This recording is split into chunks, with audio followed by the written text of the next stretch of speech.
This is Mission Control Houston at a mission elapsed time of 8 days, 17 hours, 51 minutes into the flight of Integrity on the Artemis II mission. The astronauts were awakened aboard Integrity about an hour ago. They're in their post-sleep period, reviewing morning messages, getting a bite to eat, completing the stowage of items in their crew cabin.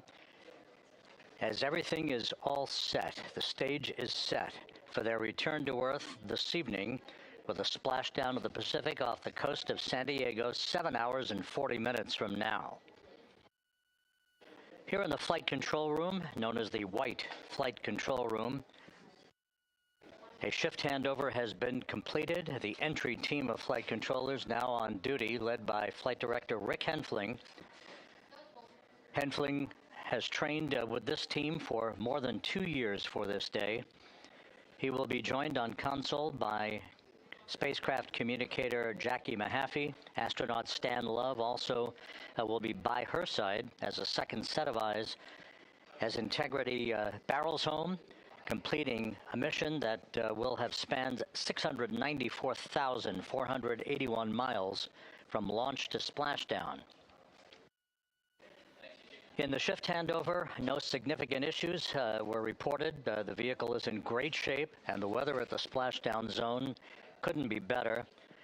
Winds are forecast to be 10 knots at splashdown, wave heights less than 4 feet, and the wave periodics against the capsule as it bobs in the Pacific Ocean, about 17 seconds. We are expecting a few broken and scattered clouds, but that is not an issue. Integrity is coming home through the law of orbital mechanics.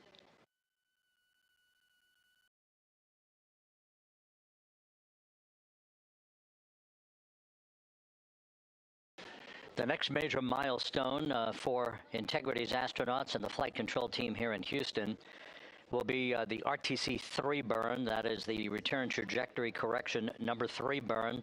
That is scheduled 2 hours and 25 minutes from now at 1:53 p.m. Central Time. It's an 8-second firing of the reaction control system jets to essentially fine-tune the path of Integrity down the corridor for its entry into the Earth's atmosphere. There will be a change in velocity of 4.2 feet per second. That is the last major maneuver of the mission. The crew will continue to configure the crew cabin. They'll climb into their launch and entry suits later today and move into their entry checklist.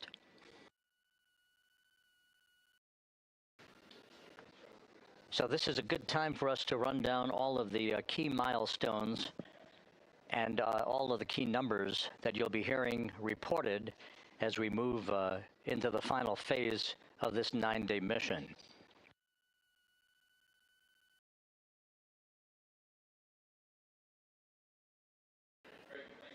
Following the RTC-3 burn and the crew climbing into their launch and entry suits, we will have NASA Plus coverage joining in a simulcast of our 24/7 YouTube coverage at 5:30 p.m. Central Time, 6:30 p.m. Eastern Time. At 6:15 p.m., Integrity will switch communications loops and the strings for communication from the Deep Space Network, which it has been on since the translunar injection burn the day after launch. We will transition from the Deep Space Network to the Tracking and Data Relay Satellite System. At 6:33 p.m., the crew module and its 4 astronauts will separate from the European Service Module. And at 6:37 p.m. Central Time, these are all Central Time, we will conduct about a 19-second raise burn. Now, if you think of yourself sitting in a recliner and tilting backward, this raise burn gently raises the aft end of the vehicle. It is our last opportunity to dial in a flight path angle before entry interface using the roll thrusters on the crew module. This will sweeten the angle of attack, if you will, the orientation of the vehicle as it enters the Earth's atmosphere, with the idea in mind of reducing any excessive heat stress on the heat shield in this deliberate opportunity that we have selected to try to mitigate any buildup of excessive heat on the aft end of the vehicle. Once the raise burn is complete, we will enter the first traces of Earth's atmosphere at 6:53 and 31 seconds p.m. Central Time. At that point, we'll be at an altitude of 400,000 feet, traveling 34,882 feet per second, with a range to splashdown of 1,701 nautical miles. Just 24 seconds after entry interface, traveling at that velocity, we will begin a 6-minute blackout period due to the ionization, the buildup of plasma around the spacecraft that will prevent communications and data from being received here in Mission Control.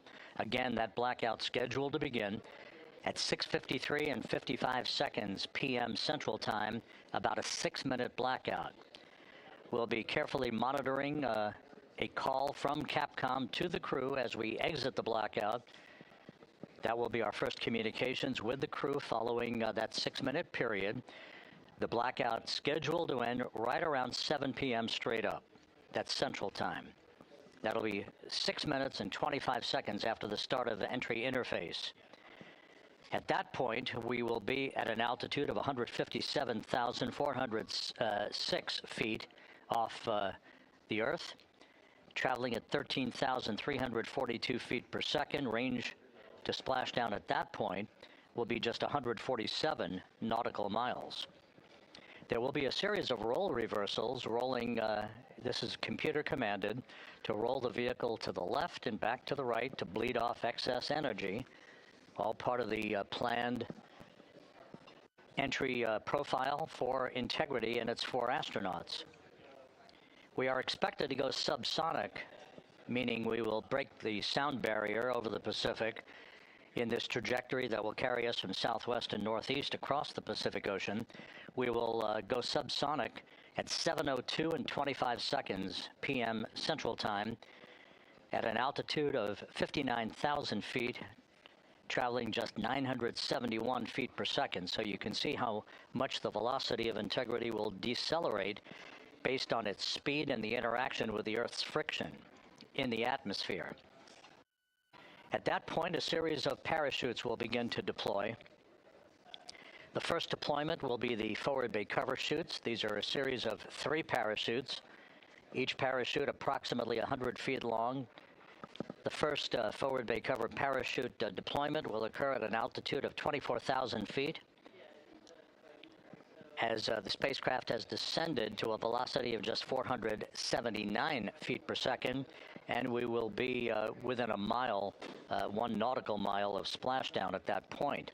In rapid fire succession then, we'll deploy 2 drogue parachutes used to slow and stabilize the crew module during descent to establish the proper conditions for main parachute deployment that will follow. A trio of pilot parachutes then deploy.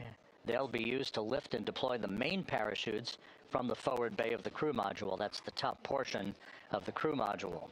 And finally, 3 large main parachutes will deploy. The main chutes are scheduled to deploy at 7:04 and 44 seconds p.m. Central Time at an altitude of just 5,400 feet from splashdown.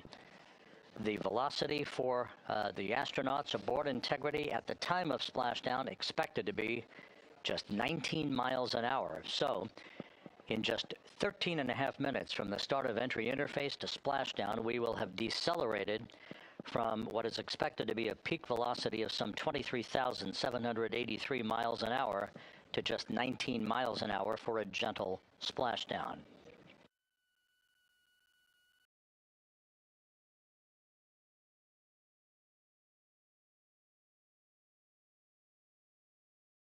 One of the important points that we've been explaining and that we'll be looking for later today is the comparison between the entry for Artemis I, which was uncrewed, and today's entry for the Artemis II astronauts. On Artemis I, we had an entry range of 3,178 nautical miles, and we used what was called a skip entry profile, where we dipped into the atmosphere, then dipped out, and then dipped back in. That lasted about 20 minutes for entry, and it induced a higher total heat load on the vehicle. Now, on Artemis I, we flew that trajectory, and as part of the routine post-flight inspections and video analysis, there were areas of mechanical char liberation that were observed, which was not expected. As we explained yesterday, it's worth explaining again today, and we'll do later today as well. The chemical decomposition of ablative heat shields is fully expected. The mechanical liberation of the char was not expected. The chemical decomposition occurs as the heat shield material heats up and decomposes, the process called pyrolysis, which generates gases during entry. The generation rate of that gas is a function of the temperature of the heat shield material, which is known as avcoat. As the gases are being generated, a layer of char is forming on the surface of the heat shield. That char is porous. Now, ideally, what you want to have happen is for the gases to escape through the pores in the char layer faster than new gas is generated. But on Artemis I, we found that the temperature profile experienced by the heat shield and on the heat shield was such that this was not happening on areas of the heat shield with less porous avcoat. That resulted in a pressure buildup under the surface of the char layer, and when the pressure gets high enough, the portions of the char layer would liberate from the heat shield. That's what we observed.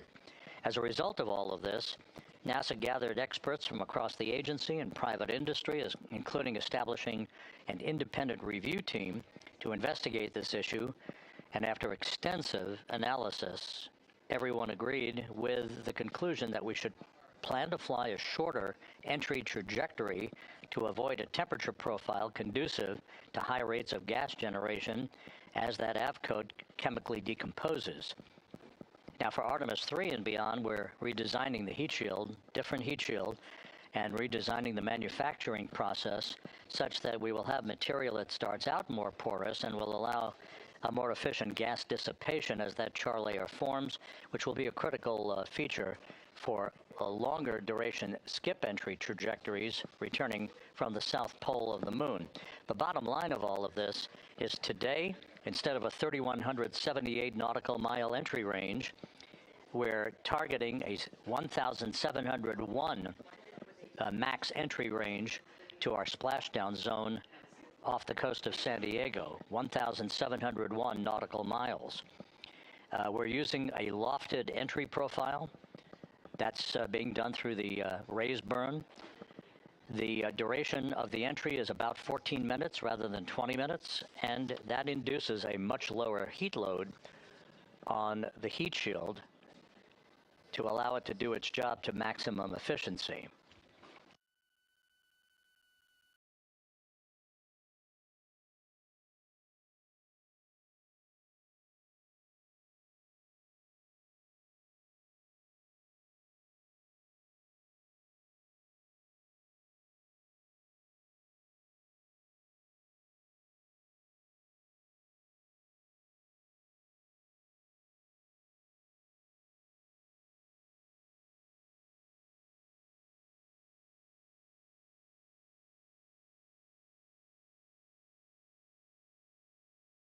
Following splashdown, which again is scheduled at 7:07:07 p.m.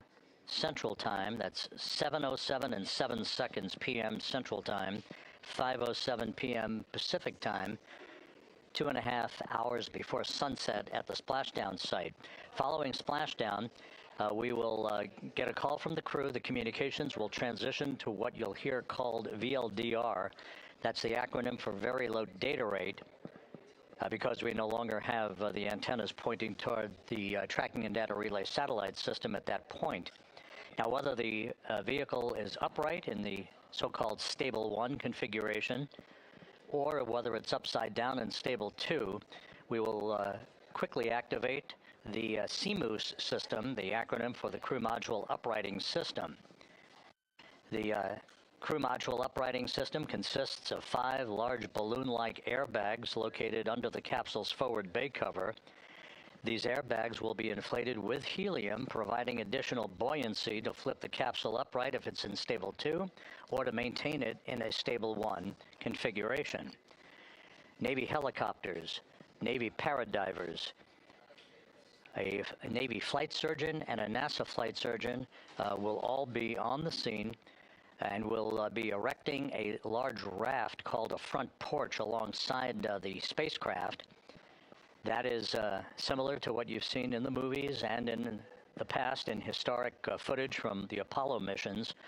That will be utilized once the hatch is open to allow the crew members to be extracted one by one onto that front porch before they're hoisted onto a pair of hovering Navy helicopters in sequential fashion, in alternating fashion as well, for the short ride back to the deck of the recovery ship, the USS John Murtha. Now, before we get into all that, it will take about 15 minutes to power down the vehicle, and for flight controllers here in Houston and the Navy recovery team to ascertain that there are no toxic gases that are leaking from Integrity. We do not expect that to happen, but they'll put eyeballs on it to match the data that we will see here at Mission Control to ensure that the recovery team can make a safe approach to the spacecraft to begin the process of erecting the front porch. The current order of extraction from the vehicle that we received from the ship called for Christina Koch to be extracted first, followed by Victor Glover, then Jeremy Hansen, and then Reid Wiseman last. The hoisting of the crew members to these two helos, Christina Koch is scheduled to be hoisted first into helicopter number 1, or the helicopter A as it is being termed by the recovery team. Jeremy Hansen would be second to be hoisted. He'll go into helo number 2. Victor Glover will be hoisted third and will go into helo 1 to join Cook. And Reid Wiseman will be hoisted into helo 2 to join Jeremy Hansen for the ride back to the ship. The recovery position would put the ship about 2,000 yards away from the spacecraft, assuming an on-target splashdown. The small boats will be much closer so that they can be deployed in rapid fire succession to arrive at the side of Integrity to ensure that they begin the orderly process of erecting the front porch and beginning the process of opening the hatch. The John P. Murtha, the recovery ship, is expected to be about 5 miles away from the spacecraft at the time of splashdown. That will expedite the helo flight for the two helicopters back to the deck of the ship. Once on the ship, the crew will emerge from the helos and they'll be brought into the medical bay on the ship for comprehensive medical exams that will set the stage for them to be flown off the ship at a subsequent hour. We just don't know exactly what that hour will be at this point. It will depend on the condition of the crew and other factors. But once they depart the ship, they'll be flown by helicopter to the San Diego Naval Air Station to board a NASA plane to fly back to the Johnson Space Center in Houston. So that's your snapshot rundown of the activities that lie ahead. The next major activity, just over 2 hours from now, that will be the RTC-3 burn, the return trajectory correction burn number 3, the final in the series of fine-tuning maneuvers to pinpoint Integrity's precise path down the middle of the corridor for entry into the Earth's atmosphere.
This is Mission Control Houston. This computer-generated visualization based on real-time telemetry from Integrity showing the distance from Earth decreasing with each passing second, now just 54,000 miles from Earth, and the distance traveled by Integrity's astronauts since they arrived at the Moon earlier this week.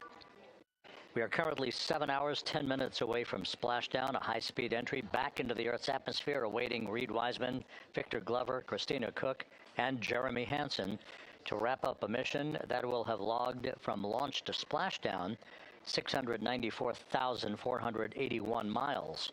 That, of course, includes that high Earth orbit that carried Integrity to an altitude at apogee of about 43,000 miles above the Earth for the first 24 hours of the mission to enable flight controllers to wring out all of the systems on Integrity and collect data that gave them the confidence to give approval for the translunar injection burn that sent the crew on its way to the Moon and an historic flyby of the lunar surface.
This is Mission Control Houston. 8 days, 18 hours, 39 minutes into the flight of Integrity on the Artemis II mission. Here in the flight control room, Flight Director Rick Henfling and his team of entry flight controllers on duty, joined by spacecraft communicator Jackie Mahaffey. That's the voice you'll hear talking to the crew throughout the course of the day's activities through entry and through splashdown.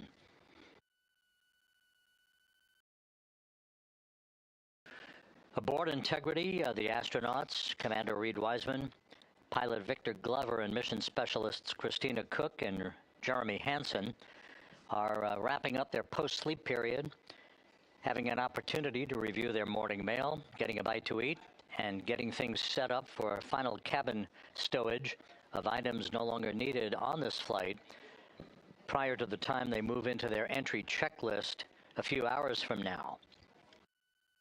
The next major milestone will be 1 hour, 38 minutes from now.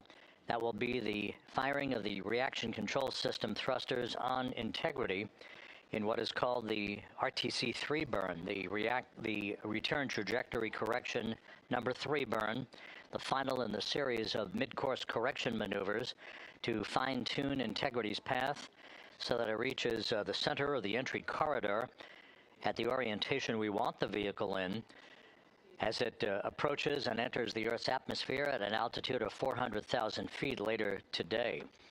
This will be an 8-second burn to change the velocity of Integrity by 4.2 feet per second. And again, will be the final major maneuver of this mission. After we discard the European service module, this evening at 6:33 p.m. Central Time, a few minutes later, we'll conduct a raise burn, as it is called. That is a maneuver using Integrity's thrusters, about a 19-second burn that will lift the aft end of the vehicle and provide the final angle of attack that the spacecraft will be traveling in to reach the splashdown zone, some 1,701 nautical miles from the point of entry interface. In the Pacific Ocean, the USS John P. Murtha is on station, ready to begin recovery operations once Integrity has splashed down. The splashdown is scheduled at 7:07 and 7 seconds p.m. Central Time, 5:07 p.m. Pacific Time, 2.5 hours before sunset. From launch to splashdown, Integrity and its 4 crew members will have traveled 694,481 miles.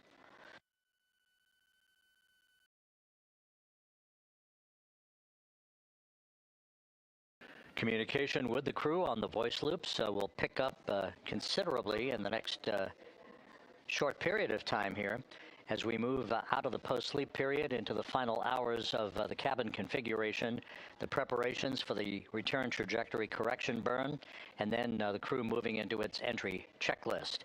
All of Integrity's systems are in excellent shape. The latest weather forecast from the Spaceflight Meteorology Group here at the Johnson Space Center for the splashdown zone southwest of San Diego calls for winds at about 10 knots, wave heights less than 4 feet, wave periods, that's the periodic raise and subsidence of the waves against the spacecraft, that should be about 17 seconds in duration. Just some broken and scattered clouds expected in the splashdown area. The weather is go, the vehicle is go, and we are set for splashdown 6 hours, 48 minutes, and 50 seconds from now. This is Mission Control Houston.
Integrity Houston, good morning. Comm check, post ACU swaps.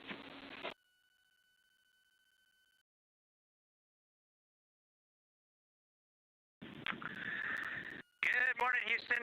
We got you loud and clear. Hey, good morning, Jeremy. We want to let you know that OE2 is privatized, ready to start the conference early or on time at your preference. And afterwards, we've got a couple of cabin entry config items to sync with you. Give us a call.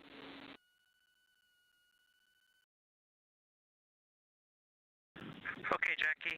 How about we take those cabin config items right away, and then we'll do the PMC. We can do that. So looking at the cabin entry config procedure, step 5 for the AGAs is no perform. Based on your battery activities last night, AGA is in good shape through splashdown. And in step 10, we would that tracks with our thinking. We would like you to get going early on step 10. In particular, for the post-landing LIO, we'd like you to perform the battery check that is in step 1 of your post-landing LIO mounting and routing procedure. Okay, we can get started on the LIO.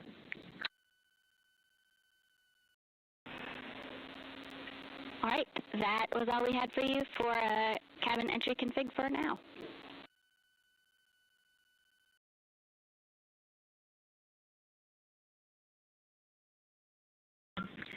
Houston, speaking of cabin config, one thing for you, the contingency urine CWC, that has, we had a plan so that we could actually complete that stowage as a get-ahead last night, and that's been done. We did not use a hefty bag, but it is empty, and it is sealed in 2 Ziplocs inside the JSB.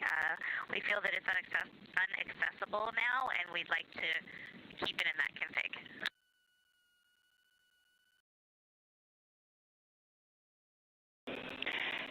All right, Christina, thanks for the status. We will confirm that is a good config.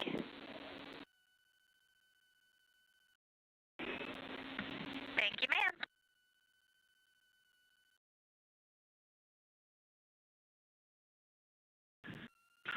Okay, Jackie, we'll head over to Private 2 for the PMC. Out in the Pacific Ocean, just west of San Diego. We are staged about 6.5 miles from where we expect Orion to splash down.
This is Mission Control Houston at a mission elapsed time of 8 days, 18 hours, 58 minutes into the flight of Integrity on the Artemis II mission. On board the spacecraft, as we slowly but surely make our way back to Earth for a splashdown later this evening, the crew on board, Commander Reid Wiseman, pilot Victor Glover, and mission specialists Christina Koch and Jeremy Hansen, are emerging from their post-sleep period. They are about to begin a private medical conference that has been planned all along with the flight surgeon here in Mission Control to make sure that there are no issues associated with their high-speed entry back to Earth later today, with splashdown scheduled at 7:07 and 7 seconds p.m. Central Time, 5:07 p.m. Pacific Time, 2.5 hours before sunset at the splashdown site off the coast of San Diego. The crew has been in great shape ever since launch, and the vehicle is in excellent condition.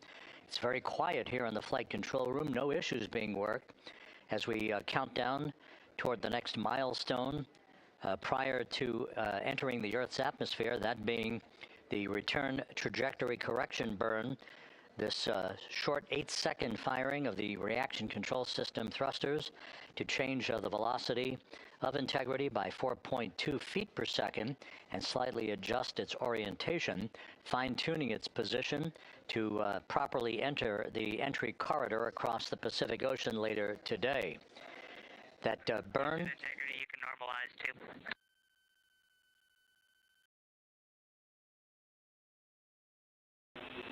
In work. That burn is scheduled at 1:53 p.m. Central Time, 2:53 p.m. Eastern Time. That'll be followed by the crew completing the configuration of the crew cabin for entry, stowing final items, and making sure all of their checklists and other post-splashdown devices that they will need are in the proper... making sure that all of their equipment is within arm's length after they splash down in the Pacific, waiting to be extracted from the vehicle by the recovery personnel that will be deployed from the USS John Murtha, which is on station out in the Pacific in the splashdown area. The weather forecast for splashdown is ideal. Winds just about 10 knots, wave heights less than 4 feet. Those are very benign conditions that will await Integrity's astronauts when they emerge from the spacecraft. Following splashdown, the 5 crew module uprighting system airbags will be inflated with helium to ensure that the spacecraft remains in an upright and rather benign situation as it bobs in the Pacific Ocean. This will expedite the ability of the recovery teams to erect a large raft called the front porch along the side of Integrity prior to the time that the hatches open and the crew is extracted from the vehicle that they have been aboard since April 1st for their launch for their lunar flyby.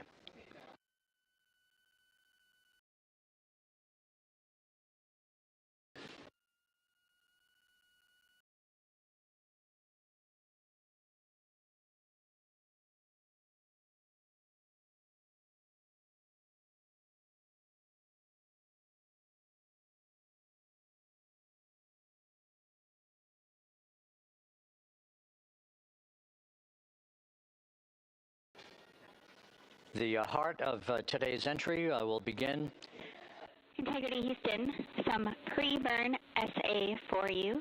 The Plus X flange heaters are on, and prop avionics are configured.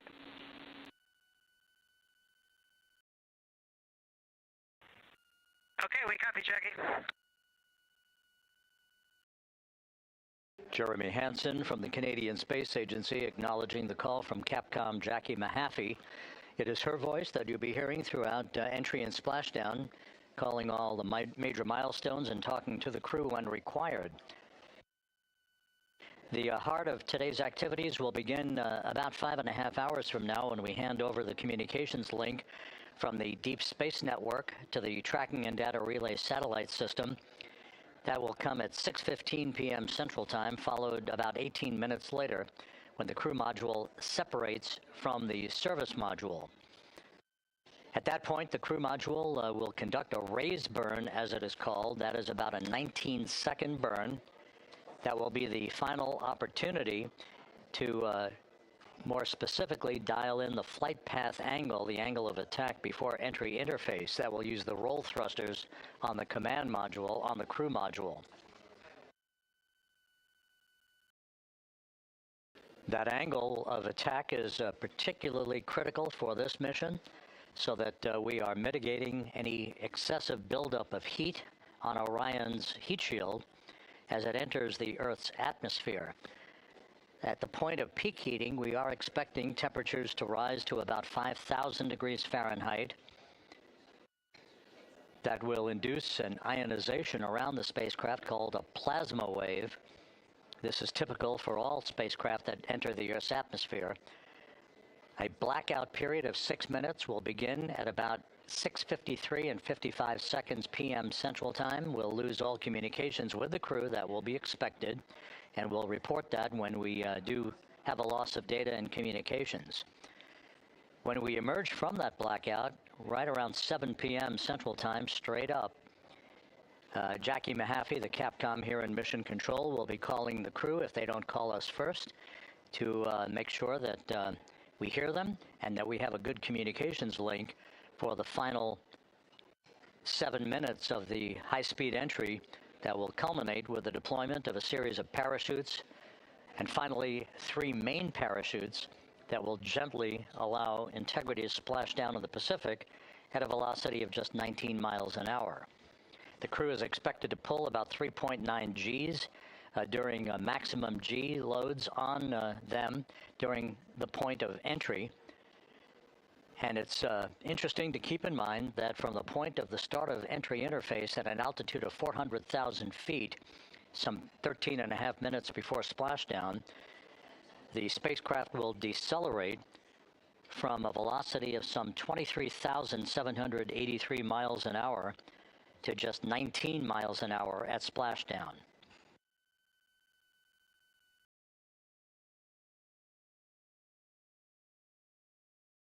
So everything is in order aboard Integrity. We have a solid spacecraft and a solid go weather forecast in the splashdown zone as the world awaits the return of Artemis's astronauts from this historic lunar flyby. Splashdown scheduled 6 hours, 25 minutes, 30 seconds from now. This is Mission Control Houston.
Houston Integrity, both LiO, or all 4 LiO battery units are fully charged. Houston copies. Good news. Thanks.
And Houston Integrity, we're ready to secure the cobalt brick and the WAP. I just want to check with you that you don't need the network on board before we do that. Check with you that you don't.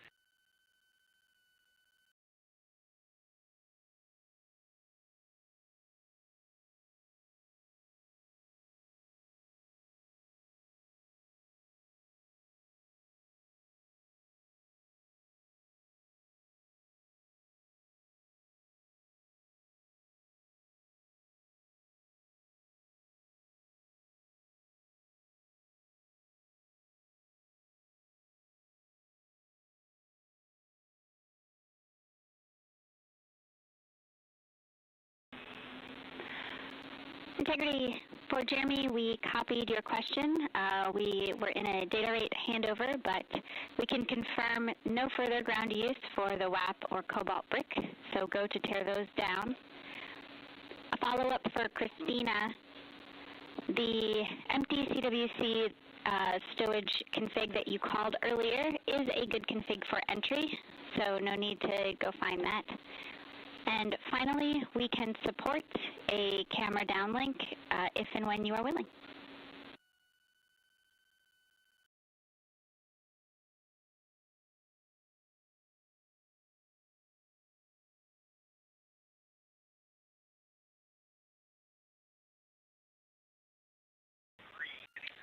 Okay, we copied all those, Jackie. And which cameras were you planning on coming on board with?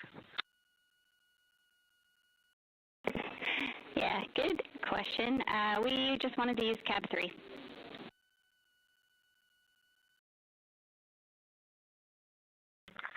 We're good with that. All right, we will join you.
Houston integrity for CBA pressure.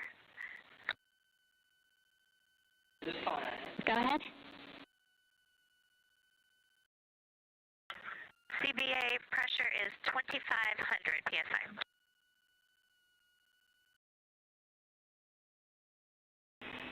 Houston copies 2500.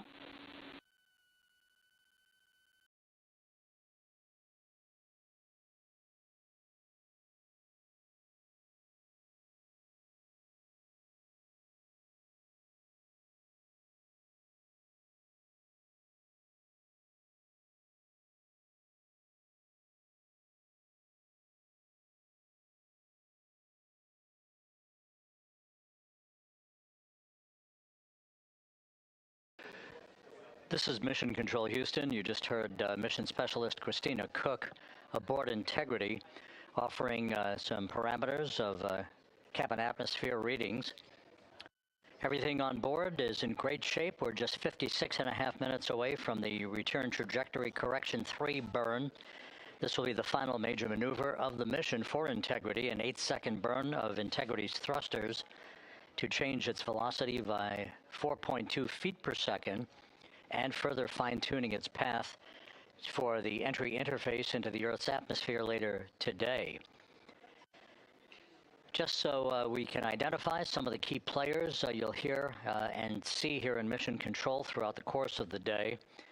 On the front row, from left to right, that's astronaut Stan Love. He was the Ascent Capcom, or spacecraft communicator, talking to the crew and has pulled several shifts during the mission. Second from the left is Jackie Mahaffey, who will be the entry Capcom, talking to the crew during their high-speed return to Earth later today. Then to her left is entry flight director Rick Henfling, and to his left is Judd Freeling, who presided as flight director over the ascent of Integrity 9 days ago from the Kennedy Space Center. In the back row is the lead flight director for the mission, Jeff Radigan, and to his left is the chief of the flight director office, Emily Nelson.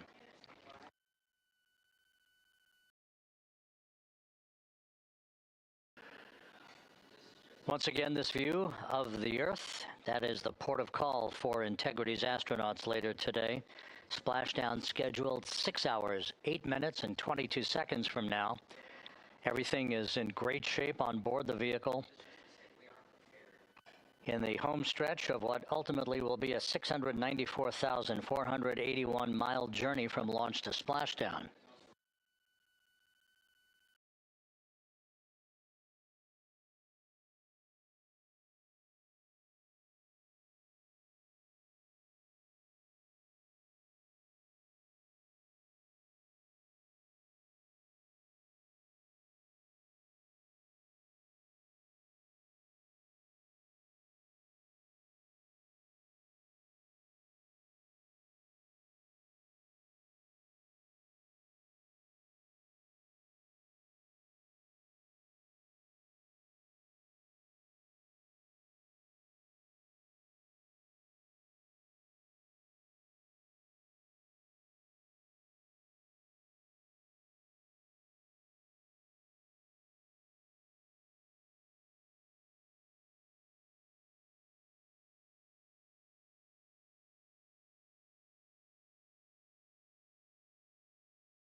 This is Mission Control Houston, our first view of the crew today.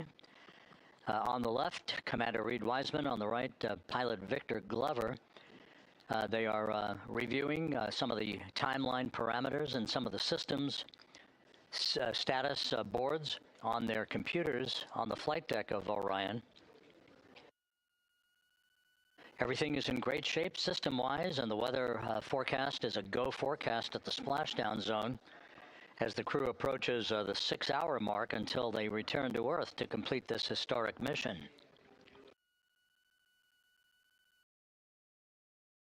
The crew will monitor the RTC-3 burn, that's just 52 minutes from now, and then we'll move into the heart of completing the configuration of the crew cabin, stowing some final items, and reviewing their entry checklist as they march down the timeline towards the point at which they will don their launch and entry suits, the Orion Crew Survival Suits, or OCSS, the OX suits as they are called, and prepare for the final key elements of this mission that will start with entry interface at 6:53 p.m. Central Time today, when they reach the first traces of the Earth's atmosphere at an altitude of 400,000 feet, with a range to splashdown of 1,701 nautical miles.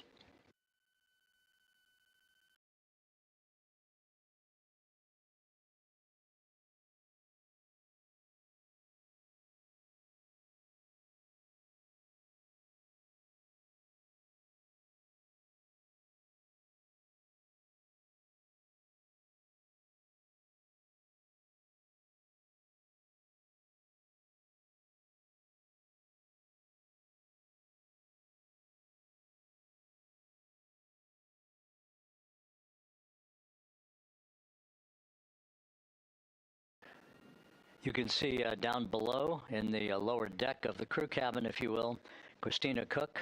Jeremy Hansen is right by her. The crew will begin the suit-up procedures later today. They'll conduct leak checks on their suits to ensure that they're in a good configuration for the entry. And once again, we're struck by some of the numbers involved. At the point of entry interface, which will be about 13.5 minutes before splashdown, the vehicle will be traveling some 23,839 miles an hour. At the point of splashdown, 13.5 minutes later, they will have decelerated under parachutes and through the interaction of Earth's atmosphere, the friction created by Earth's atmosphere, they will have decelerated to a splashdown velocity of just 19 miles an hour.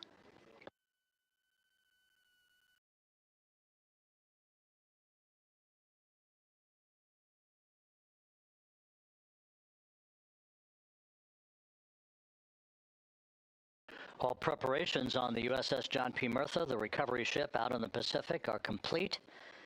Everyone is at the ready. The Navy recovery teams, the flight surgeons who will greet the astronauts for their initial medical exams. There will be Navy helicopters and fast boats that will be deployed from the Murtha to move alongside the spacecraft. It will take about 15 minutes, perhaps a bit less, for the flight control team here in Mission Control to power down the vehicle. Once it splashes down and the airbags, the inflatable airbags, 5 of them at the forward bay cover at the top of the spacecraft, are inflated to ensure that the vehicle remains in an upright orientation in the Pacific. The airbags will be deployed. The vehicle will be powered down. That's not the end for Mission Control here in Houston. They will not hand over to the Exploration Ground Systems folks until the crew has been extracted from the vehicle onto a large raft that will be erected alongside the hatch to integrity. That is called the front porch. Each of the crew members will leave the vehicle, Christina Koch first, followed by Victor Glover, then Jeremy Hansen, then Reid Wiseman. Once in the raft, they'll spend a few minutes as they get their land legs back before they're harnessed and hoisted one by one in alternating fashion to a pair of hovering Navy helicopters overhead. Christina Koch will be hoisted first into helicopter number 1, then Jeremy Hansen to helicopter number 2, Victor Glover to helicopter number 1, Reid Wiseman to helicopter number 2.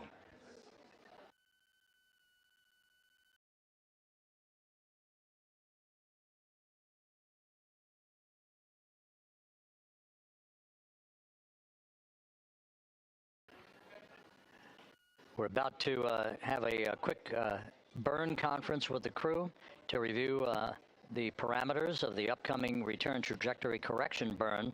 Again, a final opportunity to fine-tune Integrity's path towards its splashdown zone and to make sure the orientation of the spacecraft is correct for its angle of attack into the Earth's atmosphere.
Integrity Houston, 2 minutes to starfield maneuvers.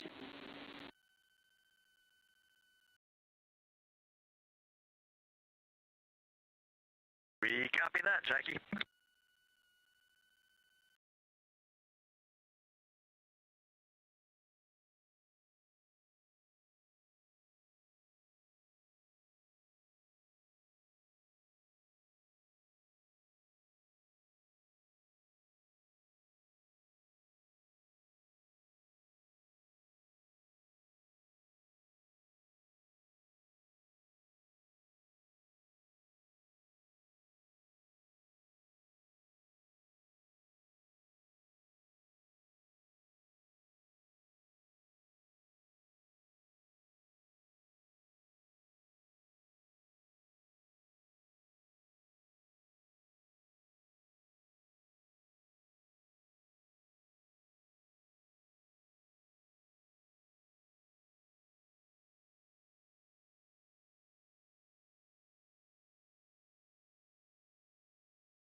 Integrity currently maneuvering to what is called the Starfield calibration orientation to set the calibration correct for our GPS system on board the vehicle, as well as other navigation aids that will be used during Integrity's plunge back through the Earth's atmosphere toward its splashdown site.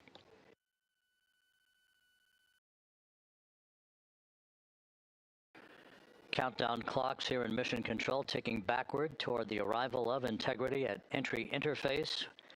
5 hours and 43 minutes mark. Splashdown 5 hours 56 minutes from now. Houston Integrity, we are standing by for the burn conference whenever you are ready.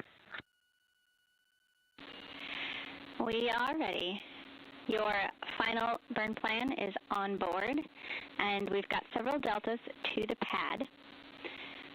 The deltas are to version 2 uplink at day 100, 1220. The first delta is TIG slip is 10 minutes. Secondary pointing, Omicron, is 2525.0. For your guidance solution, Delta V tote 4.17. For your attitude in Delta V, this remains frame inertial. Attitude, yaw pitch roll, is 4.643.237. Delta V, X 2.1, Y 2.2, Z negative 2.9. How copy?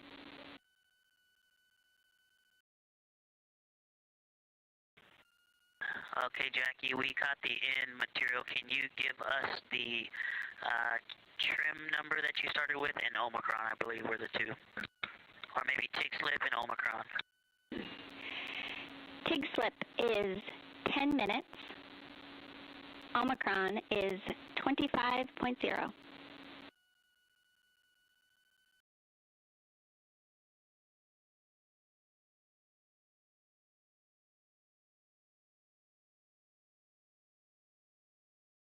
Okay, Jackie, we copied all the deltas, but we are not confident we started with the right file.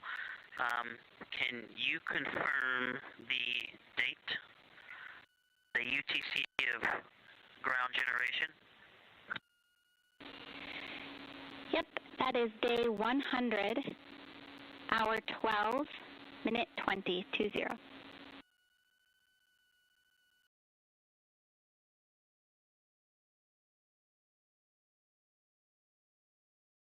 So Jackie, that ground generation date time is what we had as version 1, and you said version 2, so that's what's throwing us off. We were looking for a version 2, but we saved version 1 as version 2 to get ready for these deltas. Did you uplink a new burn pad, or were you just instructing us to save it as version 2? Yeah, sorry about that. These deltas we're reading you are called version 2, and the UTC we are expecting you to be referencing is the one I read off.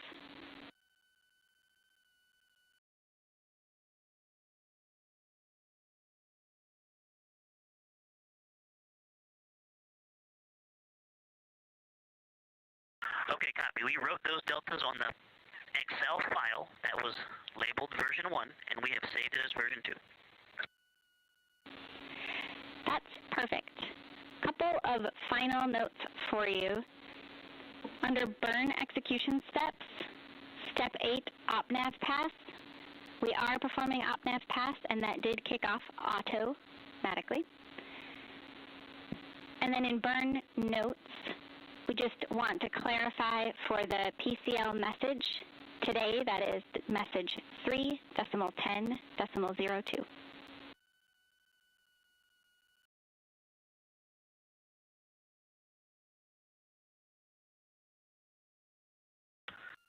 Okay, we copy step 8 auto and 3.10.02, which we all read. Thank you. Any other deltas to the steps, burn execution steps? No deltas. One final note, the cell in the burn notes that talks about if BFS engages does have about 2 rows worth of text, so you may need to expand it to see all of it.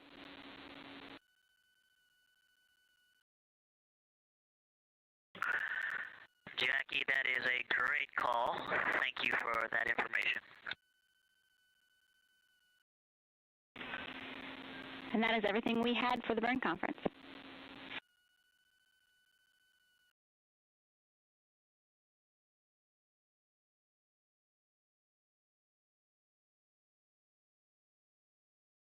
Okay, we copy. Thank you very much. This is Mission Control Houston. That exchange between Capcom Jackie Mahaffey here in Mission Control and pilot Victor Glover aboard Integrity, reading off all the critical numbers for the upcoming Return Trajectory Correction 3 burn. That's on tap just 37 minutes from now at 1:53 p.m. Central Time. This final major maneuver will be an 8-second burn of the reaction control system thrusters to amend the velocity of Integrity by 4.2 feet per second. It also contains a number of angular adjustments to Integrity's orientation to fine-tune its precise orientation as it enters the Earth's atmosphere at the point of 400,000 feet above the Pacific Ocean, called entry interface. This is critical because we want Integrity to be in the right orientation to minimize heating on the heat shield of the vehicle. This needs to be extremely precise and will be fine-tuned one more time through what is called a crew module raise burn tonight at 6:37 p.m. Central Time, a 19-second burn that will fine-tune the angle of attack for one last time to make sure Integrity is entering the Earth's atmosphere in an orientation that will minimize the peak heating effects on the heat shield. As it is, the temperatures around the heat shield are expected to be somewhere between 4,000 and 5,000 degrees Fahrenheit. However, at the angle at which we are entering the Earth's atmosphere, it is a much more benign heating effect on the heat shield than what was experienced during the Artemis I mission.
Houston Integrity, are we go for secondary wastewater line dump?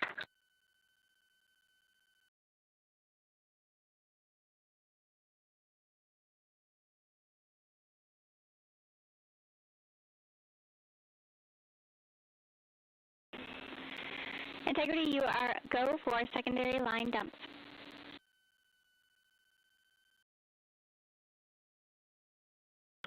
We copy, thank you.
Integrity Houston, for the burn, SM prop helium isol valves are configured.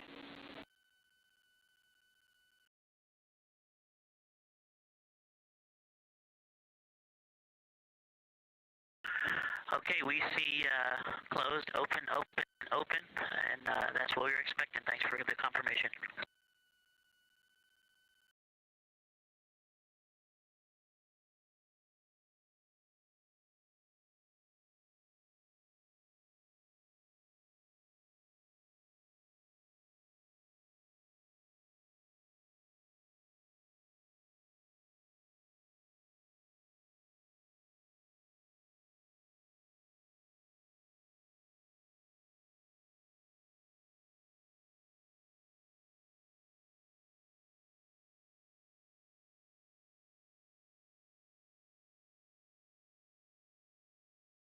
This is Mission Control, Houston.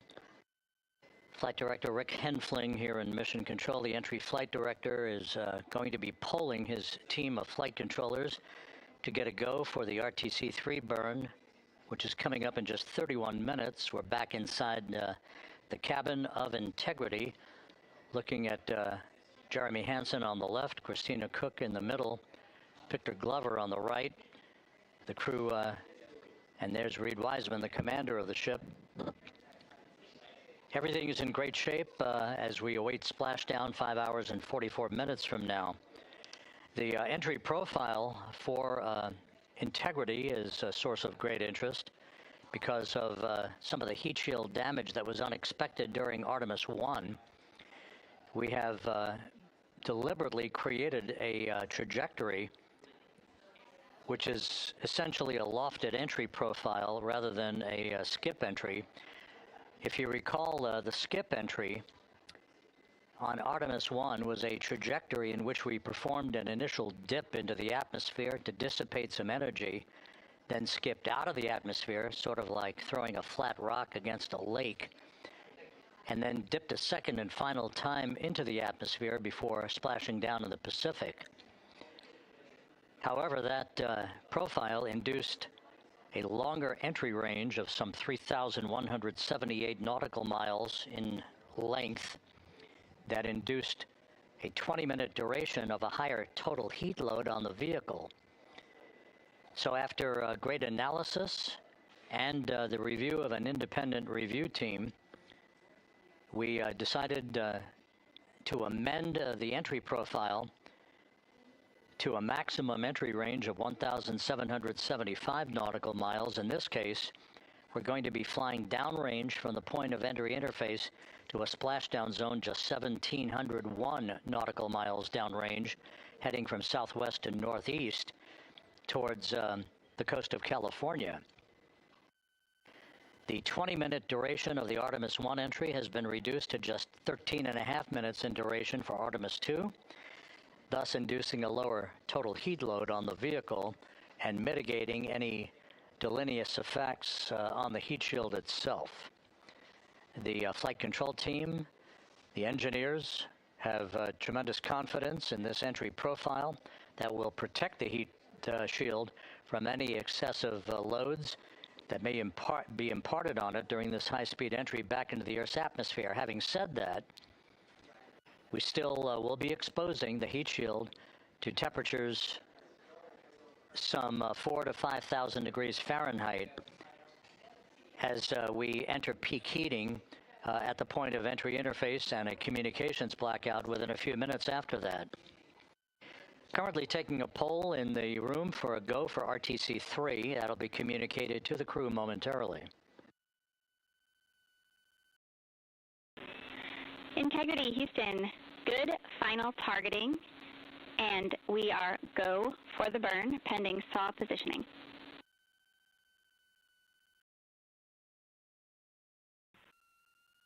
We copy. Houston, go for the burn. Thank you. And again, the burn that's coming up, RTC-3, just 27.5 minutes from now, will be an 8-second firing of the reaction control system thrusters to change the delta on the velocity to about 4.2 feet per second, and refining Integrity's path to reach entry interface at the correct angle and at the correct time and orientation. If you think of a cone across the Pacific Ocean, that's the entry corridor. We want to hit right into the middle of that corridor. I said yesterday it was like splitting the uprights, and that's exactly what it is. We want to make sure that we're right down the pike, heading toward the splashdown zone off the coast of San Diego. This burn and the subsequent crew module raise burn, that will be a final amendment to the angle of attack of Integrity, all designed to minimize heating effects on Integrity's heat shield.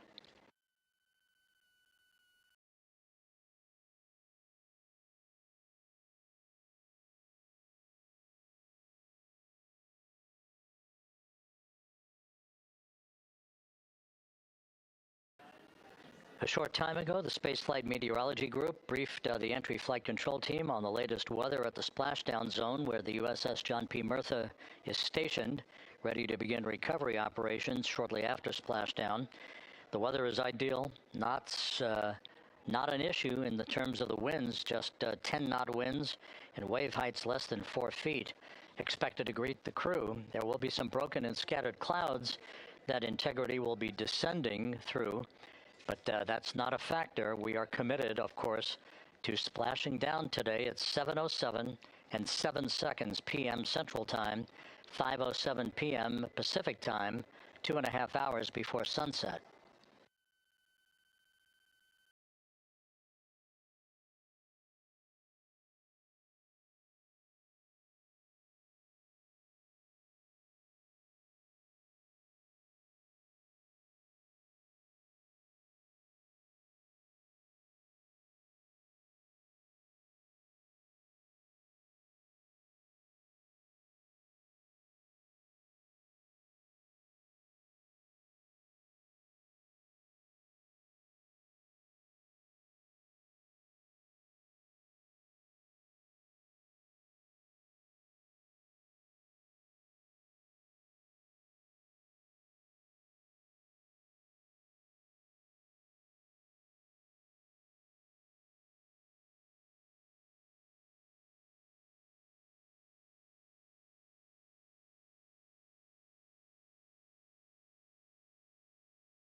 At this hour, Flight Dynamics reporting that Integrity is 45,534 nautical miles away from Earth.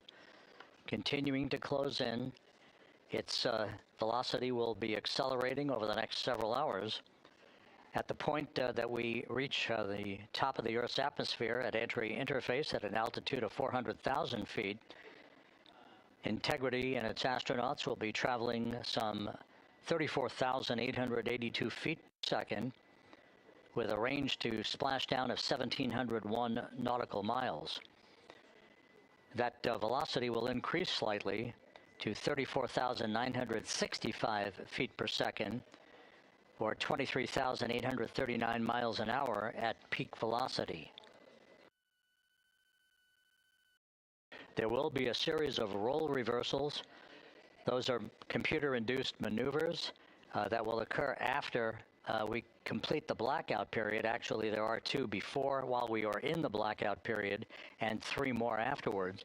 Those roll reversals designed to dissipate energy, reducing the speed through the laws of physics to bleed off excess energy as the vehicle points itself toward the splashdown zone prior to going subsonic and then inducing the beginning of the parachute deployment sequence. The crew is expected to pull just under 4 Gs during the maximum G loads on themselves and the vehicle. We have 3 spaceflight veterans and 1 first-time flyer in Jeremy Hansen. Unlike an International Space Station flight of 6 months or more in duration, these are well-skilled astronauts and test pilots.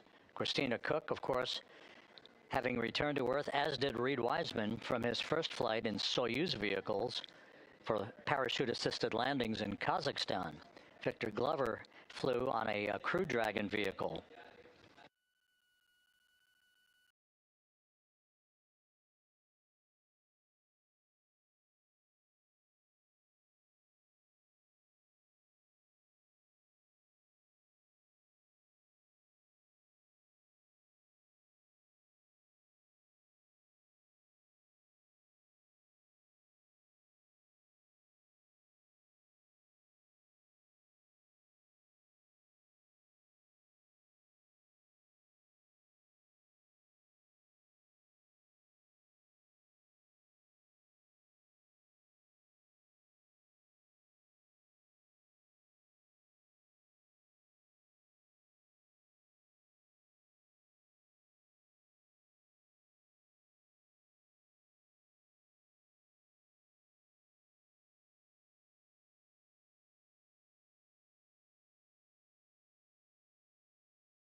For those keeping track, once again, one of the key periods during the entry into the Earth's atmosphere will be this 6-minute communications blackout that is predicted and is typical. Integrity. Tank pressures are good for the burn.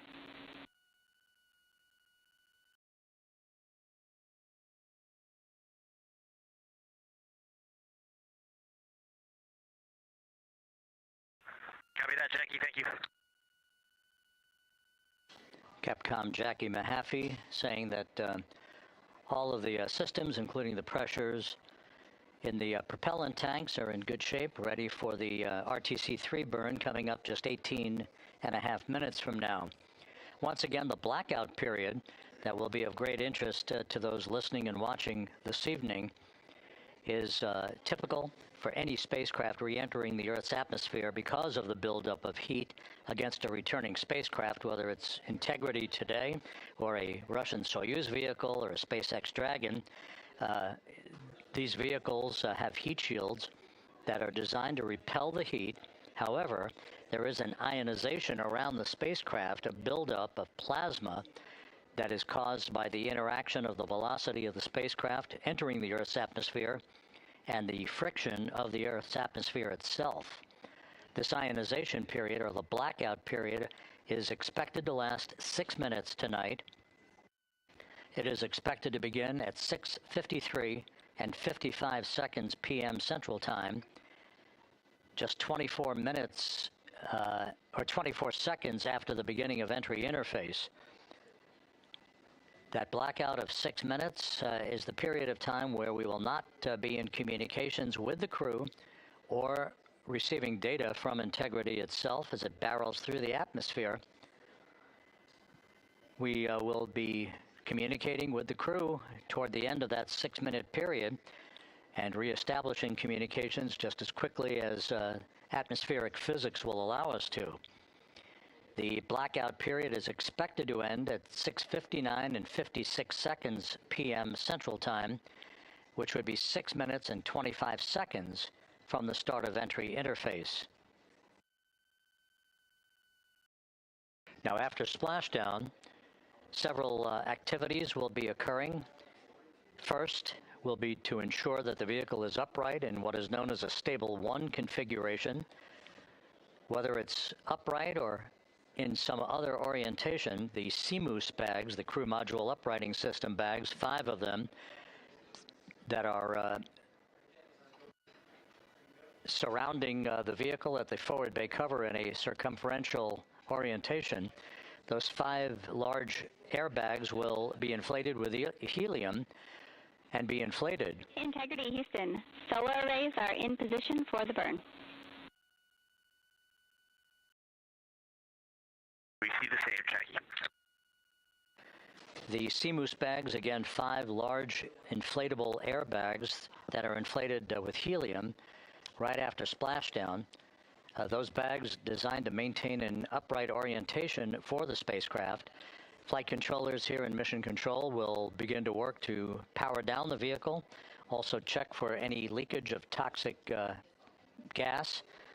We are not expecting any issues. Integrity's in great shape as it prepares for its homecoming 5.5 hours from now.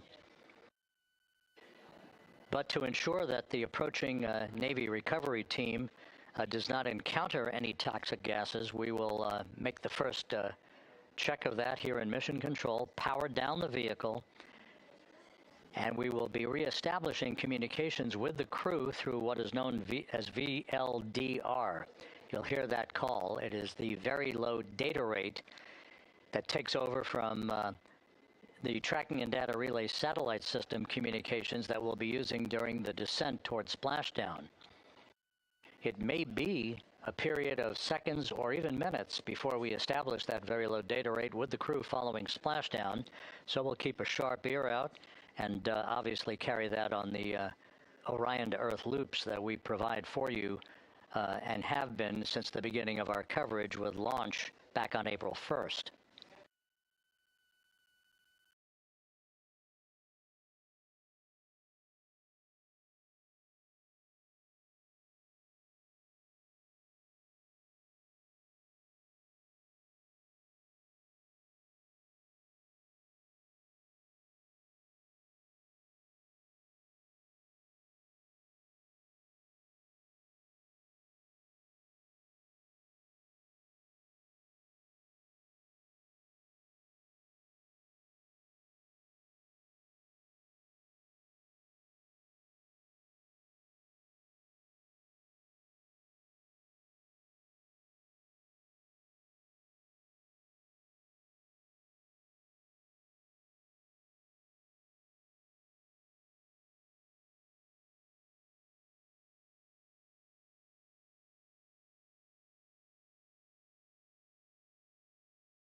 Here in Mission Control, the focus of attention is the upcoming Return Trajectory Correction 3 burn.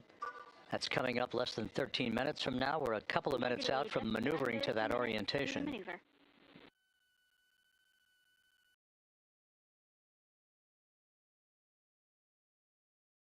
Copy that. All is calm on board, Jackie. Thank you.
This is Mission Control Houston. While we wait for the burn, this view from the deck of the USS John P. Murtha showing some of the armada of helicopters.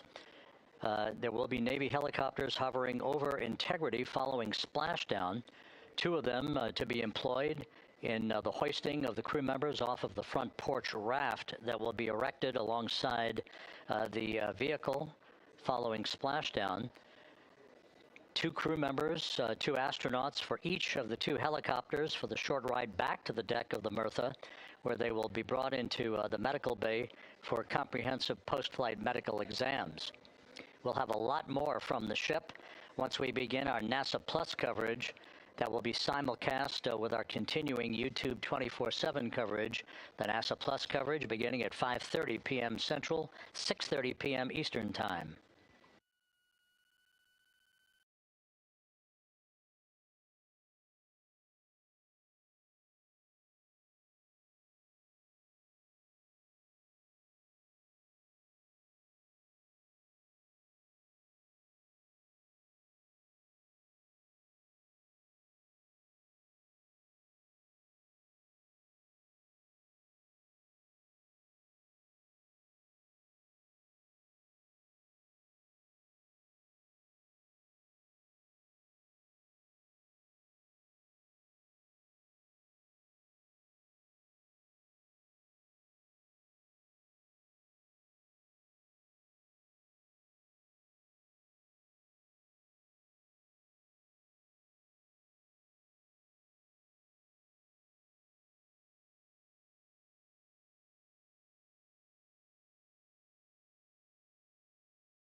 Continuing with the view of the crew in the cabin of Integrity, as we are almost 7 minutes away now from the return trajectory correction number 3 burn.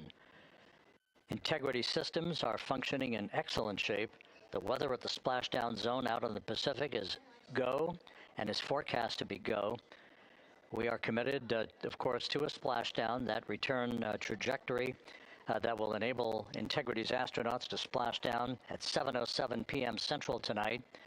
That was guaranteed with the translunar injection burn back on April 2nd that took the vehicle and its 4 crew members out of low Earth orbit, following a 24-hour period of a high Earth orbit elliptical trajectory. At the low point of that trajectory, which was some 43,000 by 0 miles, at the low point, that's when Integrity's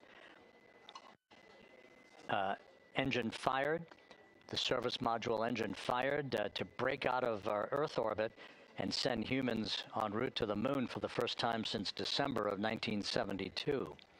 It also guaranteed what was known as a free return trajectory that the laws of orbital mechanics dictated would carry Integrity on a loop around the moon and its historic lunar flyby the other day, and then on the trip back to Earth, which will culminate with a splashdown this evening, 5 hours and 19 minutes from now.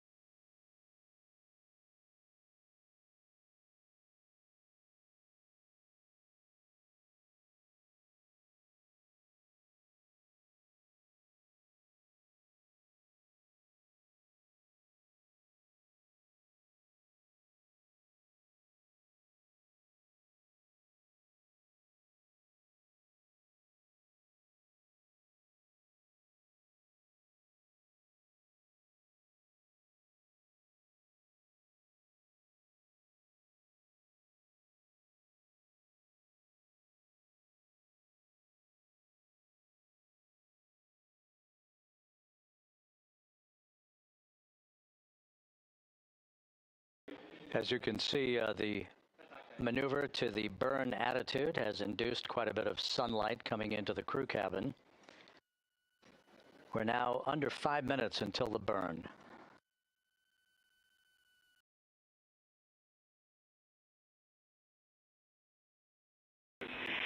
Integrity, Orion is in burn attitude.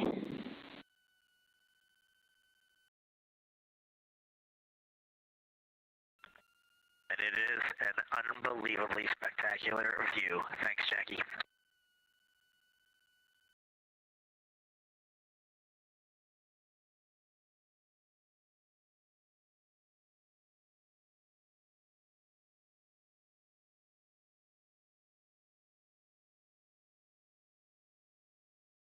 Reid Wiseman responding to Capcom Jackie Mahaffey, that attitude into the burn orientation for the return trajectory correction burn coming up in just under 4 minutes, has offered the crew yet another spectacular view of the Earth growing larger in their windows.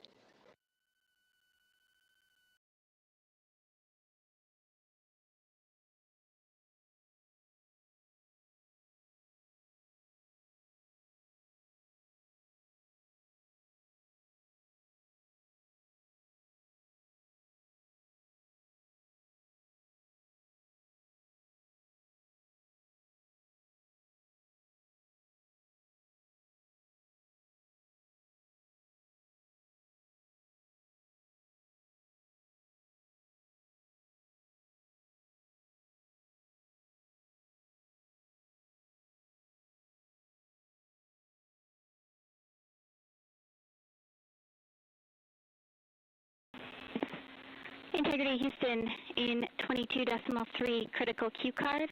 We're looking for the BFS burn ATP to no go. To go, excuse me, to go.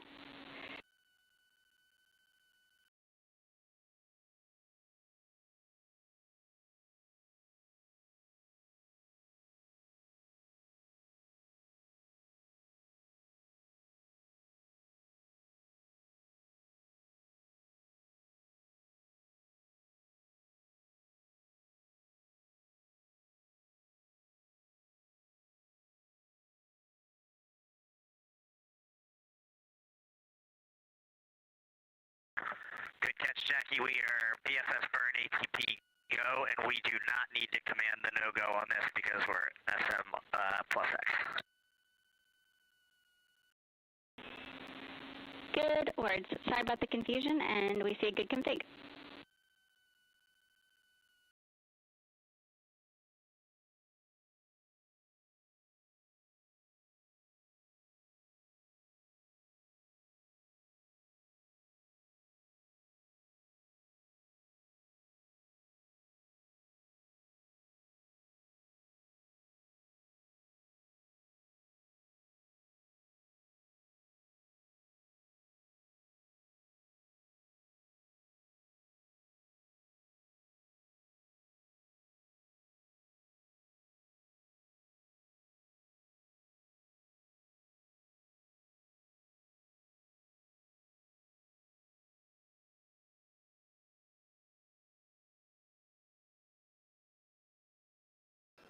Coming up on 1 minute till the burn.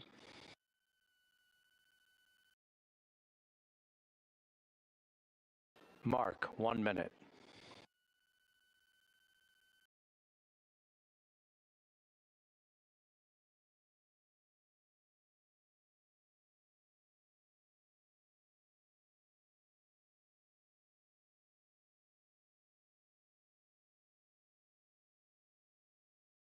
This is an 8-second burn with a change in velocity of 4.2 feet per second.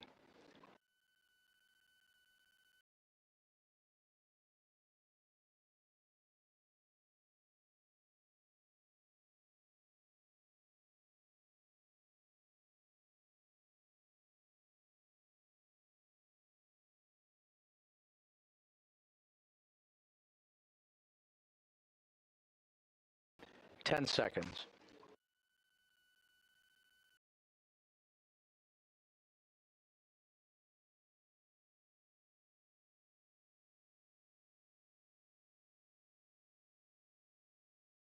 Burn underway. Good engine, good control. Burn complete.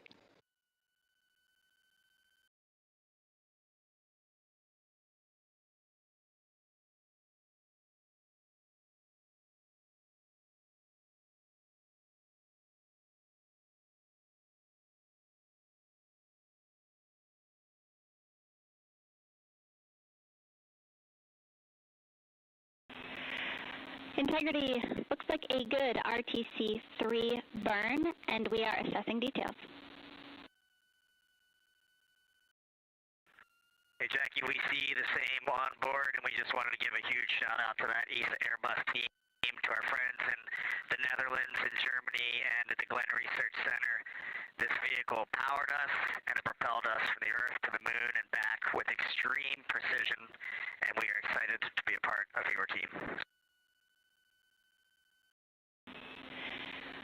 Houston and centers around the world, copy. Thank you.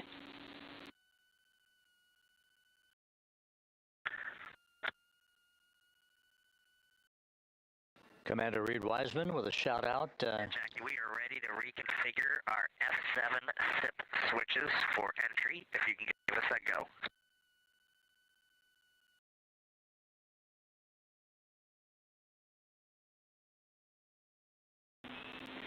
You are go for F7 switches. Reid Wiseman providing a shout out to the European engineering community, Copy the go. which built the European service module. And you are now maneuvering back to biased tail to sun attitude. We see it. That European service module will separate from the crew module this evening at 6:33 p.m. shortly after we hand over communications from the Deep Space Network to the Tracking and Data Relay satellite system, and about 4 minutes before the crew module will use its thrusters in a 19-second raise burn to lift the aft end of the vehicle into the final angle of attack for entrance into the Earth's atmosphere and the mitigation of excessive heat loads on the heat shield of Integrity.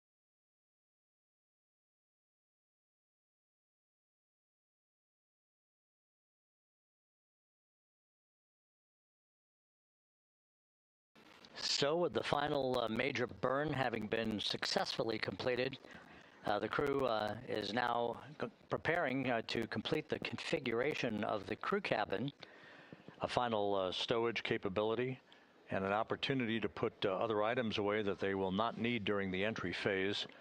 They'll move into their entry checklist about 2 hours from now at about 4 p.m. Central Time. Events will start to accelerate in terms of time as we approach the point at which entry interface will begin.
We're going to need a copy of that photo when you guys get back.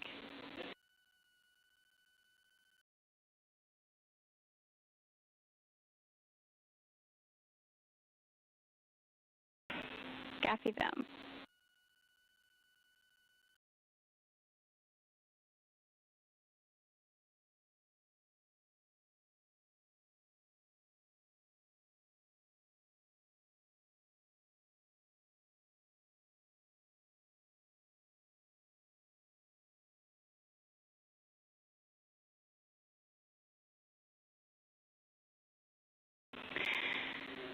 Integrity. FIDO confirmed that that was a great RTC-3.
Integrity prop post-burn reconfig is complete.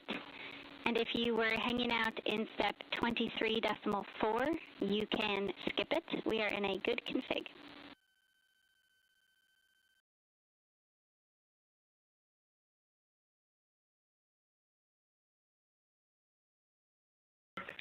And Jackie, we were talking about seats. I'm in instruction 337 of 392, and then can you repeat that call? Yep, the prop post-burn reconfig is complete, and there is no need for the remainder of 23.4. You can consider that closed out.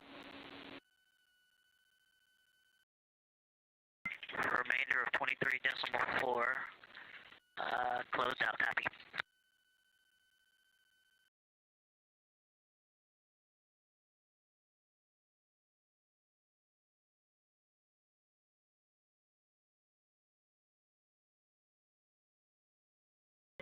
And Jackie, just confirm, I know you said the rest of 23.4, I'm not looking at this in steps, just instructions. Confirm that's the BFS configured for the burn, subsequent steps as well.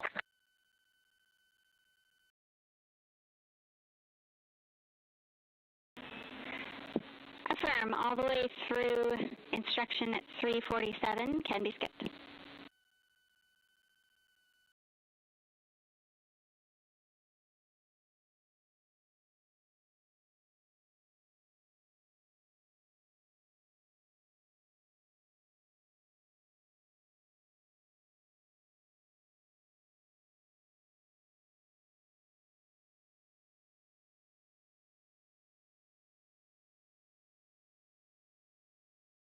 Okay, I see that takes us to step 24. I did not do any of the remaining steps in step 23, and that is over to you, MCC. We're moving back to cabin config. Houston copies and concurs.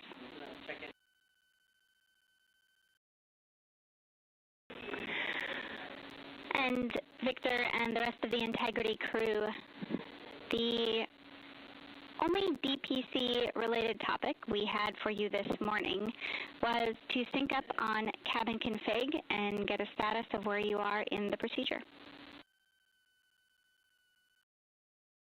Okay, Jackie, we're with you on that.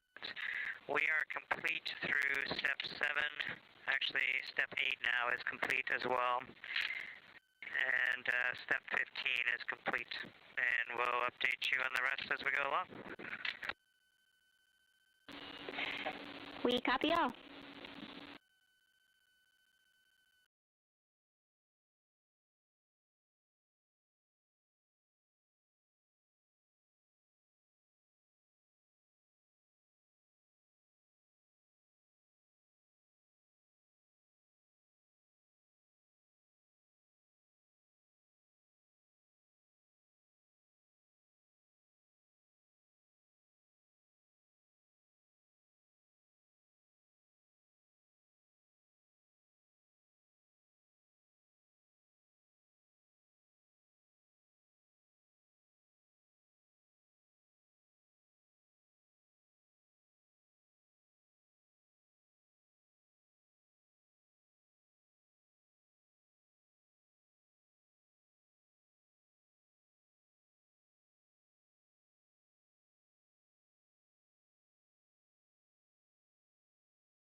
This is Mission Control, Houston. 8 days, 20 hours, 33 minutes into the flight of Integrity on the Artemis II mission. We are under 5 hours now from the splashdown of Integrity in the Pacific off the coast of San Diego to wrap up this lunar flyby mission. integrity systems are in excellent shape. The recovery team on the USS Merthyr out in the Pacific is at the ready. The ship is basically parked in the right position to be able to expedite a recovery of the crew following splashdown, and after the vehicle has been powered down, Navy helicopters, divers, other recovery personnel will move alongside the capsule to set up a large inflatable raft called a front porch that will be used to extract the crew members in, one by one, after the hatch is opened. That process of extracting the crew is timelined at least and has been practiced to occur some 45 minutes to an hour after splashdown. The weather conditions out in the Pacific are ideal for today's splashdown. We're talking winds just 10 knots and wave heights less than 4 feet. You couldn't ask for better weather for this homecoming for Integrity, the first time that a crew will have splashed down in the vehicle in the Artemis program. We completed the final major maneuver of the mission using the European Service Module's thrusters a short time ago. That was the return trajectory correction number 3 burn that basically fine-tuned ever so slightly the trajectory and the path of Integrity and sweetened the angle of attack so that we hit the right corridor coming in over the Pacific Ocean with onboard computers honed in on the splashdown zone, some 1,701 nautical miles downrange from the start of entry interface. Splashdown is scheduled at 7:07 and 7 seconds p.m. Central Time, 5:07 p.m. Pacific Time, 2.5 hours before sunset at the splashdown site.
This is Mission Control Houston at a mission elapsed time of 8 days, 20 hours, 39 minutes into the flight of Integrity on the Artemis II mission. There is our planet, growing larger in the field of view with each passing minute. We are currently 34,900 nautical miles from Earth and beginning to accelerate toward a splashdown in the Pacific for this four-person crew. 4 hours and 52 minutes from now. Everything on board Integrity is in great shape. All the systems are functioning perfectly. The crew is in the process of wrapping up their cabin configuration, stowing final items that they no longer need for the remainder of their journey. They will also move into an entry checklist in about an hour and 45 minutes, reviewing entry procedures and the latest uplink messages to them before we begin the process of getting the crew suited up prior to the crew module, service module separation. All is well aboard Integrity, and the weather is go for splashdown. The USS John P. Murtha is in place in the recovery zone, ready to begin deploying its assets for imagery, as well as for the recovery operations themselves.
Integrity Houston, for the TLT unconverged caution, we were running orb guide post-burn to look at post-burn targeting, and that particular sequence did not include running TLT. That is what triggered the caution. We have no concerns. Okay, outstanding, thank you.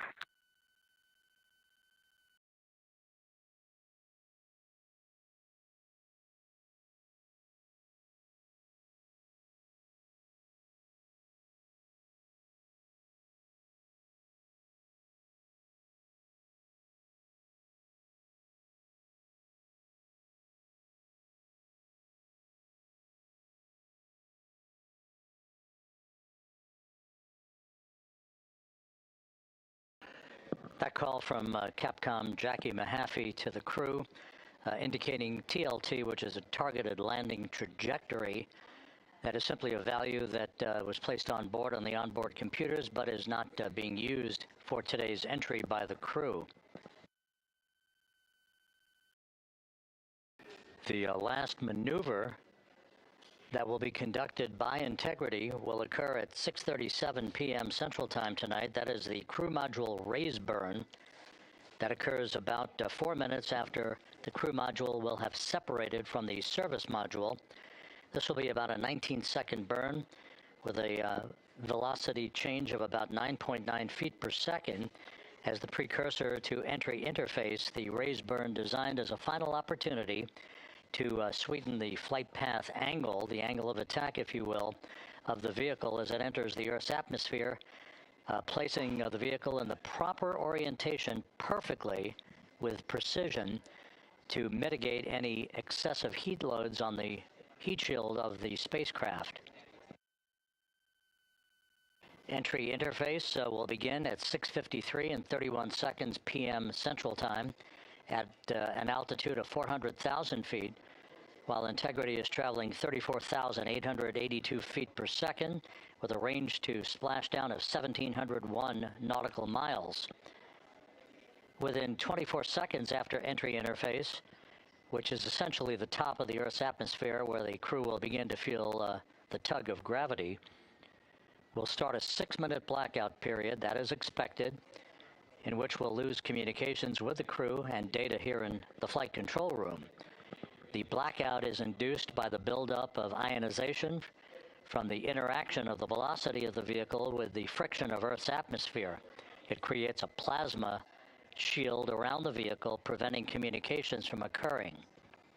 That 6-minute blackout is scheduled to end right around 7 p.m. straight up, and at that point, the vehicle will have descended to an altitude of 157,000 feet above the Earth, traveling at 13,300 feet per second.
Houston Integrity, could you go off board on the cameras for a couple, please? In work.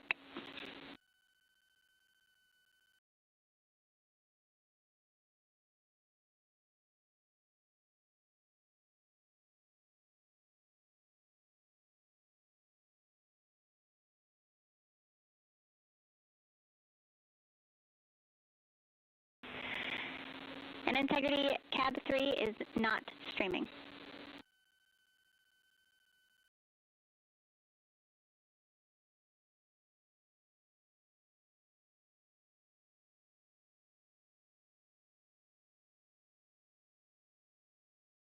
Thank you, Jackie.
Houston, integrity.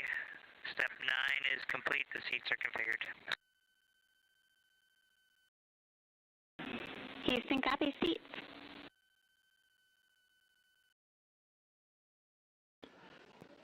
This is Mission Control Houston at a mission elapsed time of 8 days, 21 hours, 5 minutes into the flight of Integrity on the Artemis II mission. Several countdown clocks are ticking backward here in the flight control room as the Earth grows larger and larger in the field of view.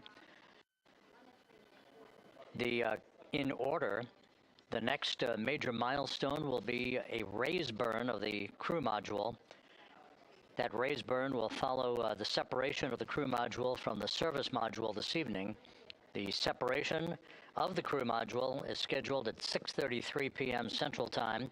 4 minutes later, at 6:37 p.m. Central Time, we'll conduct about a 19-second raise burn. This is a slight maneuver to tilt up the aft end of Integrity and a final opportunity to fine-tune the angle of attack that Integrity will incur as it enters the Earth's atmosphere over the Pacific Ocean.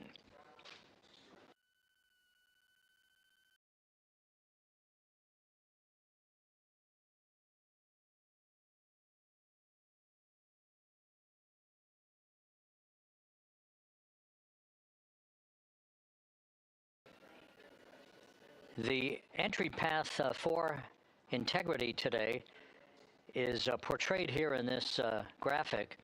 Basically, entry interface is 1,701 nautical miles uprange, if you will, from the expected splashdown point near the USS John Murtha, the recovery ship, and off the coast of San Diego.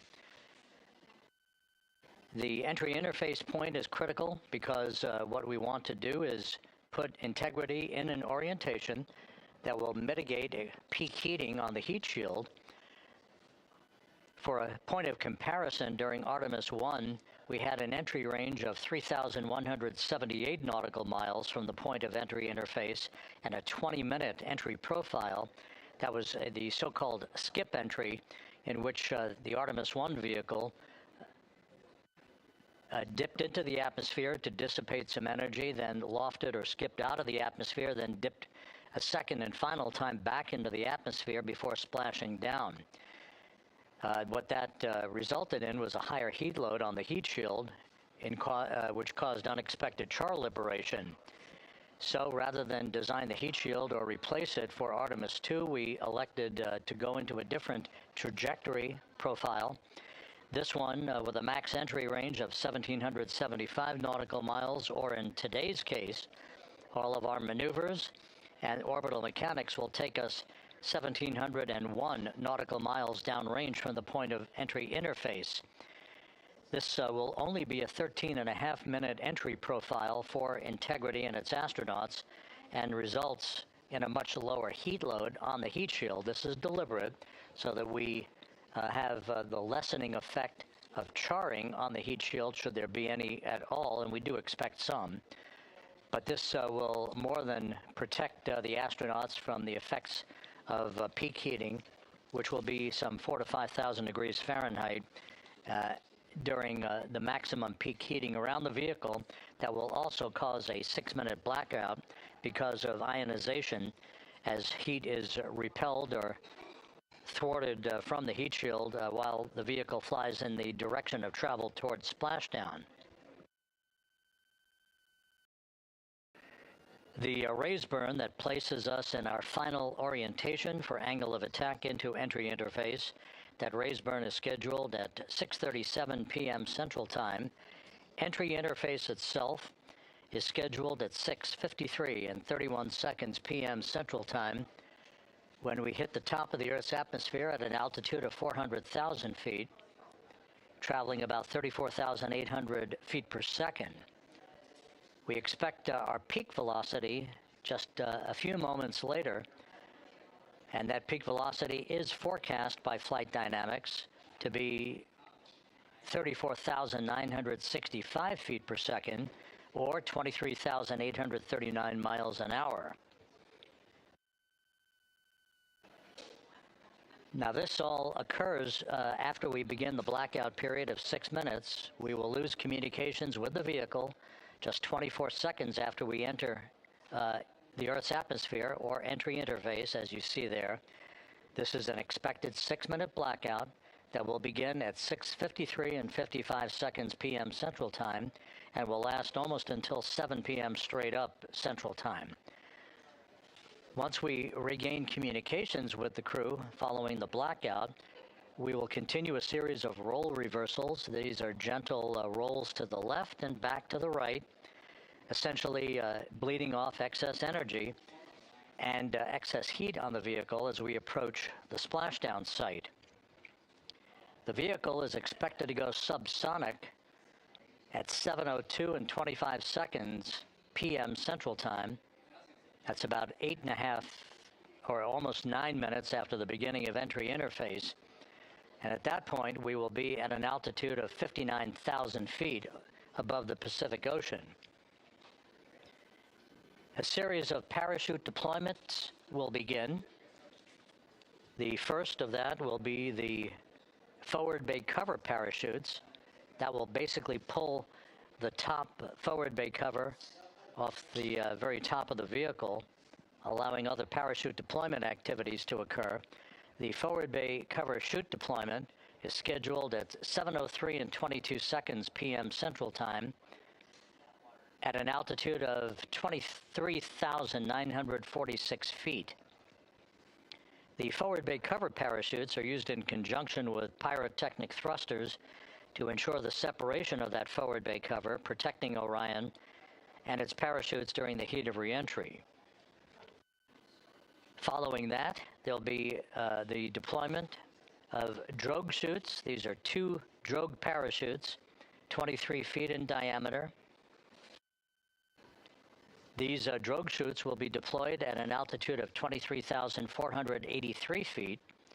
At this point, our velocity will have slowed from almost 24,000 feet per second to just 470 feet per second in a matter of minutes.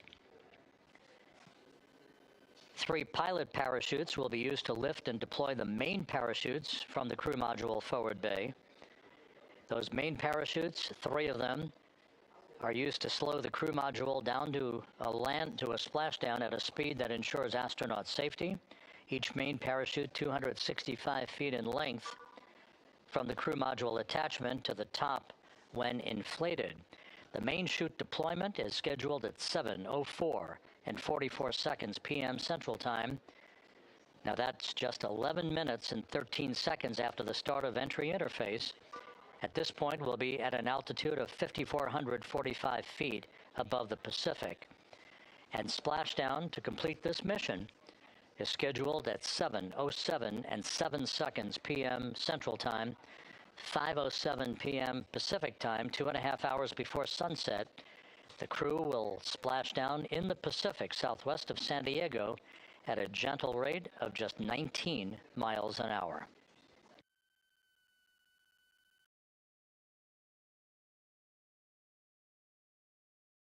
Following splashdown, the flight control team here in Houston is not done. Our work is just beginning at that point as we begin the process of powering down the vehicle. This is after we have established communications with the crew through a very low data rate system.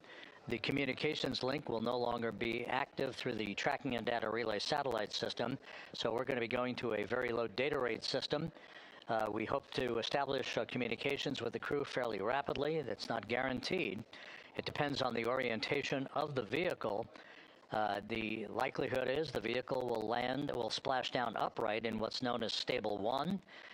Whether it's upright or in some other orientation, we'll begin the process of inflating 5 inflatable airbags that are positioned in a circumferential manner around the forward bay cover at the top of integrity. These airbags will be inflated through helium. Those 5 airbags will guarantee the proper orientation upright for the spacecraft through the rest of the process of extracting the crew, which should take some 45 minutes to an hour to complete.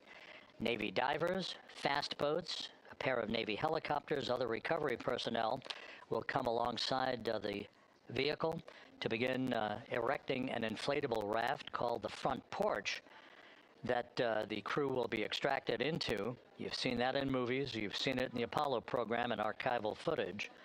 And one by one, the crew will be hoisted in alternating fashion to 2 hovering Navy helicopters for the trip back to the deck of the USS John Murtha, where they will leave the helicopters and move into a medical bay on the ship for comprehensive medical examinations.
As the astronauts aboard Integrity are in the process of stowing final items in the cabin before they move into their entry checklists, a final review of the procedures and the timelined activities for the rest of this mission. The next major milestone, once again, will be the separation of the European Service Module, which has performed valiantly throughout the course of this flight, from the crew module. That pyrotechnic separation scheduled 3 hours and 41 minutes from now. Just 3.5 minutes after that will be the crew module raise burn. That raise burn is scheduled at 6:37 p.m. Central Time. It's expected to be about a 19-second firing of the crew module thrusters in one final opportunity to fine-tune the angle of attack for Integrity as it enters the Earth's atmosphere. Splashdown 4 hours, 14 minutes from now, southwest of San Diego, where the weather is forecast to be ideal. Just some broken and scattered clouds expected, 10-knot winds, wave heights less than 4 feet. You couldn't ask for a better day out in the Pacific for the homecoming of the first crew to fly aboard the Orion spacecraft. At a mission elapsed time of 8 days, 21 hours, 18 minutes into the flight, this is Mission Control Houston.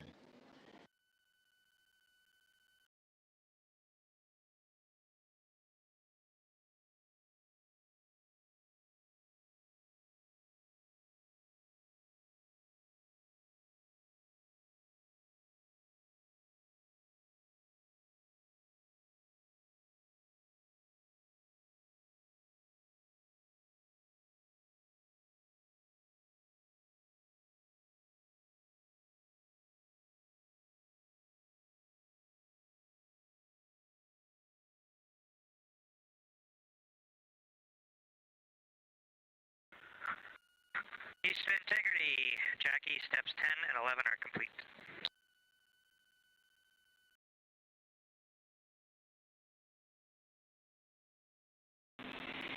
Houston copies. Steps 10 and 11.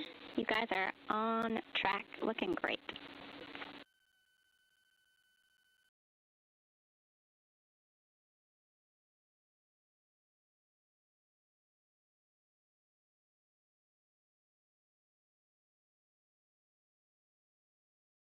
For those just joining, this view of the key players here in Mission Control, part of the flight control team. Rick Henfling, second from the right, is the entry flight director for this mission. Seated to his left is Judd Freeling, who was the flight director for Ascent back on April 1st. Jackie Mahaffey is second from the left. She is the Capcom whose voice you'll be hearing throughout the course of the afternoon and evening, talking directly to Integrity's astronauts through Splashdown. Stan Love, a veteran astronaut, is on the far left of your screen. He was the Ascent Capcom. He's joining Mahaffey today as a second set of eyes on all the data that we'll be discussing and hearing from the crew during the course of their high-speed entry back into the Earth's atmosphere.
And this is Mission Control Houston. You can see one of the helicopters that will be involved in the recovery operations, having taken off from the deck of the USS John P. Murtha. Recovery operations underway. Several helicopters will be employed not just for recovery, but for imagery activities.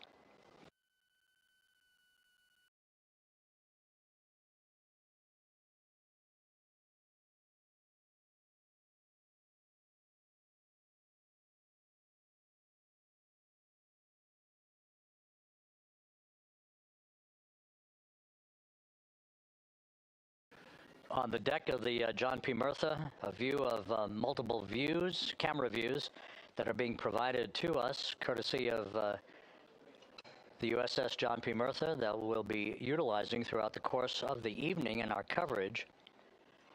Once we start the NASA Plus coverage at 5:30 p.m. Central Time, 6:30 p.m. Eastern Time, that's a simulcast of our 24/7 YouTube coverage.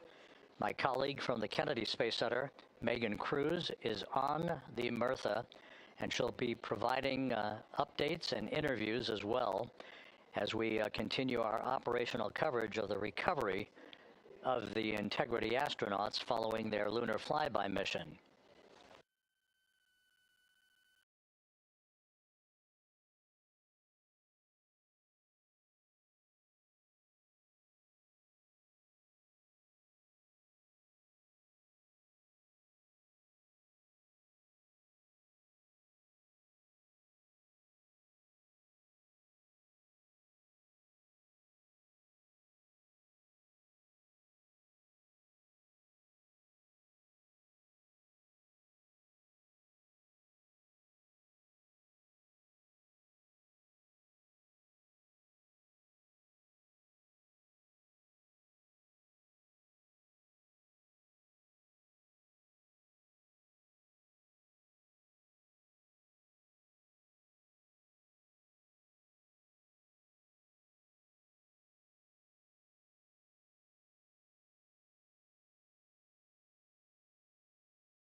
Houston integrity for toilet configure for return. Go ahead. We have an empty canister. Can you confirm that I don't need to do steps 1.2 to 1.4? Checking.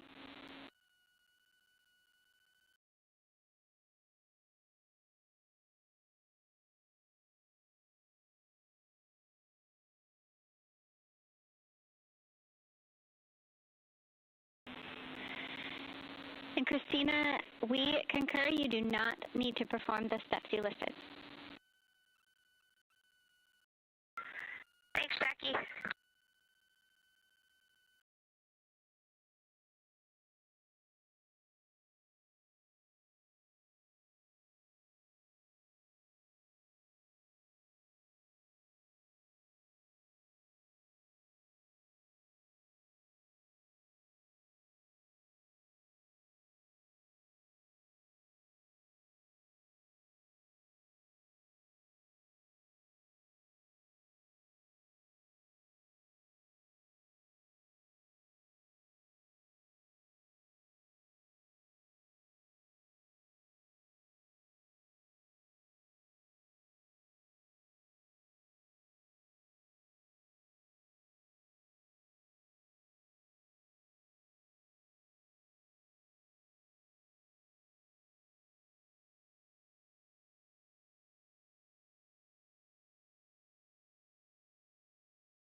This is Mission Control Houston, 8 days, 21 hours, 38 minutes into the flight of Integrity on the Artemis II mission. On board, all is quiet, as it is here in Mission Control, with everything moving along in trip hammer fashion, in good shape, all of Integrity systems in great shape, and the weather at the splashdown zone off the coast of San Diego couldn't be better. A forecast of go conditions with winds of just 10 knots, wave heights less than 4 feet, ideal conditions for the recovery of Reid Wiseman, Victor Glover, Christina Koch, and Jeremy Hansen following their splashdown, which is just 3 hours and 53 minutes from now. The next major milestone coming up in 3 hours and 19 minutes, that will be the separation of the crew module from the European service module that has performed perfectly during the course of the flight. The service module separation from the crew module scheduled at 6:33 p.m. Central Time. Just 4 minutes later, there'll be a slight maneuver, a raise burn as it is called. This will tilt the aft end of the crew module upward ever so slightly in one final opportunity to refine the flight path angle, the angle of attack, if you will, as Integrity enters the Earth's atmosphere at the point called entry interface. That is at 6:53 and 31 seconds p.m. Central Time, or some 16 minutes after the raise burn itself. All of these events will be happening fairly rapidly as we move over the next few hours toward a splashdown of the crew and a completion of a mission that will have totaled 694,481 miles from launch to splashdown.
Houston, integrity for timeline. Christina, we're with you. Hey, Jackie. You guys okay if we start entry checklist 30 minutes early? Checking.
And integrity Houston for entry checklist. We are ready for you to begin 18.0.1 entry checklist, steps 1 through 6.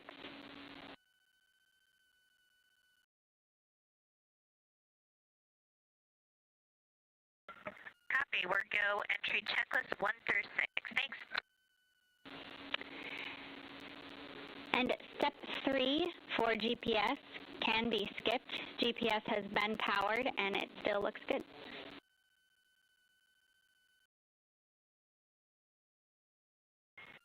Copy. Step 3 is a skip.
This is Mission Control Houston at a mission elapsed time of 8 days, 21 hours, 50 minutes into the flight of Integrity on the Artemis II mission. The crew is completing the configuration of the crew cabin. Soon they'll be breaking out their launch and entry suits in preparation for donning those suits and conducting leak checks as we get a bit further along in the entry preparation time frame. Meanwhile, we're looking forward to the next major milestone. That will be the separation of the crew module from the European service module 3 hours and 7 minutes from now. That's scheduled to occur at 6:33 p.m. Central Time, 7:33 p.m. Eastern Time. 4 minutes after that, we'll conduct a raise burn. This will be about a 19-second firing of Integrity's thrusters with a change in velocity of 9.9 feet per second. That will adjust the angle of attack of the vehicle by gently tipping the aft end of Integrity higher, if you will, like sitting in a reclining chair and basically leaning back a bit.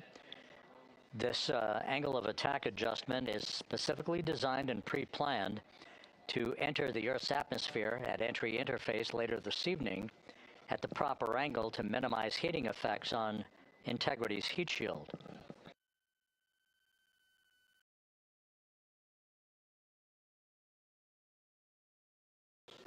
It's worth mentioning once again that the difference between this entry and the uncrewed entry of Artemis I is that on Artemis I, we flew a trajectory known as a skip entry, which involved an initial dip into the atmosphere to dissipate some energy, and then we lofted back out of the atmosphere briefly, then dipped back in a second time before splashing down in the Pacific. After the flight, the post-flight inspection and video analysis showed that there was an area of mechanical char liberation that was not expected. And so after extensive analysis and the review of an independent review team, it was determined to adjust the entry profile for Artemis II, minimizing the range of entry from 3,178 nautical miles to a distance of just 1,775 nautical miles across the Pacific. So instead of 20 minutes of exposure to heating effects, today we're going to only encounter 13.5 minutes of heat loads on the vehicle. Our intended splashdown target is about 1,701 nautical miles downrange from the point of entry interface. It will be about 13.5 minutes from the time that we enter the Earth's atmosphere at an altitude of 400,000 feet at 6:53 and 31 seconds p.m. Central Time to the point of splashdown at 7:07 and 7 seconds p.m. Central Time. In that brief 13.5 minute period, peak heating on the vehicle should be about 4,000 to 5,000 degrees Fahrenheit, the heat to be repelled by Integrity's heat shield, as it is for any vehicle entering the Earth's atmosphere that has a crew on board. The crew should be experiencing a G load on their bodies of about 3.9 Gs at peak loads on the crew members, feeling the tug of Earth's gravity for the first time in 9 days.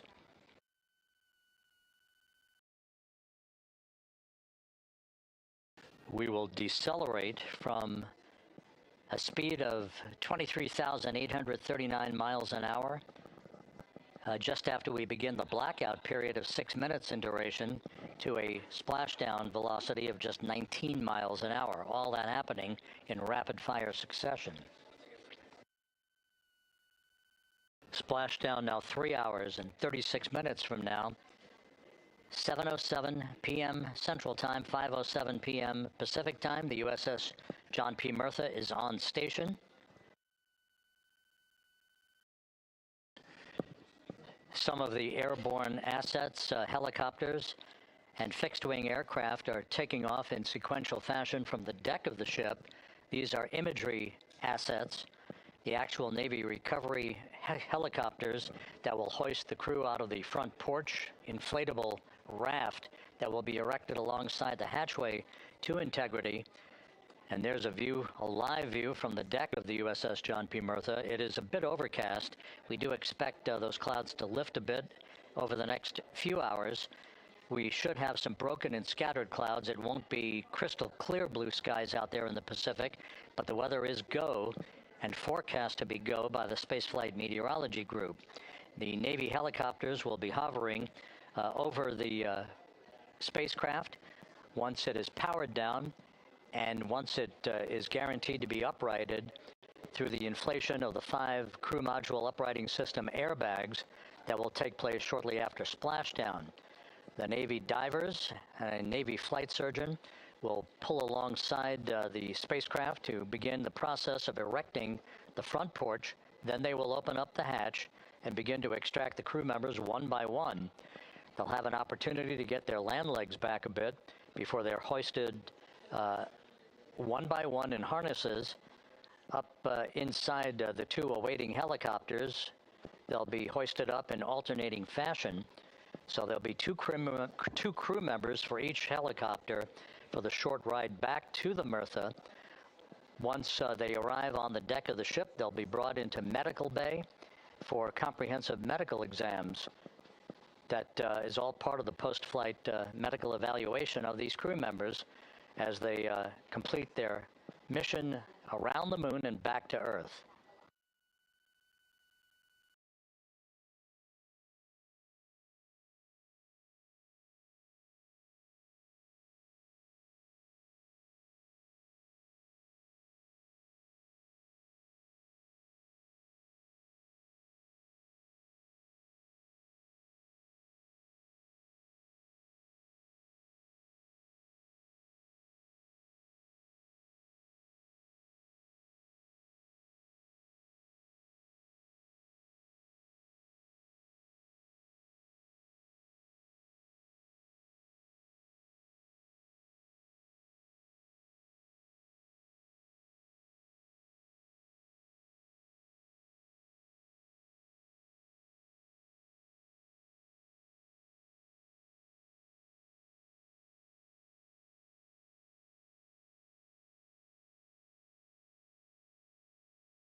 Integrity Houston for entry checklist.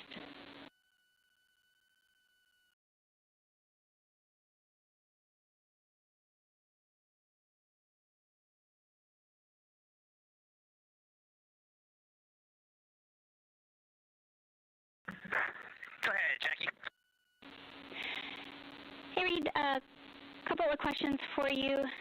We realized we didn't give you an explicit thumbs up to perform step 1.2 for the flight path angle hash mark update, so we wanted to confirm that you did, in fact, perform the set EI FPA limits procedure. And secondly, we want your opinion on the in and out CMIS caution. Is that something that will be distracting such that we should inhibit it.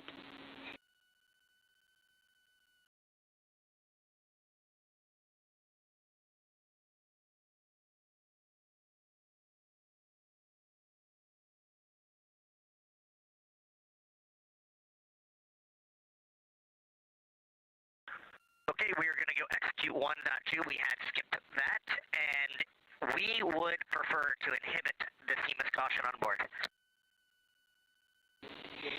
Okay, we copy, and just to close the loop on that, that will mean on flight.landing, you would not have a yellow or down arrow indication if that does stay below the threshold.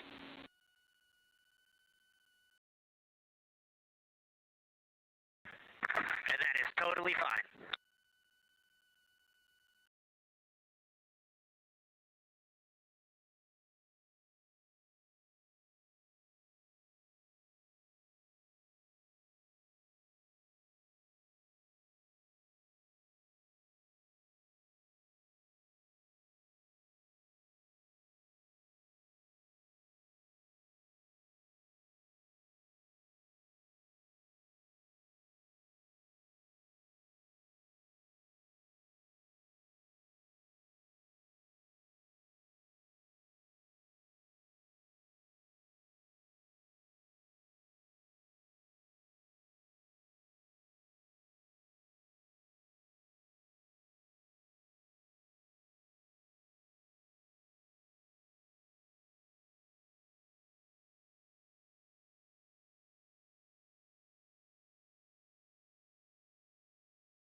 Houston, integrity for toilet deactivation. Integrity. Jackie had to step off for a second. Go ahead for toilet.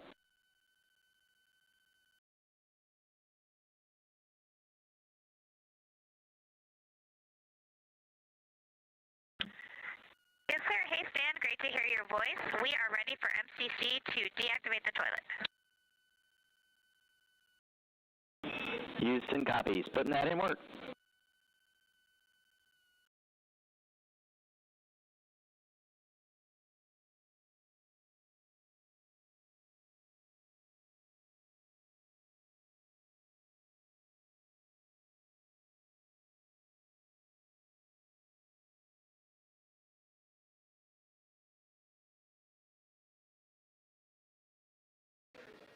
This is Mission Control Houston. That communication from Christina Koch on board Integrity to spacecraft communicator Stan Love. Integrity for burn telemetry on CM raise burn. 2 questions.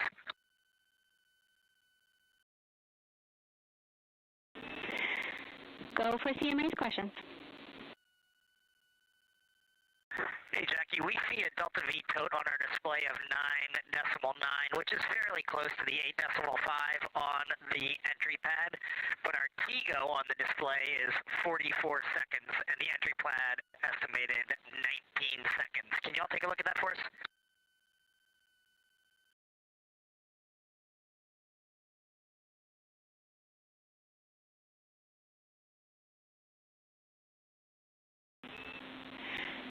Hey Reid, good catch. The explanation there is that Delta V is about what we expect update-wise, but the TGO calculation is not understanding that you will not have the SM when you burn CM raised. So it's doing a different mass calculation there. I remember that class in November of 2023 in Building 5 on the 3rd floor. Thank you very much.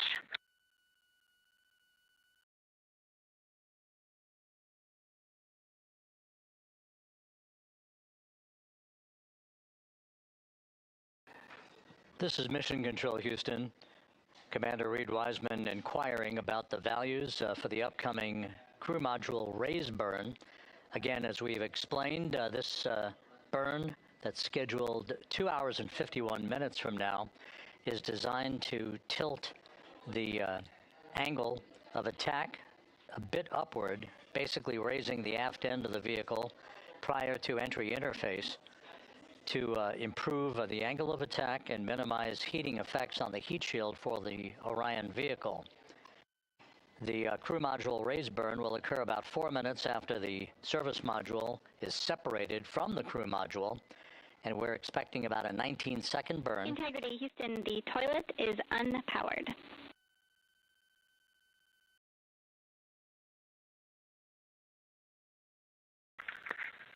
Christina Rogers, thank you.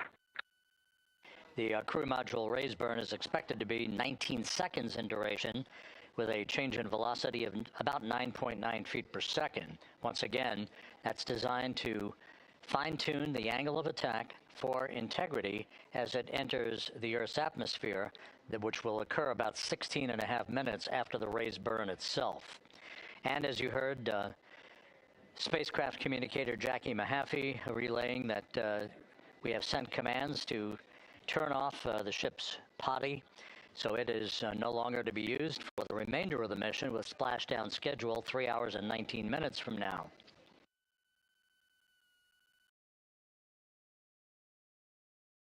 The 4 crew members on board Integrity, Reid Wiseman, Victor Glover, Christina Koch, and Jeremy Hansen, are in the process of completing the stowage of items in the crew cabin before they move into their entry checklist, basically looking through all of the chronological procedures that lie ahead for the rapid-fire succession of all of the events that will unfold over the course of the next 3 hours.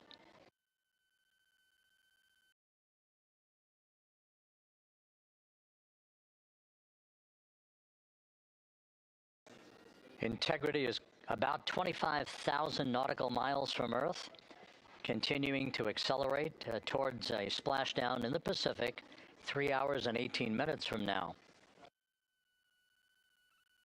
All of Integrity's systems are in excellent shape. The crew is great, feeling well, and the weather in the splashdown zone in the Pacific, although a bit cloudy with broken and scattered clouds, is a go forecast with just 10-knot winds and wave heights less than 4 feet.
Views from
Integrity Houston for a post-RTC3 tracking update.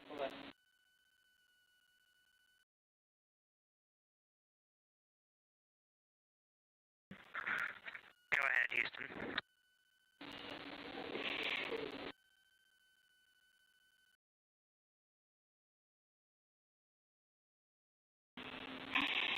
Hey, the post-RTC3 tracking looks great. So good, in fact, that if we got to CM rays and did not yet have GPS acquisition, we would still be go for CM rays from that perspective. And so overall, I can confirm the post-RTC3 trajectory is within EI limits. All right, Jackie, we love that. That says a lot about our FIDO folks in this vehicle.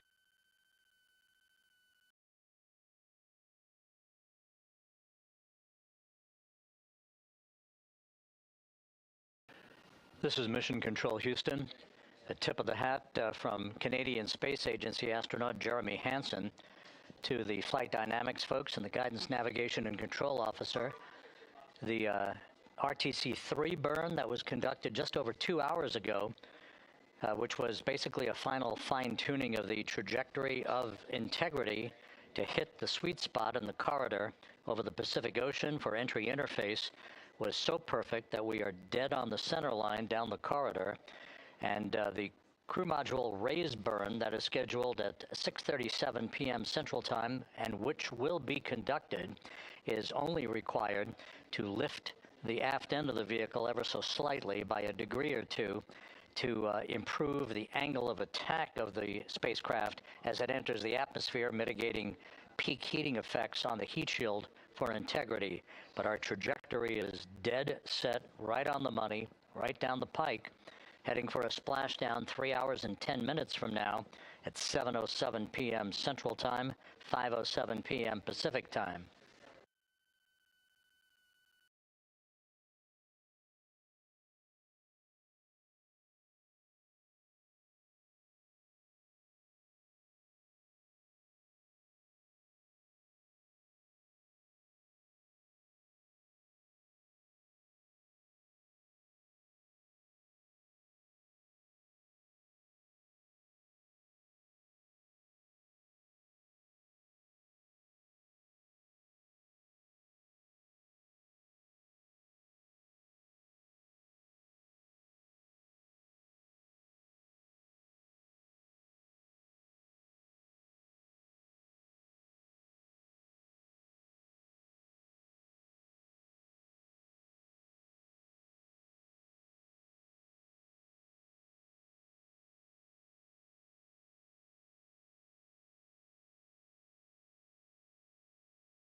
Houston integrity com check from seat 1.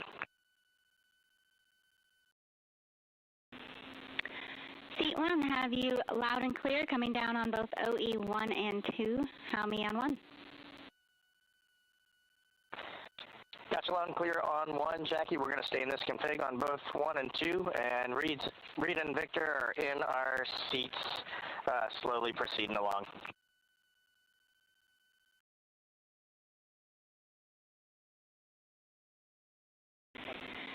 Okay, we copy, and just to confirm, that means that you've got the bulk of your suits donned, is that correct?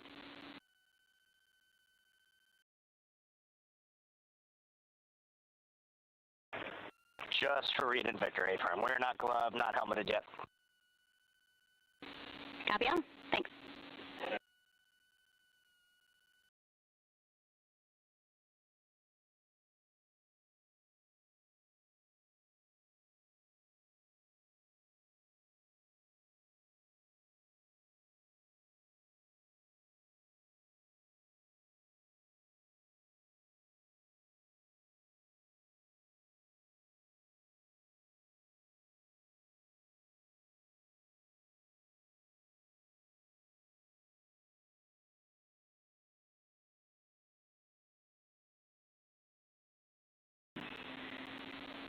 Integrity BFS is configured for entry with outputs inhibited. And a reminder, when you get to step 9.3, use your separate instance of 18.3.101 to save off the time. 100%, thanks.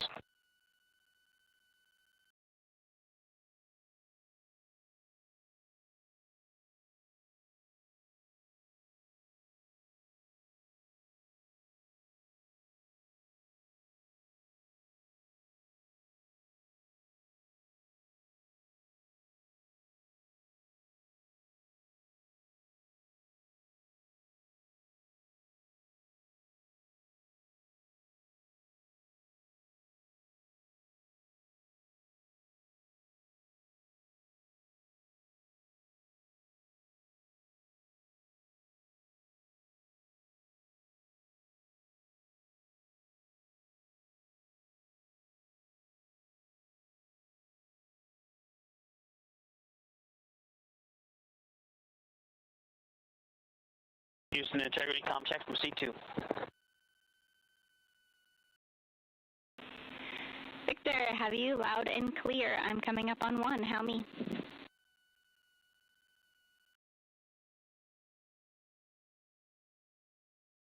Jackie, I have you loud and clear on 1.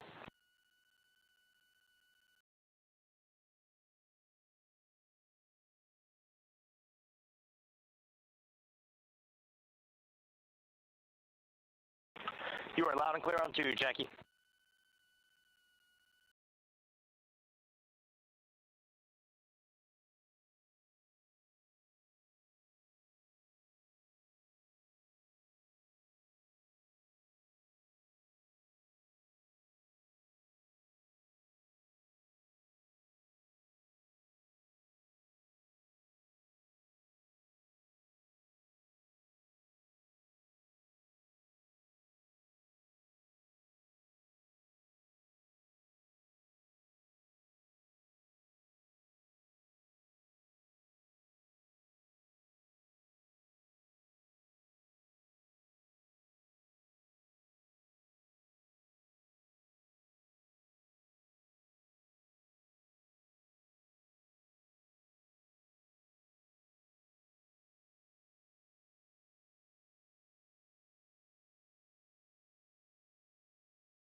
Houston, integrity.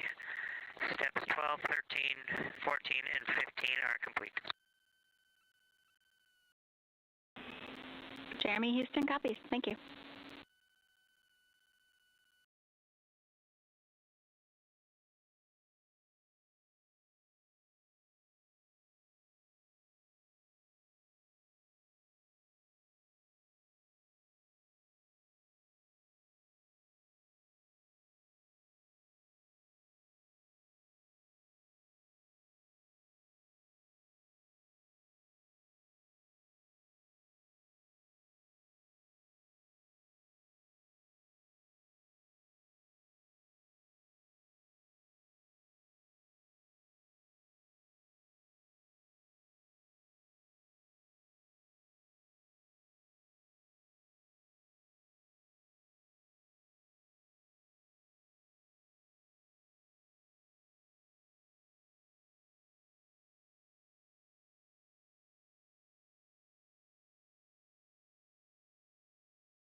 This is Mission Control Houston, 8 days, 22 hours, 55 minutes into the flight of Integrity on the Artemis II mission.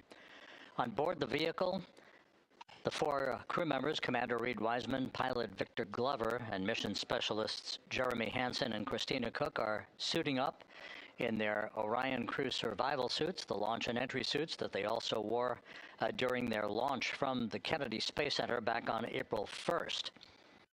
Once the crew is all suited up, they'll conduct a series of leak checks to make sure that they have good suit integrity, aboard integrity, before they strap themselves into their seats for the final phase of this mission that will culminate with a splashdown in the Pacific 2 hours and 35 minutes from now at 7:07 p.m. Central Time, 5:07 p.m. Pacific Time, about 2.5 hours before sunset, southwest of San Diego. And the suits are in the process of being leak checked at the present time. We'll relay all that to you in just a few moments. Right now, Integrity is just about 20,000 nautical miles from the Earth, continuing to accelerate towards the next major milestone, which will be the separation of the crew module from the European service module 2 hours and 1 minute from now. That separation maneuver, pyrotechnically, will occur at 6:33 p.m. Central Time. That will be followed just 4 minutes later by a raise burn, a 19-second burn of Integrity's thrusters to induce a change in velocity of 9.9 feet per second, slightly raising up the aft end of the vehicle to improve its angle of attack as it enters the Earth's atmosphere, and in the process mitigates the peak heating effects on the heat shield of the vehicle. Out in the splashdown zone, out in the Pacific Ocean, the weather is forecast to be go by the Spaceflight Meteorology Group here at the Johnson Space Center. Winds of just about 10 knots and wave heights less than 4 feet, which should be ideal for the recovery forces that are being deployed from the USS John Murtha to recover the crew, extract them, hoist them into 2 Navy helicopters, and fly them back to the deck of the Murtha to be brought into medical bay for post-splashdown medical checks. We now have a report from the environmental systems officer here that we have good suit leak checks. All 4 suits have passed the leak check, so we are in good shape here for entry and splashdown coming up just over 2.5 hours from now. One data point, just an update on some numbers that we've just received from Flight Dynamics, and these are unofficial and will not become official until post-flight. We now anticipate that the maximum speed that Integrity will encounter as it enters the Earth's atmosphere will be right around the same time as we enter a communications blackout of 6 minutes in duration.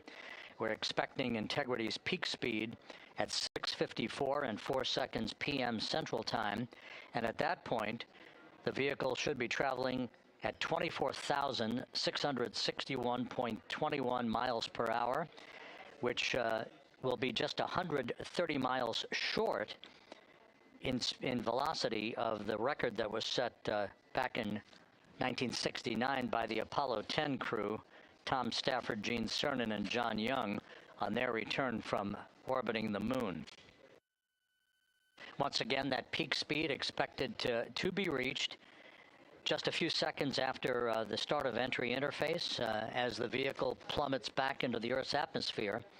The peak speed expected to be reached at 6:54 and 4 seconds p.m. Central Time, and that peak speed now estimated by Flight Dynamics to be 24,661.21 miles per hour, which equates to about Mach 33.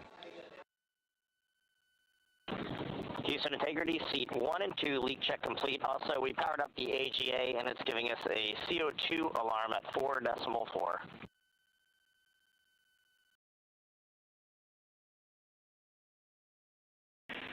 We copy leak check. We saw it as well. And copy CO2 at 4.4. We are discussing. We also on the AGA have a bit A of 16. We've seen that in the past. Should go away.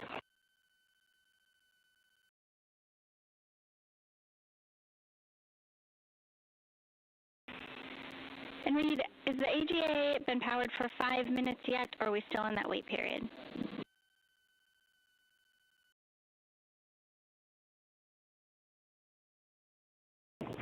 We are in the wait period. We expect that bit will go away. We copy, and that bit can also indicate that we cannot trust the other values, so we'll check back with you after the 5 minutes on the CO2 level. Hey, firm.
This is Mission Control Houston. Mission elapsed time of 8 days, 23 hours, 2 minutes into the flight of Integrity on the Artemis II mission.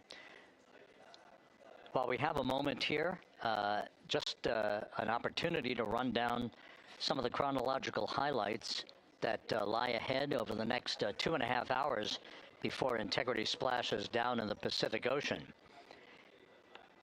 Coming up at 5:30 p.m. Central Time, 6:30 p.m. Eastern Time, we will begin a simulcast of NASA Plus coverage that will accompany our 24/7 YouTube coverage that we have been providing ever since we began the mission with the tanking of the Space Launch System at the Kennedy Space Center for launch back on April 1st.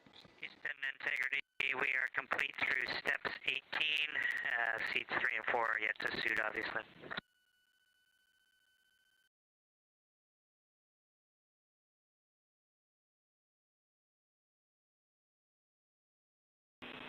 Jeremy, we copy completed 16 through 18 and confirm for us whether you needed any adjustments of CIAS in step 17.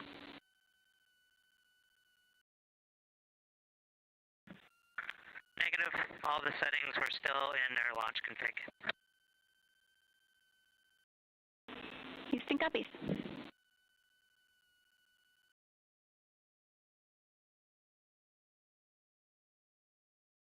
Once again, with the leak checks having been successfully completed on the 4 launch and entry suits for the crew members on board Integrity, once again we'll begin our NASA Plus coverage as a simulcast to our 24/7 YouTube coverage in less than an hour at 5:30 p.m. Central Time, 6:30 p.m. Eastern Time. At 6:15 p.m., we're going to hand over communications from the Deep Space Network to the Tracking and Data Relay Satellite System as Integrity continues to approach the Earth. Currently, Integrity is less than 20,000 nautical miles from its destination and a splashdown in the Pacific. We will separate the European service module from the crew module at 6:33 p.m. Central Time. And just 4 minutes later, we'll conduct a raise burn, a 19-second burn of the Integrity thrusters to slightly tilt the vehicle's orientation upward, with the aft end being tilted upward.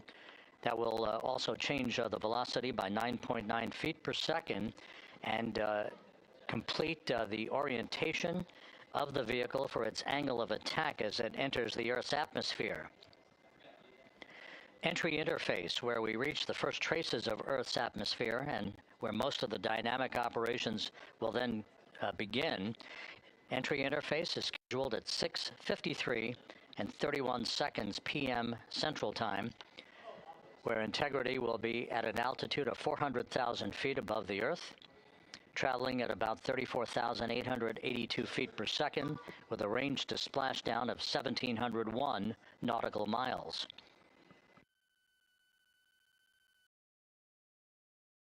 Just 10 seconds, just a few seconds later, about 24 seconds later, we'll enter a 6-minute communications blackout at 6:53 and 55 seconds p.m. That communications blackout will be due to the buildup of plasma around the vehicle, the ionization of the interaction of the velocity of Integrity with the friction of the Earth's atmosphere. So the communications blackout, to last about 6 minutes in duration, will start 24 seconds after entry interface. At 6:54 and 4 seconds p.m., we'll reach our peak velocity. This is an estimation from Flight Dynamics. We should be reaching a peak velocity of 24,661.21 miles per hour, or somewhere around Mach 33.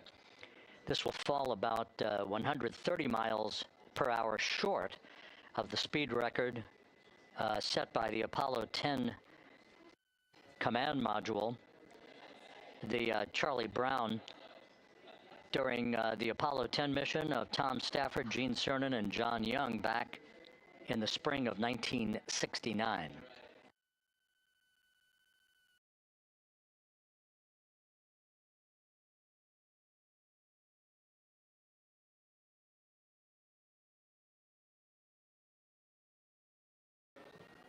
Once the communications blackout ends, which is expected just a few seconds before 7 p.m. Central Time, 6:59 and 56 seconds p.m. Central Time, we will be at an altitude of 157,000 feet over the Pacific Ocean, and at that point we should be traveling at about 13,300 feet per second, with a range to splashdown of just 147 nautical miles. There will be a series of roll reversals, first to the left, allowing integrity to bank to the left. These are computer-commanded, not crew-commanded, but computer-commanded roll reversals to bank the vehicle first to the left, then to the right. That bleeds off excess energy and helps to reduce the speed and the heating effects on the vehicle during the final phase of flight. Starting at 7:03 and 22 seconds p.m. Central Time, we'll begin the series of chute deployments. In all, there are 11 parachutes associated with this mission. The first 3 will pull off the forward bay cover from the top of the vehicle. The forward bay cover chutes are 3. That'll be followed by the deployment of the drogue chutes at 7:03 and 23 seconds p.m. Then 3 pilot parachutes will pull the main parachutes, 3 of them, from the forward bay cover. The forward bay housing all of the parachutes at the very top of Orion. The main chute deploy is scheduled at 7:04 and 44 seconds p.m. The vehicle will have slowed to just a very glacial speed of 198 miles per hour, feet per second, I should say, at that point, at an altitude of 5,400 feet above the Pacific Ocean. The splashdown velocity, of course, will be 0. 19 miles an hour is the velocity that the crew will feel under the 3 main parachutes as they splash down in the Pacific, southwest of San Diego. So a number of major milestones lie ahead. Splashdown time is currently estimated at 7:07 and 7 seconds p.m. Central Time, 5:07 and 7 seconds p.m. Pacific Time. That will conclude a total traveling distance from launch to splashdown of 694,481 statute miles.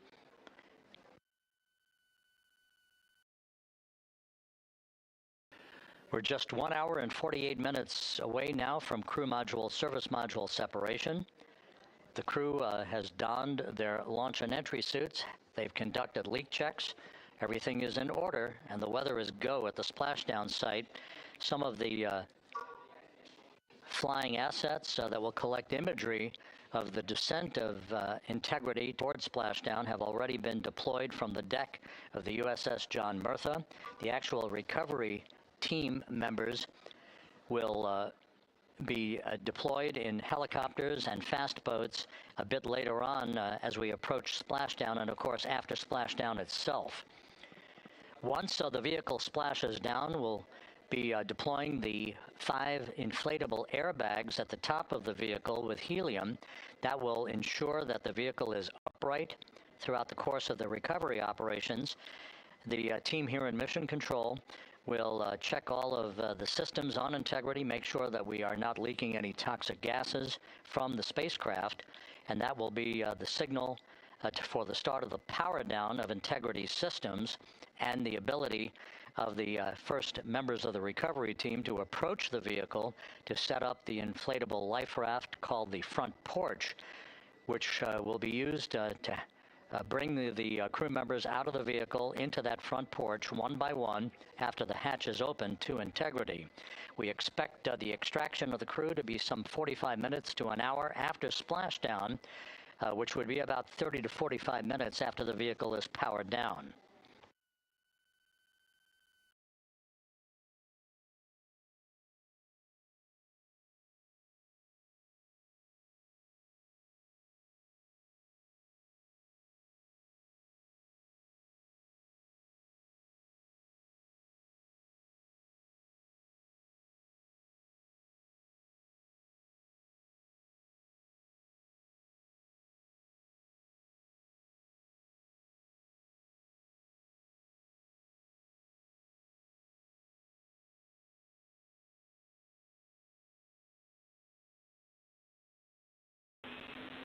Integrity, Houston. We are ready for another CO2 reading on the AGA.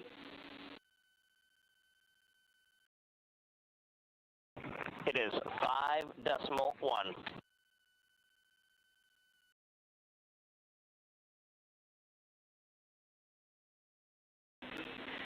Houston copies. And Reid, earlier I did misspeak. The CO2 reading specifically would not have been affected by that particular bit.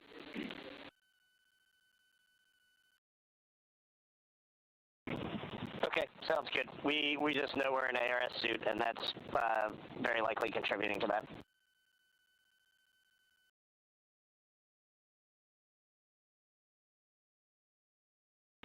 We concur.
Integrity, Houston, for CO2.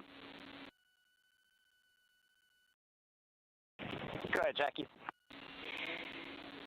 Hey, Reid, what we'd like to do is open the ARS ISO valve to mix the cabin and suit loop air for the time being. And we would just need a call from you all when Christina and Jeremy are getting in their seats and are a few minutes out from leak checks, and we'll get that back into a good config for you to start the next leak check.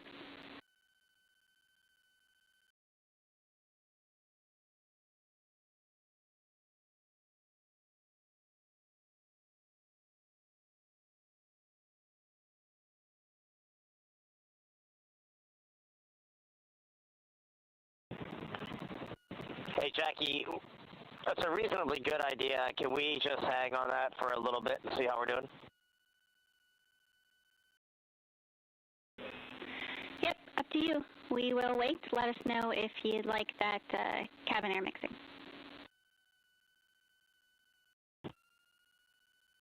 Is there a CO2 number where you guys would advise that?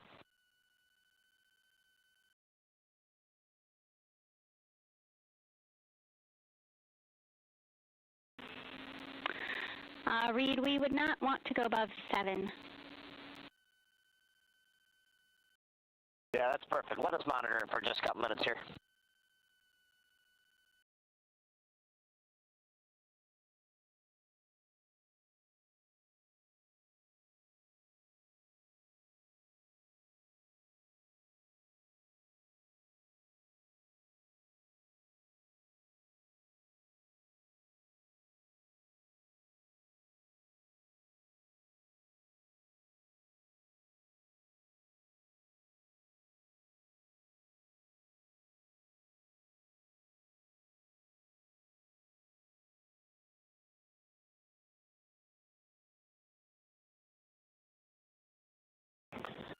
Houston, cabin entry config is complete, and Christina and Jeremy are about to start suit on. Excellent on cabin config and copy suit down. That call from Commander Reid Wiseman aboard Integrity indicating that following the successful leak checks on the 4 launch and entry suits, the crew will begin to actually don those suits now, and then they'll climb into their respective seats, both on the flight deck and the mid deck of the Integrity, in preparation for crew module service module separation that's scheduled 1 hour and 40 minutes from now.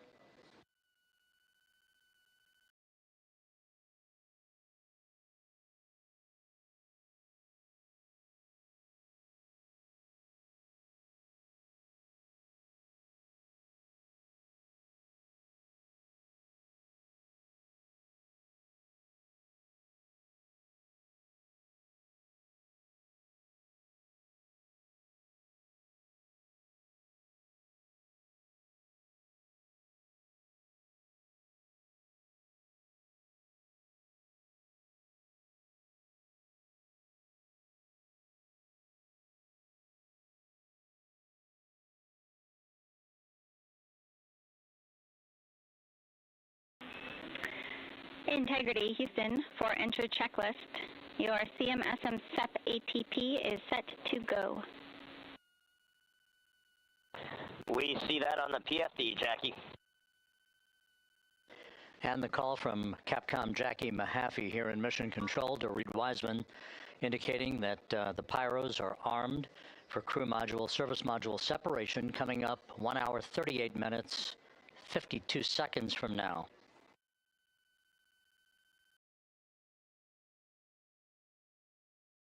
Integrity now squarely facing the planet Earth, 17,600 nautical miles away, headed for a splashdown 2 hours 12 minutes from now.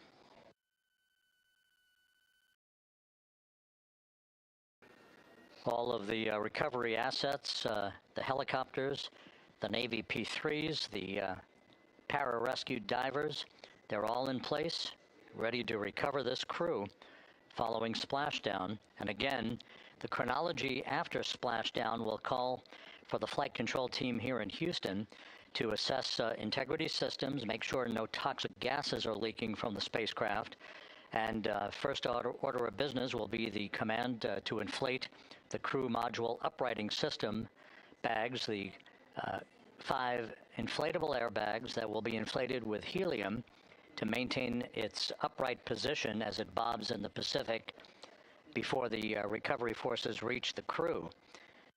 About 15 minutes after splashdown is when we expect the green light to be given to power down integrity systems, at which point the recovery teams will begin to make their way toward the vehicle to set up that inflatable life raft called the front porch, buttressed alongside the spacecraft. That will be the precursor to the opening of the hatch and the extraction of the crew members, one by one, into that raft, giving them a chance to get their land legs back as they feel the first sensations of Earth's gravity in 9 days and their high-speed return to Earth, with their peak speed reaching some 24,661 miles an hour.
Houston, Christina's got an amazing view of home planet out the side hatch window, and it's lighting up the cabin, and it's just a great blue hue to it. It's beautiful. That is amazing.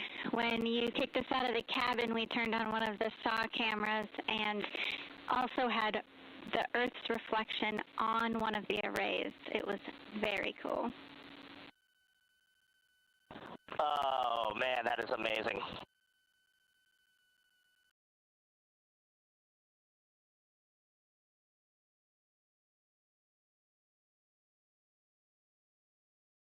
This is Mission Control Houston. Commander Reid Wiseman reveling about the view of the Earth from a distance of less than 17,000 nautical miles now. The cabin audio cable and boom mic are in F3 large stowed. We copy.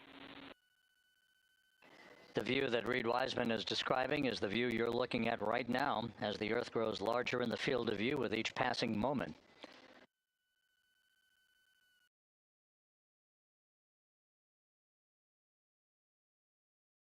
We're about 29 minutes away from the start of the NASA Plus coverage, joining our 24/7 YouTube coverage as a simulcast for the remainder of the evening through the time the crew is on the deck of the USS Merthyr and in medical bay.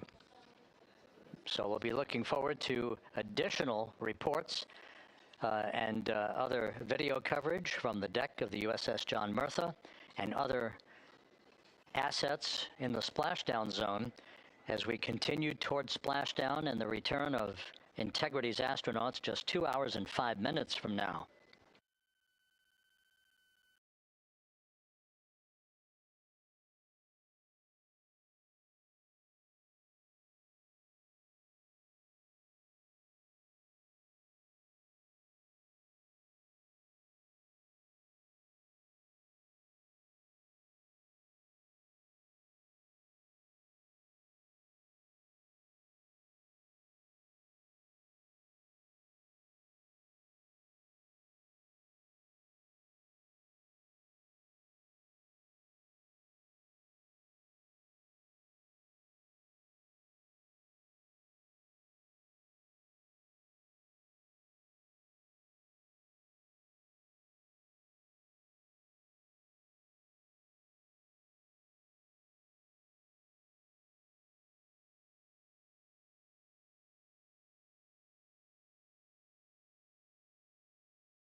Couple of minor updates, just tweaks by a second or so for some of the key activities that will be coming up. Flight Dynamics providing us with some updated information. The start of the blackout period, just a 1 second change. It's going to be estimated now at 6:53 and 54 seconds p.m. Central Time. The duration remains 6 minutes. That blackout will end at 6:59 and 55 seconds p.m. all Central Time. We expect to begin entering the Earth's atmosphere at an altitude of 400,000 feet at 6:53 and 30 seconds p.m. And 1 second difference now in our splashdown time. If everything unfolds the way we believe it will, splashdown now scheduled at 7:07 and 8 seconds p.m. Central Time, 7:07 and 8 seconds p.m. Central Time, 5:07 and 8 seconds p.m. Pacific Time at the splashdown zone off the coast of San Diego.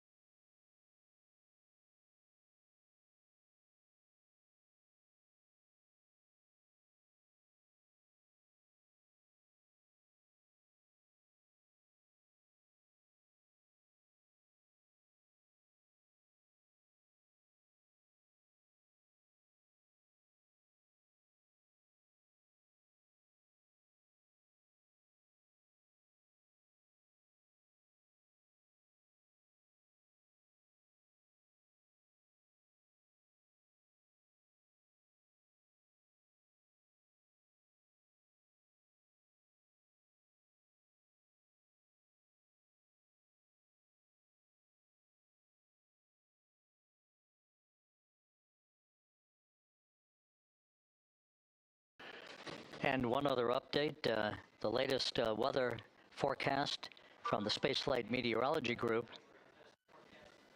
passed on to Flight Director Rick Henfling, calls for the clouds in the splashdown zone to be in the process of dissipating. The winds are somewhat reduced, now just 6 knots. The wave height's still less than 4 feet. All go forecast.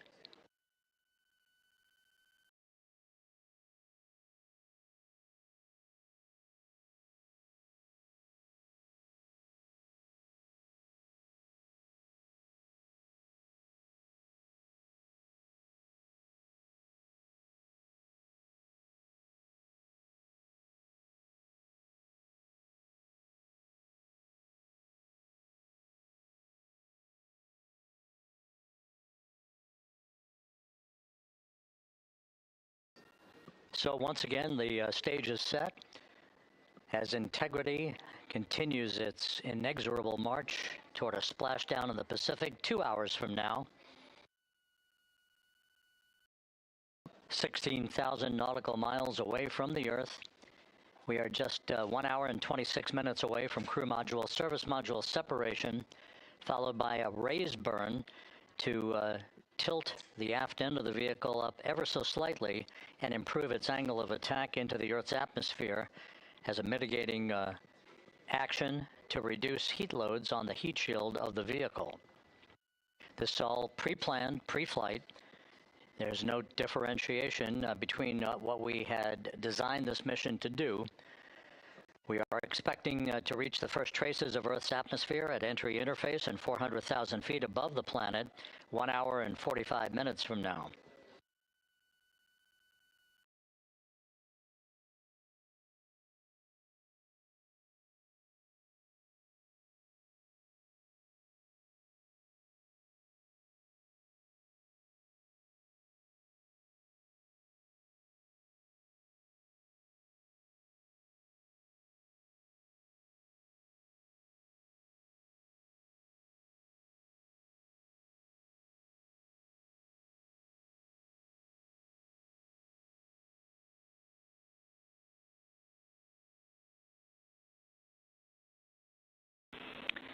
Integrity, Houston. Cabin temp cold soaking is initiated. Copy that, Jackie. CO2 is 5.5, and we are still doing good on board. Christina and Jeremy are beginning suit down.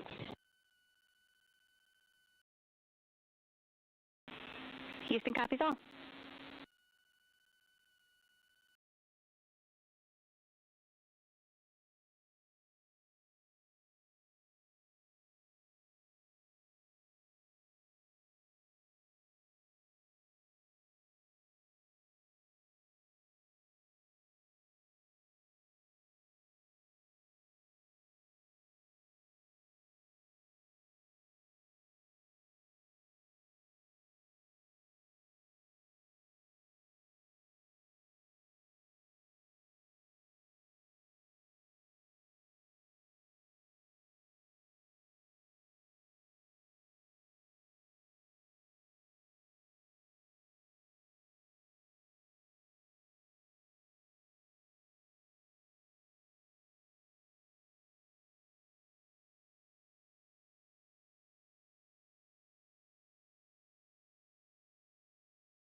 Integrity Houston for entry checklist.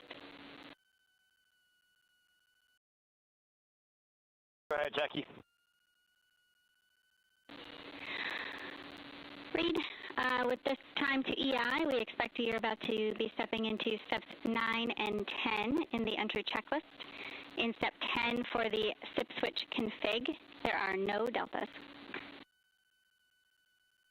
No deltas to step 10. Copy all.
This is Mission Control, Houston. Once again, a great view of the planet Earth from Integrity from one of the solar array wing cameras. Now just 14,000 nautical miles from Splashdown. Splashdown schedule for 7:07 and 8 seconds p.m. Central Time, 5:07 and 8 seconds p.m. Pacific Time. At a point to the southwest of San Diego in the Pacific Ocean, where the USS John Murtha is on station and where recovery team assets are being deployed to the predicted splashdown site to complete the mission of Integrity's astronauts and their lunar flyby. With the Earth growing larger in the field of view, the next major milestone, just 1 hour and 13 minutes from now, will be the separation of the crew module from the European service module. Houston copies. The separation of the crew module will set the stage just 3.5 minutes later. One question. Go ahead. When I was looking at the VFS SM SEP, it was the exact same time as our predicted SM SEP. Can you just confirm we don't need that to be a touch later?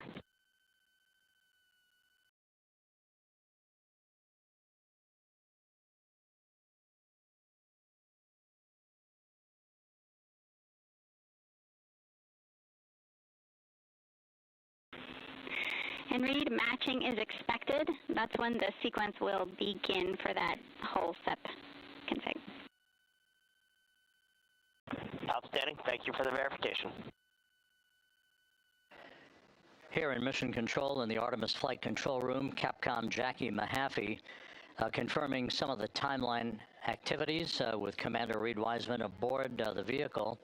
The crew has suited up in its launch and entry suits, ready to begin the critical phase of this mission. Their homecoming to a high-speed entry and a parachute-assisted splashdown in the Pacific. Once again, the next major milestone, 1 hour, 11 minutes from now, the separation of the crew module from the European service module as Artemis's astronauts head home to complete this historic flight.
Artemis II mission is a test mission of the Orion space capsule.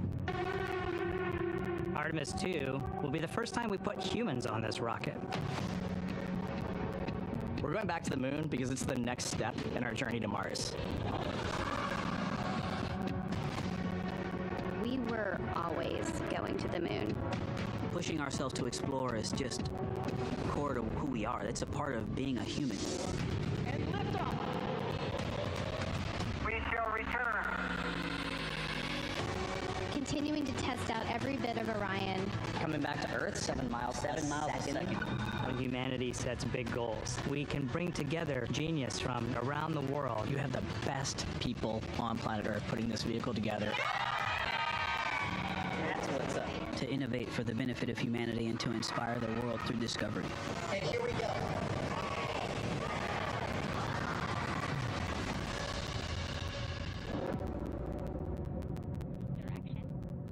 19th, 1972, 2:25 p.m. Eastern Standard Time. The Command Module America splashes down in the Pacific with Gene Cernan, Ron Evans, and Jack Schmidt aboard as the Apollo 17 mission came to an end, along with humanity's first series of expeditions to the moon. Today at this hour, you are looking live at our planet from the Integrity spacecraft, heading for a splashdown in the Pacific off the coast of San Diego just 1 hour and 35 minutes from now. And good day from the Artemis Flight Control Room here at the Johnson Space Center in Houston, where the entry flight control team is on duty at this hour, led by Flight Director Rick Henfling, joined on console with the voice you'll hear talking to the crew throughout the course of the day. That is Jackie Mahaffey, second from your left. Everything has gone extremely well as we are closing in on the return of Artemis's astronauts from their flight around the moon and historic lunar flyby that will culminate with that splashdown in the Pacific off the coast of San Diego just 1 hour and 35 minutes from now. And with that, it's a good entry pad, and we can continue in the procedure. Integrity. You're looking at a live view inside Integrity. Reid Wiseman on the left doing a fist bump with pilot Victor Glover on the right, and down in the mid-deck area just below their feet, suited up in their launch and entry suits, are mission specialists Christina Koch and Jeremy Hansen of the Canadian Space Agency. A number of milestones yet to unfold before splashdown just over an hour and a half from now. Earlier today, the crew woke up at about 10:35 a.m. Central Time. They completed the final major maneuver of the flight, that being the return trajectory correction 3 burn. It was an 8-second burn that fine-tuned its trajectory to enter a corridor over the Pacific Ocean a short time from now. That will be the point of entry interface, where the crew will reach the first traces of Earth's atmosphere at an altitude of 400,000 feet. The crew moved into its entry checklist just after 4 p.m. Central Time, suited up in those launch and entry suits, conducted leak checks, and now are in the final stages of their entry checklist. Instruction 115 of entry checklist. SM separation ATP is go. Houston copies. The next major milestone on the route home. Fully zipped, and they're working on EBS and then seating up. We copy. Thanks for the status. Jackie Mahaffey talking to Reid Wiseman aboard Integrity. The spacecraft now about 12,000 nautical miles from the Earth's surface. The next major milestone on tap for the crew will be the handover of communications from the Deep Space Network to the Tracking and Data Relay Satellite System. The Deep Space Network came into play after the translunar injection burn back on April 2nd that propelled Integrity toward its lunar flyby. We'll be back on the TDRS network here in about 41 minutes. Following that, the next activity will be the pyrotechnic separation of the crew module from the European service module. That is scheduled at 6:33 p.m. Central Time, followed 4 minutes later by one final critical maneuver. That will be a 19-second burn of Integrity's thrusters in what is called the crew module raise burn. Now, what that does is it basically acts If you were sitting in a reclining chair, you'd basically tilt yourself back. It raises the aft end of Integrity ever so slightly, and that is the final opportunity for us to fine-tune the angle of attack of Integrity through the area of peak heating at entry interface that will come a bit later on, about an hour and 18 minutes from now. So after the raise burn, we will be in the final orientation that will minimize any peak heating on the heat shield of Integrity and prior to the time the crew enters the Earth's atmosphere at an altitude of 400,000 feet. Entry interface. This is the critical time where the crew will reach the first traces of Earth's atmosphere at an altitude of 400,000 feet, traveling 34,882 feet per second.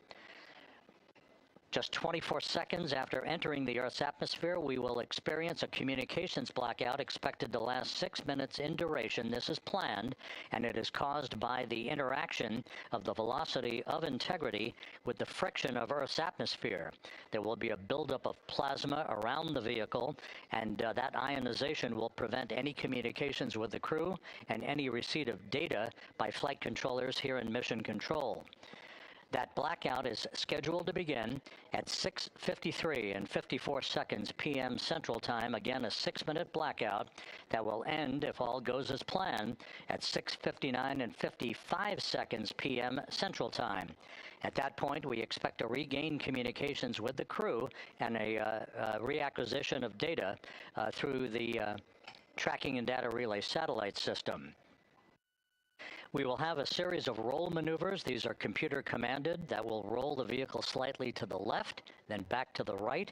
That will bleed off excess energy as we begin our peak period of velocity. We expect to reach a maximum velocity of 24,661.21 miles per hour, equivalent to about Mach 33 times the speed of sound, shortly after we enter that blackout period. Once we exit the blackout period, of course, we're in the denser regions of the Earth's atmosphere, and then we get set up for the parachute deployment sequence.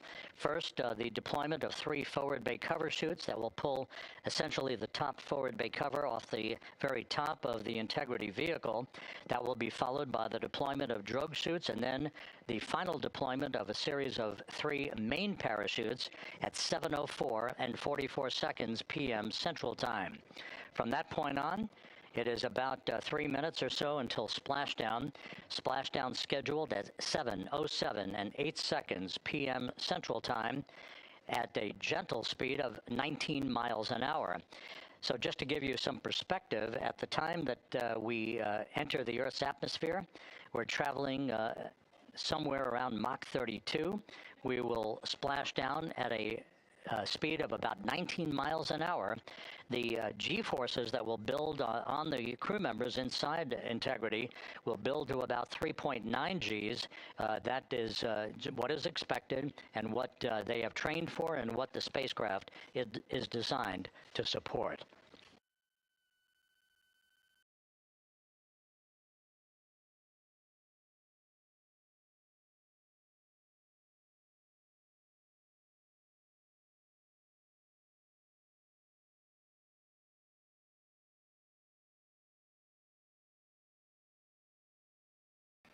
The latest weather forecast out in the recovery zone off the coast of San Diego is a go forecast from our meteorologists here at the Spaceflight Meteorology Group at the Johnson Space Center. And standing by on the deck of the USS John Murtha is my colleague from the Kennedy Space Center, Megan Cruz. Megan?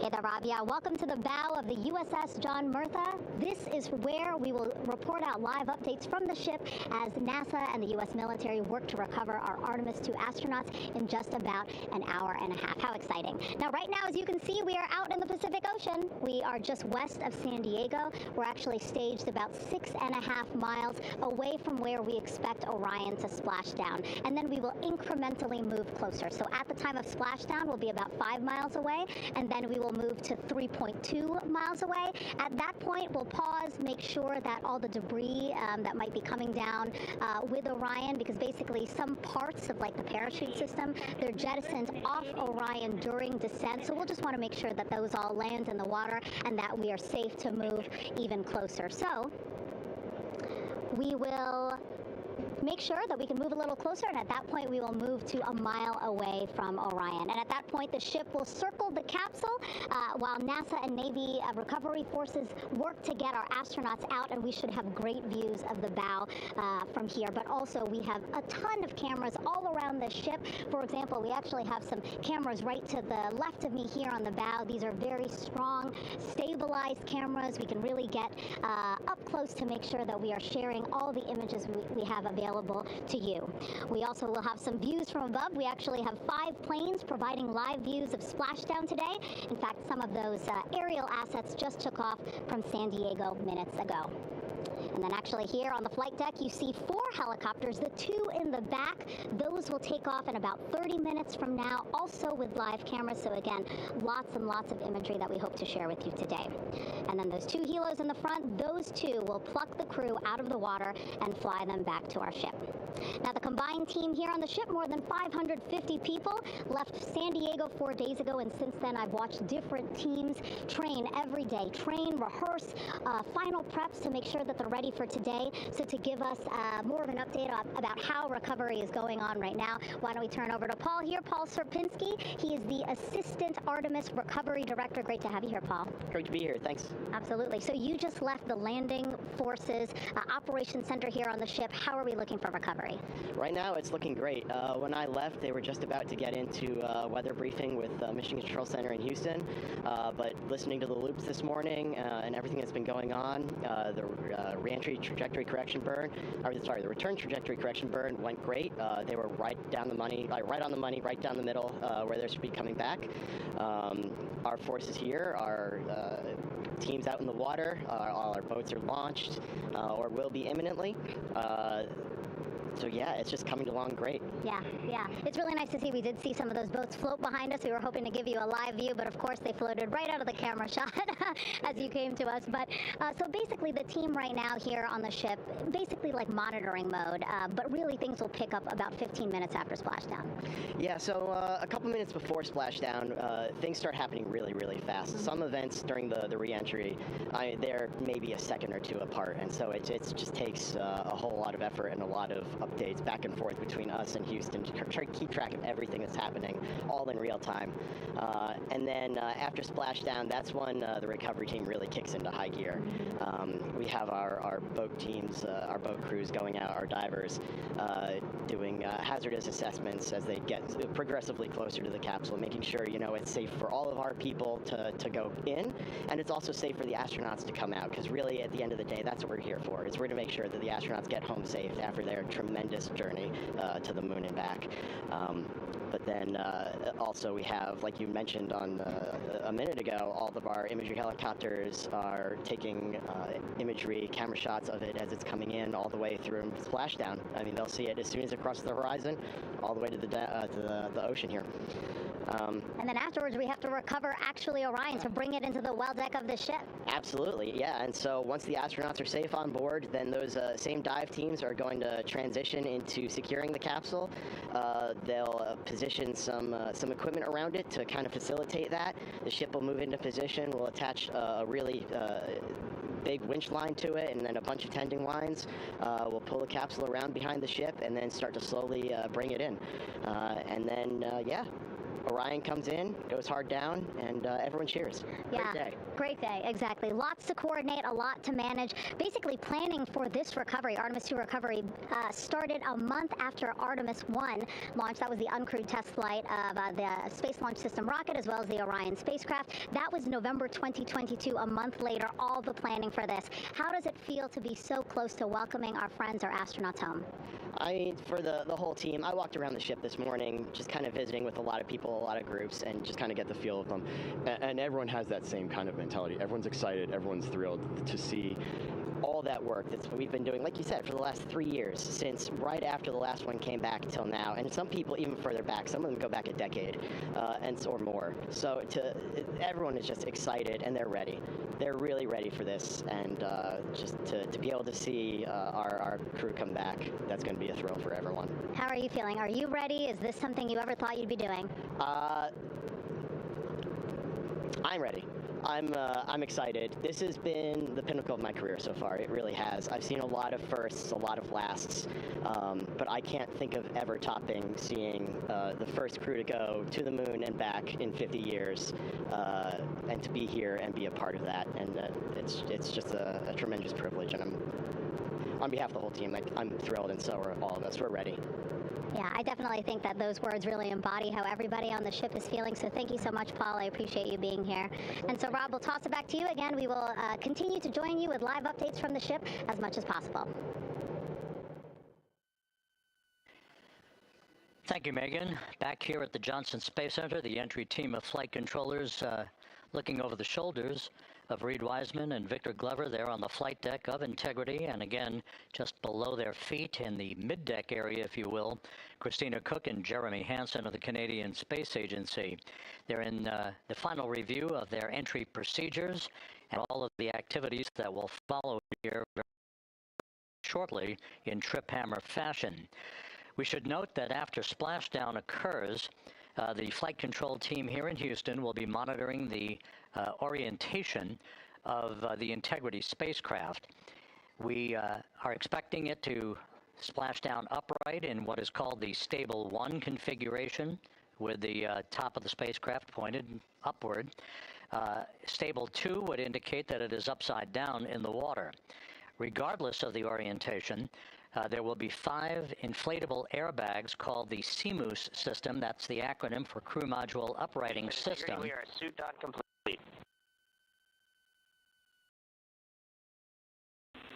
Houston, copies.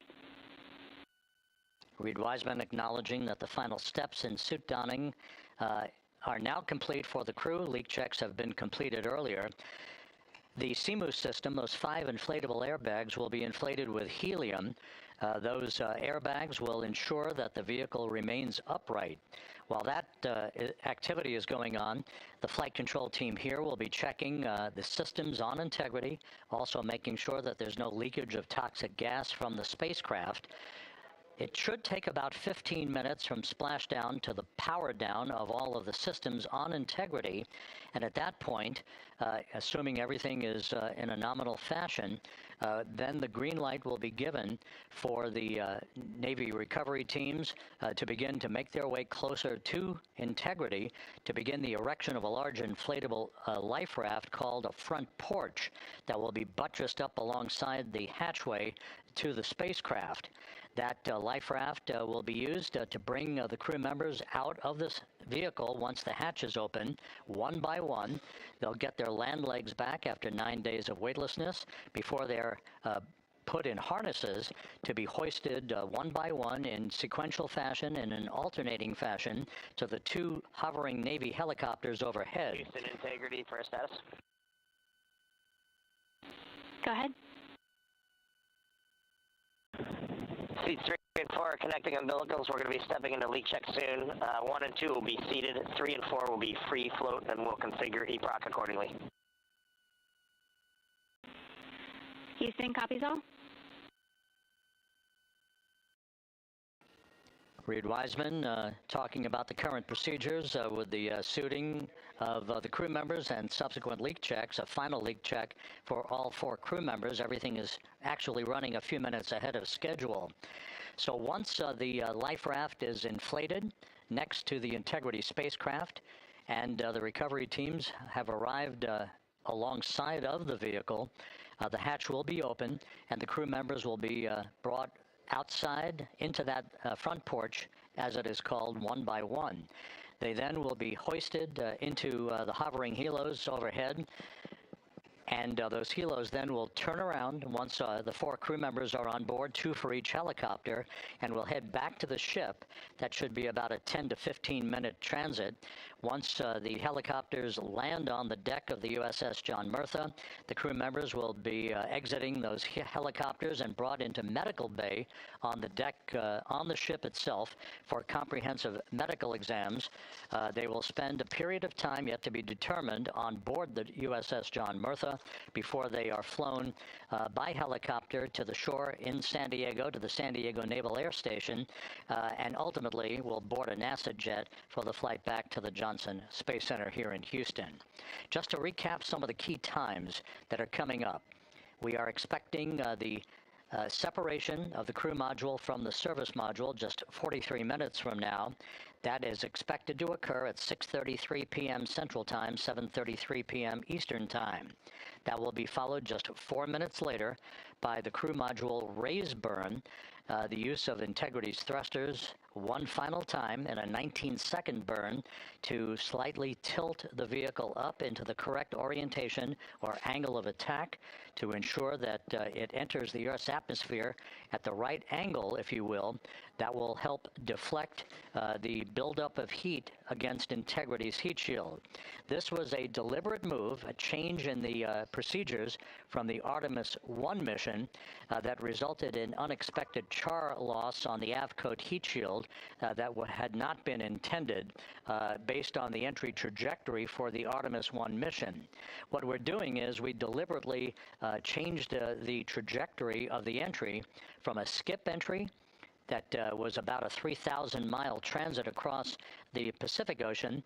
We are expecting now from entry interface to the point of splashdown to have a range of just 1,701 nautical miles, and that in of itself will reduce the exposure time of heating on the heat shield of the spacecraft.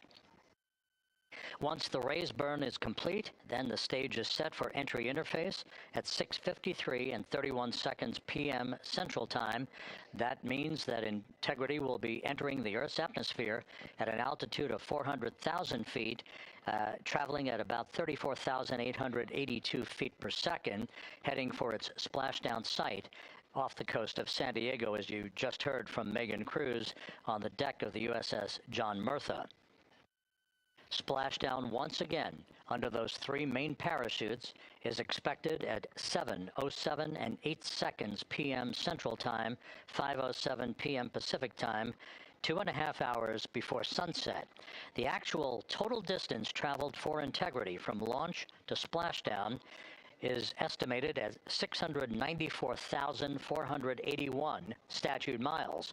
Now that includes the first high elliptical Earth orbit following launch that enabled Integrity to move to 43,000 miles above the Earth at its apogee, and enabling a 24-hour period of systems checkouts before the flight control team here and the mission management team gave approval for Integrity to conduct its translunar injection that propelled it on its way to the moon and its historic lunar flyby.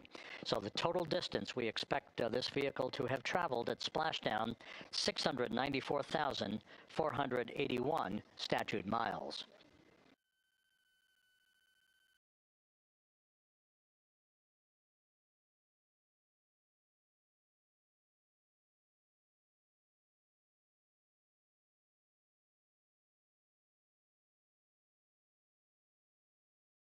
With everything proceeding on track and on time aboard Integrity, the vehicle system is in excellent shape as the Earth grows larger in the field of view. Let's go back to the USS John Murtha and Megan Cruz, who is standing by.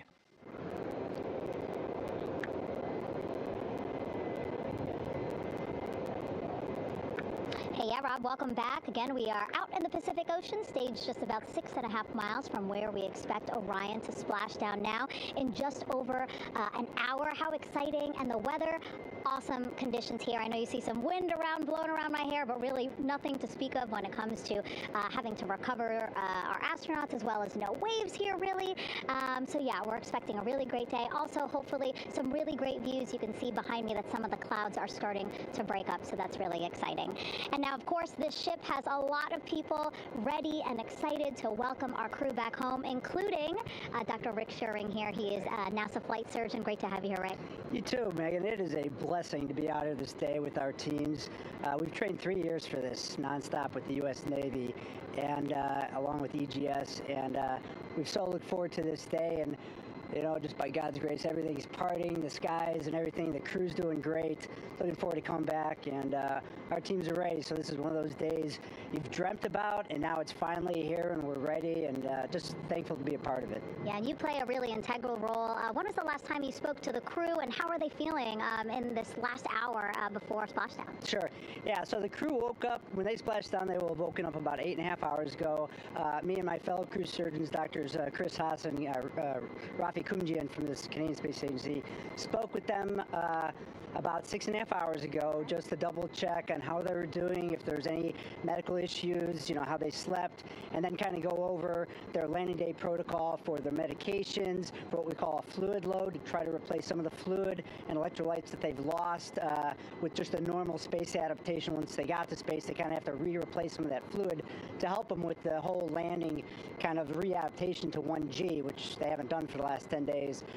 And then just kind of let them know how things are going to play out, you know, out with the open water teams all the way until we finally get to the med deck. So they were very pumped up, very hurried though. They had a lot of cabin configuration, a lot of things to get ready. So they're excited, but also very focused on the job that they had to do. So like again, we've trained a long time for this, and we're ready. And you said some medications. I mean, those are kind of just to mitigate the effects of, obviously, their more than 695,000 mile journey back to Earth. It's just like anti-nausea medication, right? Yeah, exactly, Megan. The you know, astronauts are very healthy, fortunately, and even when they come back in reentry, you know, the human system is very kind of dynamic. It has to readapt very quickly, and one of the most common responses they get is just some stomach awareness, to some nausea, even to some vomiting. And you know, with our crews that land out in Karagana, the Soyuz crews or our SpaceX crews, you know, they all kind of experience the same thing.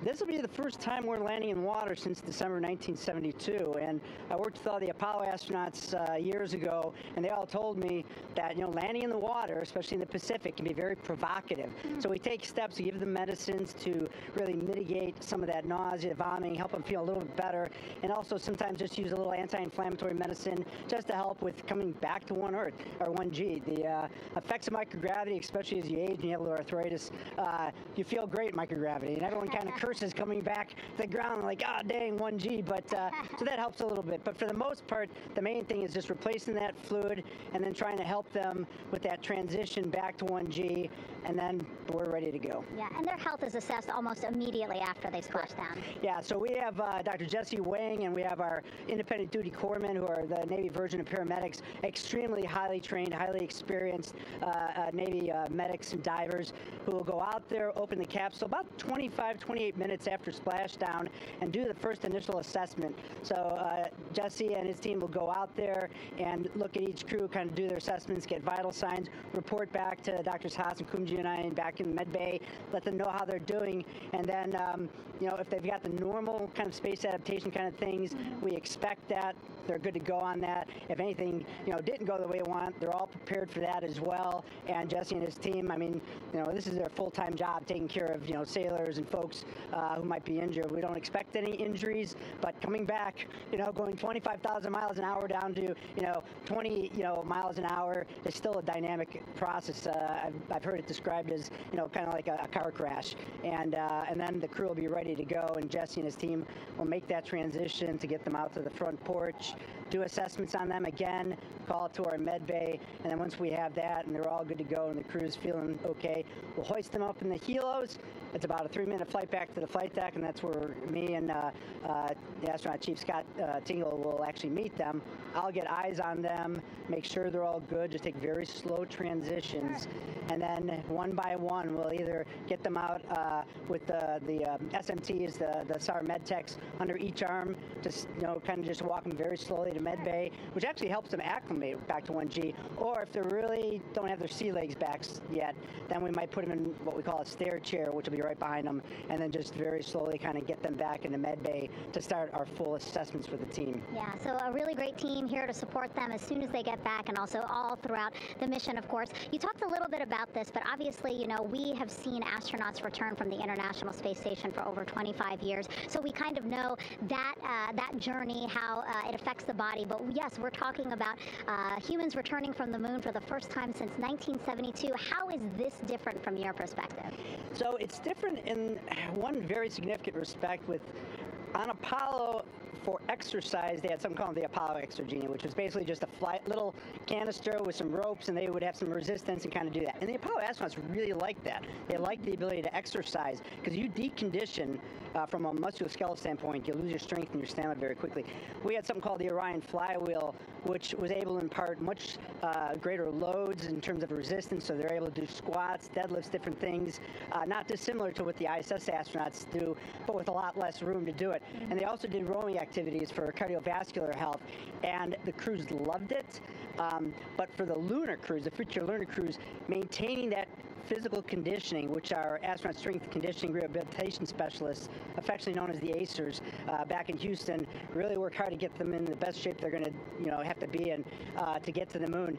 That device hopefully will maintain that. And Apollo only had about a 4.3-day journey to the moon. Our astronauts are going to have about a 10 to 14-day journey. Right. So maintaining that physical fitness, that strength and stamina is going to be crucial for the success of being able to do those very physically demanding lunar EVAs. Right. So we're very excited about what the astronauts have said about the device and what they have to say about the role exercise plays, going to the moon. And also the mental benefit. Sure. They just really like sweating, breaking the sweat, and actually just feeling like they're just getting a workout. Right. So thank you so much, Rick. I really appreciate it. I know they're going to be in good hands, so we'll let you get back to it. Thank you so much. Megan, thanks for the time. Back to you, Rob. Okay, Megan, back here in Mission Control in Houston. Everything is moving along in order. This view of Reid Wiseman on the left, Victor Glover on the right. We have good suit leak checks. Everything aboard integrity is in excellent shape. The vehicle, with the Earth growing larger and larger in the field of view, we're now just about 8,200 nautical miles away from Earth and closing in for a splashdown just 1 hour and 5 minutes from now.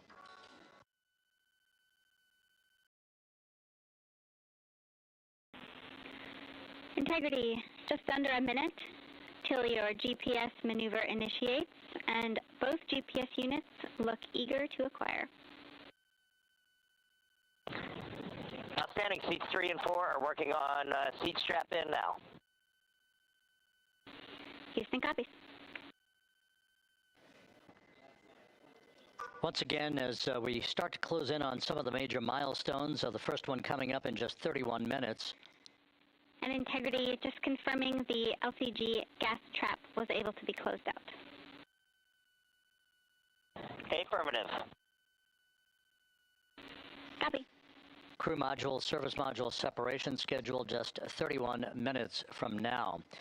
The key point of interest, of course, will be the performance of Integrity's heat shield during its high-speed entry back into Earth and the peak heating that is expected around the spacecraft of some 4,000 to 5,000 degrees Fahrenheit. On Artemis I, as I think most folks know by now, we flew a trajectory known as a skip entry, in which we performed an initial dip into the atmosphere to bleed off some energy. Then we skipped out of the atmosphere and dipped back into the atmosphere before splashing down in the Pacific. But after the mission was over with, we noticed unexpected liberation of some of the charring effects on the heat shield known as AVCOAT.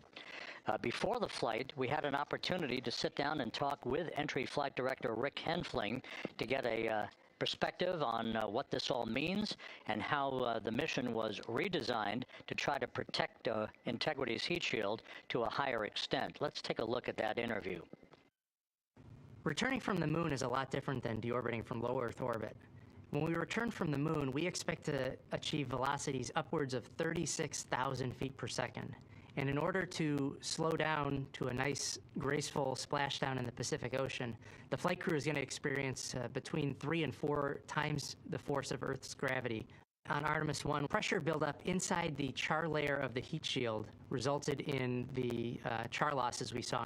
NASA established a Tiger team whose job was to investigate the cause of the problem and then make recommendations on how to fly the Artemis II mission safely and successfully. And so for Artemis II, we are going to fly a profile that ensures the spacecraft will not see that same type of pressure profile. And so the char losses seen on Artemis II will not be like the ones that we saw on Artemis I. Rick Henfling indicated that the orientation of the spacecraft and the shortening of the distance of transit to the splashdown zone from the point of entry interface when we reach the top of the Earth's atmosphere, which will be coming up at 6:53 and 30 seconds p.m. Central Time, should do the trick in minimizing the deleterious forces against that heat shield that were noticed on the Artemis I mission. We think we see a beautiful sunrise over the west coast of Australia.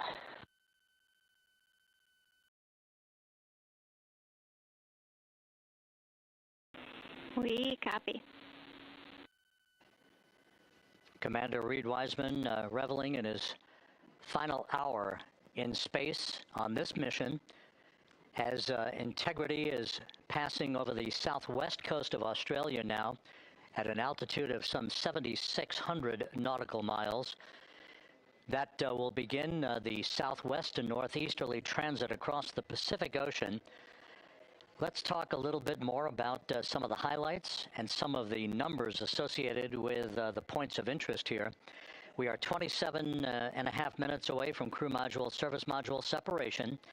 That will be followed about 3.5 minutes later by the raise burn that we've discussed, a 19-second burn of Integrity's thrusters to fine-tune its angle of attack as it enters the Earth's atmosphere.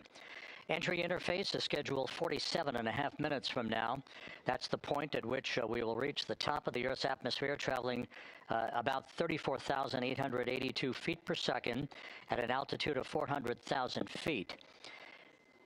Just 24 seconds after entry interface, we will begin a blackout period of 6 minutes in duration at 6:53 and 54 seconds p.m. Central Time. Now, right about 10 seconds after the blackout period begins, we are expected to reach peak speed, which would be 24,661 miles an hour.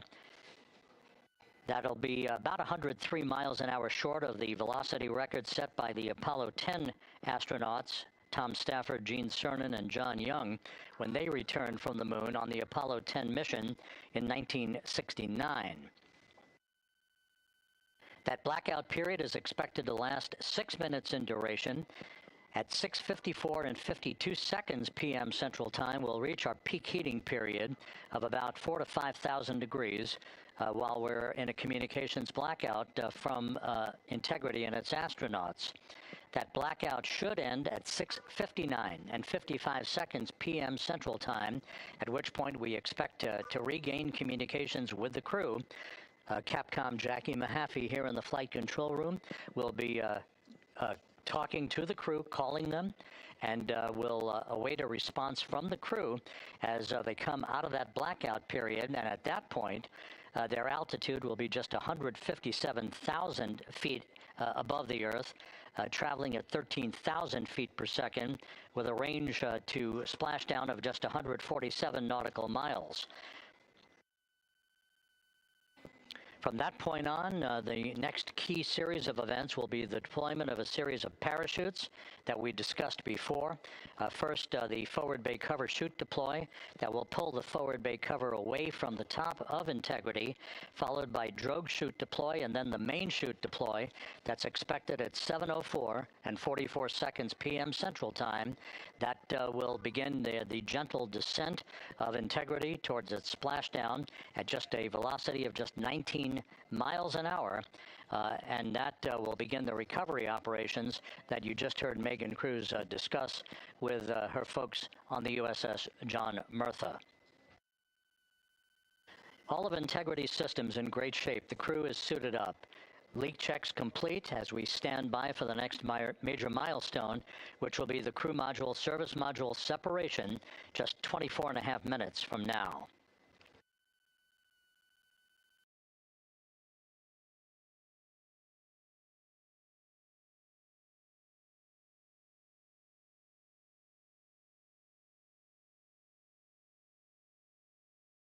All of the activities from the start of entry interface to the point of splashdown will be quite rapid fire, just 13.5 minutes from the point at which we begin descent into the Earth's atmosphere till splashdown. And just to show you, as Rick Shearing, the flight surgeon, alluded to in his interview with Megan Cruz, all of this happens to decelerate the vehicle from traveling around Mach 33 to just 19 miles an hour at splashdown. All of that happening in just 13.5 minutes.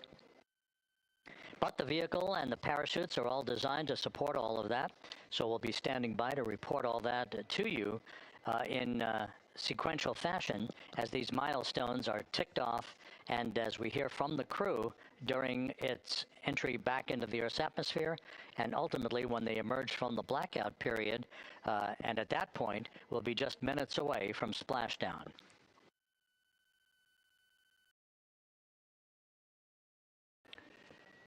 So with all of those preparations ongoing, we can return here briefly for another report from the USS John P. Murtha and Megan Cruz. Megan?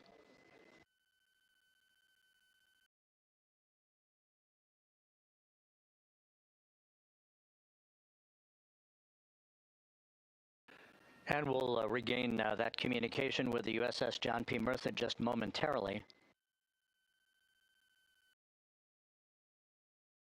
In the meantime, everything is on track aboard Integrity, the flight control team here in Houston, led by Entry Flight Director Rick Henfling. The voice you will hear talking to the crew is that of Jackie Mahaffey. She will be reporting everything to the crew and receiving their reports as they enter the Earth's atmosphere for their 13.5-minute plunge back into the atmosphere for splashdown off the coast of San Diego. Now we have the ship back with us and Megan Cruz aboard the USS John P. Murtha. Megan? 11 balloon, right?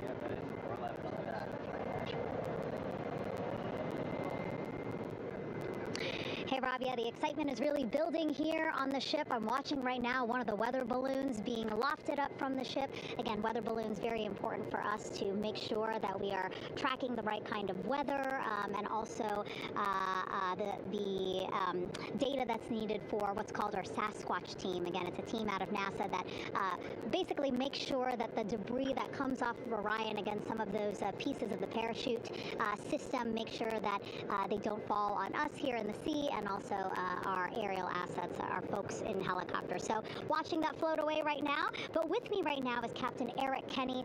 He's the commanding officer of the John P. Murtha naval ship. Thank you so much for being here. There are so many moving parts that you have to keep an eye on. That's absolutely right, yeah.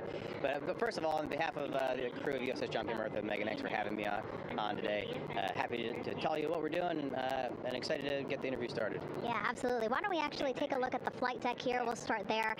Basically, we also, while watching this weather balloon float away, we noticed all 4 helicopters leave the flight deck. We now have an empty flight deck. We had 2 imagery helos as well as the 2 crew helicopters that will go recover the crew. This is just one of the many things that, again, our ship of 550 people, it's something that you oversee as commanding officer. Yeah, absolutely. Every commanding officer, I would say really every naval service member, our priority is always safety. And as the commanding officer, I take that as one of my primary roles here on board. Mission accomplishment is important, safety always. So my day really has, I would say my message to the crew has sort of changed over the past 24 hours. As we're leading up to today, we've been building up the excitement and motivating the team for the training that we've executed. But really over the past 24 hours, now I'm trying to get us to slow down a little bit.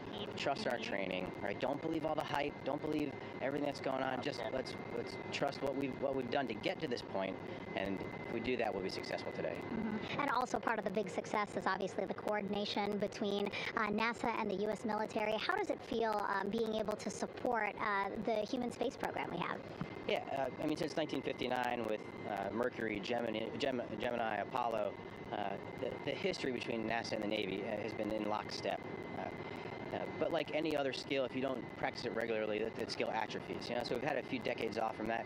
But, over the past 4 or 5 years, really with this ship over the past year, we've constantly trained and working for this moment right here. Building up the hype, but to get to this point today, to be able to trust in all the training we've done. We've worked with, working with NASA, the Air Force, the medical team, dive team. You want to talk about high-performance organizations coming together, working in unison? We are seeing that here on board the USS John P. Murtha, and I can't be more proud of the work everyone's doing. Yeah, you had some great words this morning saying just that, again, that it's really nice to see everybody working together and so excited. I mean, you just became the commanding officer of this ship back in February. How does it personally feel for you to be a part of this historic moment today? Yeah, I mean, first and foremost, I'd say any opportunity to command any warship in the United States Navy is a tremendous honor, is a pinnacle of any naval officer's career. That being said, as my change of command was approaching, and I realized that Artemis was going to be in the window here, to say that I'm humbled and honored to be here is an understatement.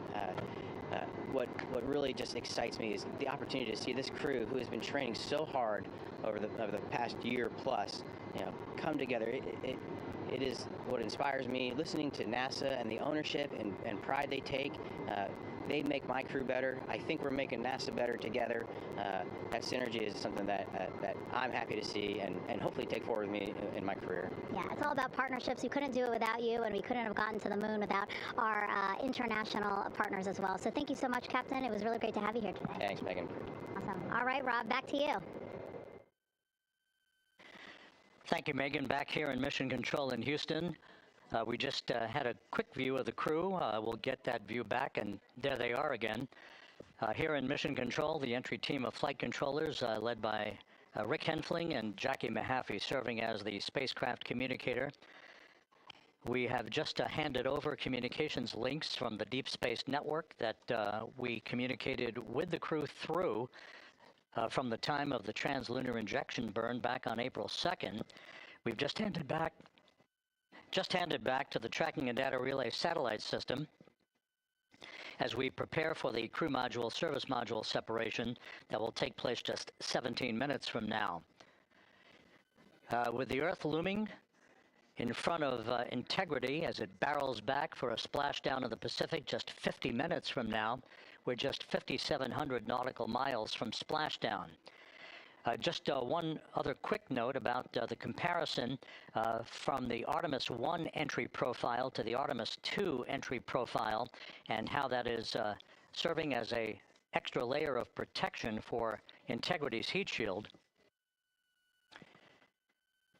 The Artemis I entry had an entry range of some 3,178 nautical miles, a very long down track, and a very longer period of exposure to heat loads than we're experiencing tonight. It also had that skip entry profile that we discussed earlier, dipping into the Earth's atmosphere, then back out, then back in. It was about 20 minutes of exposure. Integrity, Houston, comm check on TDRS. Jackie, we have it loud and clear on TDRS. We have you the same. And there's one of the weather balloons being deployed from the USS John P. Murtha.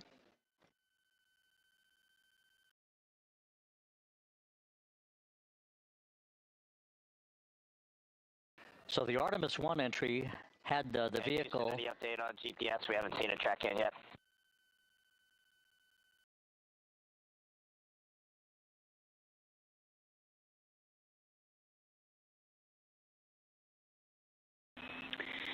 Reid, we are watching. We are starting to get into the window where they may start acquiring, so should be within the next 10 minutes. Okay, sounds good. We're holding at step 17 and getting ready for CMRCS hot fire.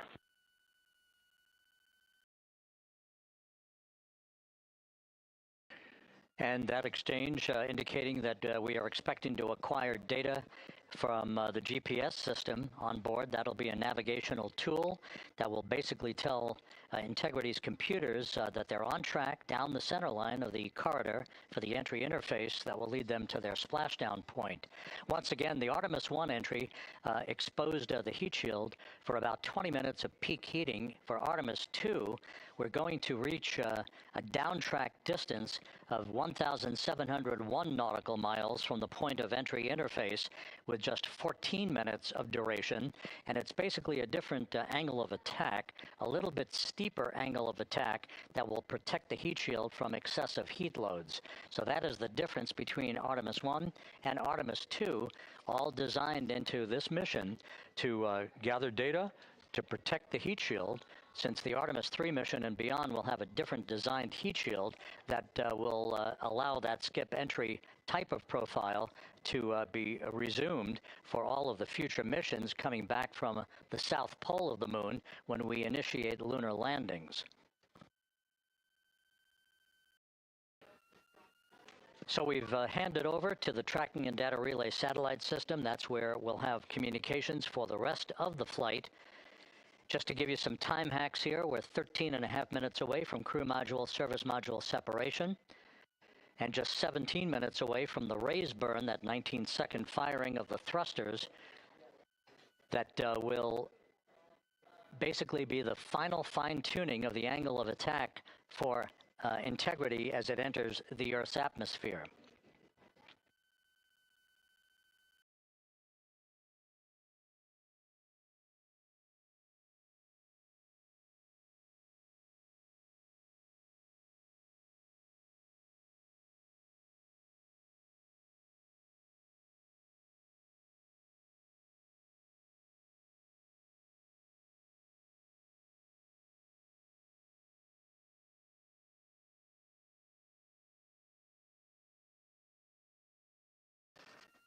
And once again, a dueling box view of some of the assets that are involved in recovery operations today. The Integrity, cabin configured, all crew suited and seated. Houston, copy.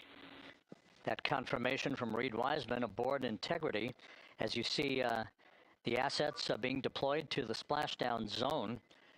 At the time of splashdown, we expect the John P. Murtha to be about 5 miles away from Integrity, keeping a safe distance until we are sure that the vehicle is in the water and upright, and that it is in a good configuration system-wide for the recovery teams to begin to approach the vehicle to erect that inflatable raft.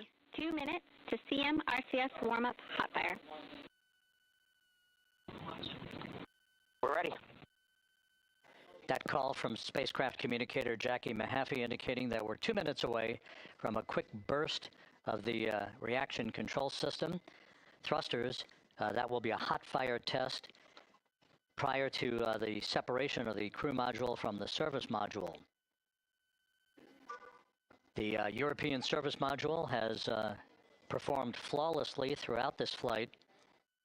Everything, all the burns that had been prescribed for that service module have been executed on time and without a problem. There is the European flight control room that has overseen the manufacturing, the design of the European service module. They deserve quite a bit of credit on this mission for not only propelling the Integrity and its astronauts toward the moon, but also conducting the fine-tuning of its trajectory to bring it to this point where we are dead spot on down the middle of the corridor trajectory-wise to bring Integrity down for its splashdown in the Pacific just 44 minutes from now.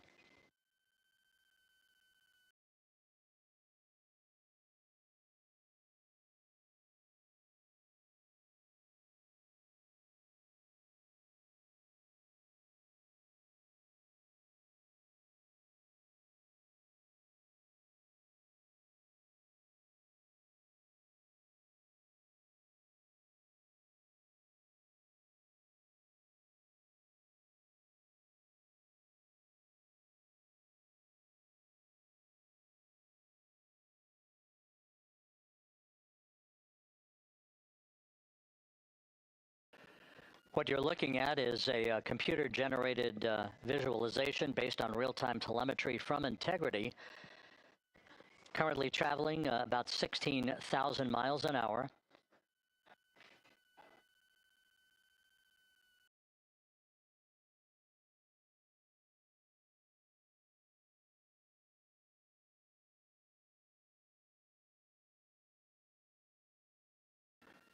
Integrity traveling about 16,000 miles an hour. For the prop cautions, we're taking a look. Copy that. Now just about 5,100 miles from Earth. Splashdown scheduled 43 minutes from now. We're just 9.5 minutes away from the crew module service module separation.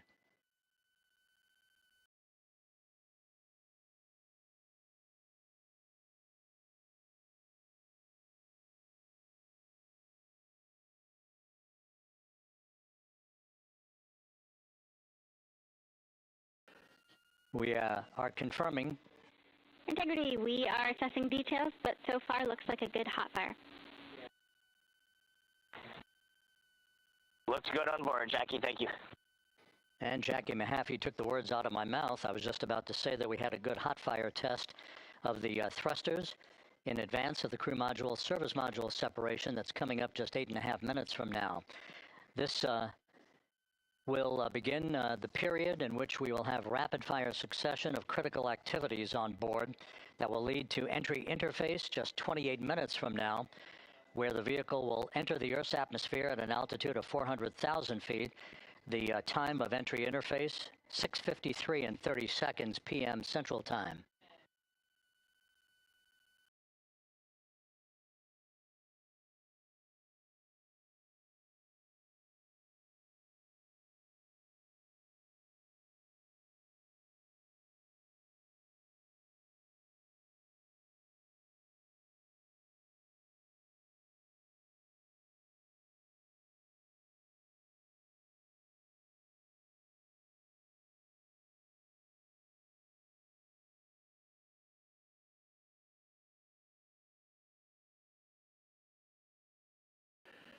Integrity's astronauts were awakened at mid-morning to begin their entry preparations. And propulsion officer now reports a good hot fire test in preparation for the crew module service module separation.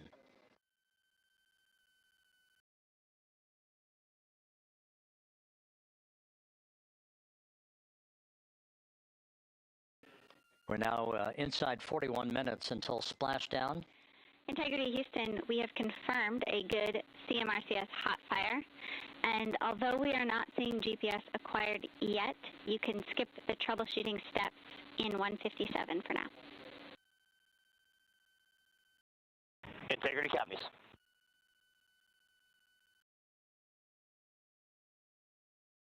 That GPS discussion indicating that we will be acquiring navigational data for Integrity through the Global Positioning System equipment on board. We just don't have it yet, but we will. All of Integrity's systems are in great shape to support its high-speed entry into the Earth's atmosphere. It, once again, will reach a peak speed of 24,661.21 miles an hour. You're calling GPS. We at least have GPS 1 looking good on board.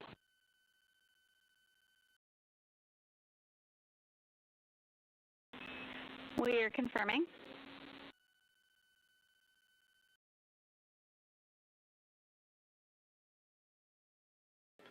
The guidance, navigation, and control officer here in Mission Control confirming that we have good lock on GPS data. We are on a communications link now through the tracking and data relay satellite system. Now, following splashdown, we're going to lose that link and go to what's called a VLDR, a very low data rate communications link, so that we can talk to the crew inside Integrity as they are on the water. Integrity, confirm we do see good GPS. We do too, especially GPS 1 is accepting in nav channels 1 and 3. That GPS data is basically telling Integrity's onboard computers its position relative to the Earth, but its trajectory and its orientation according to flight dynamics, and the guidance, navigation, and control officer is spot on. We have now armed the pyros for the crew module service module separation coming up less than 5 minutes from now.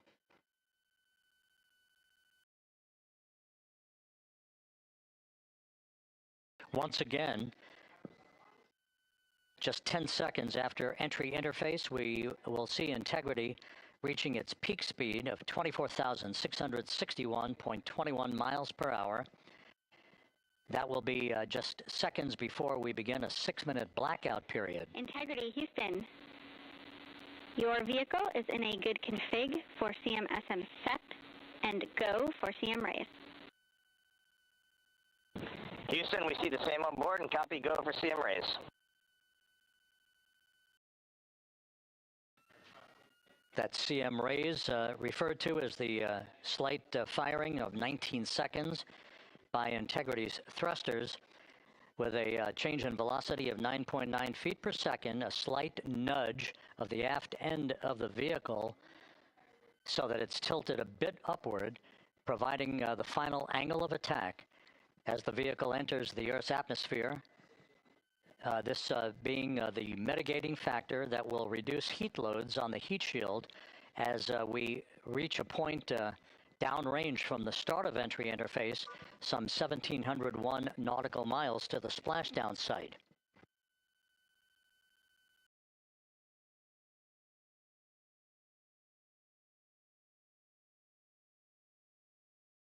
Integrity systems in excellent shape.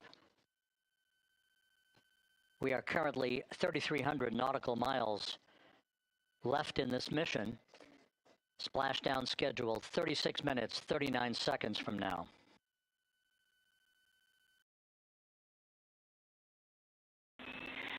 Integrity, Houston.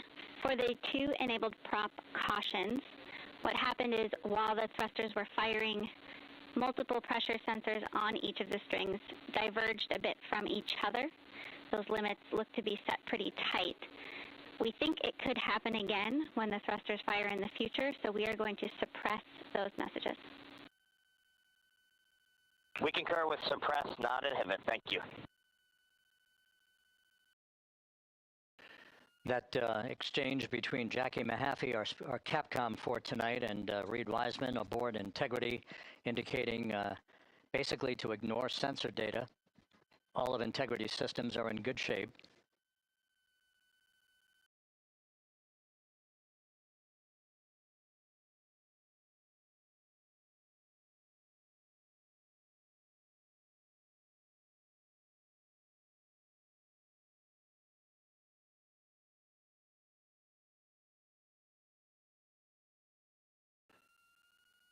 Now, coming up on about 90 seconds till the crew module, service module separation.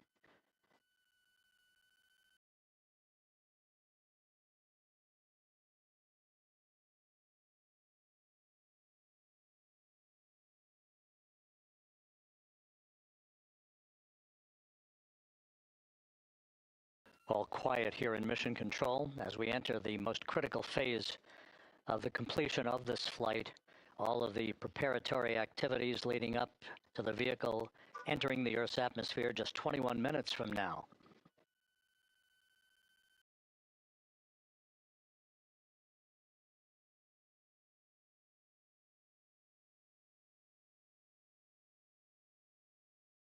Coming up on 1 minute. Mark 1 minute till crew module, service module separation.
And we have confirmation of crew module, service module separation, and a great view, albeit momentarily. Houston, good step on board. Houston copies and concurs. The European service module now separated from Integrity, a job well done. Integrity, no action for the 4 CDH cautions. Those are SM related, not applicable. Integrity.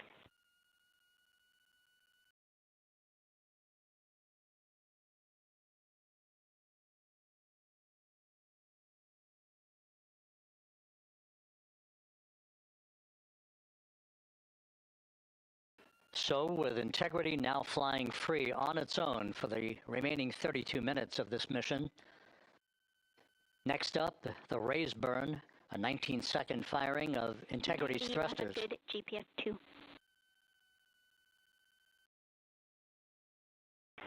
Integrity copies, good GPS 2.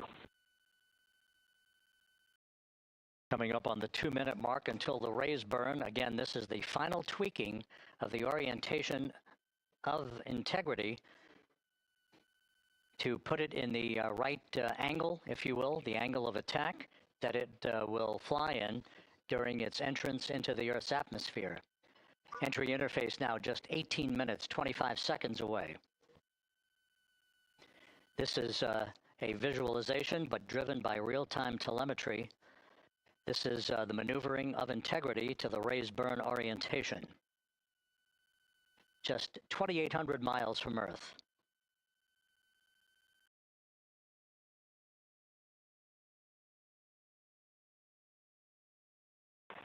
Houston, we got a great view of the European service module out the window with the sun hitting the side and the solar rays and the NASA worm right there. It's a beautiful looking machine. Roger.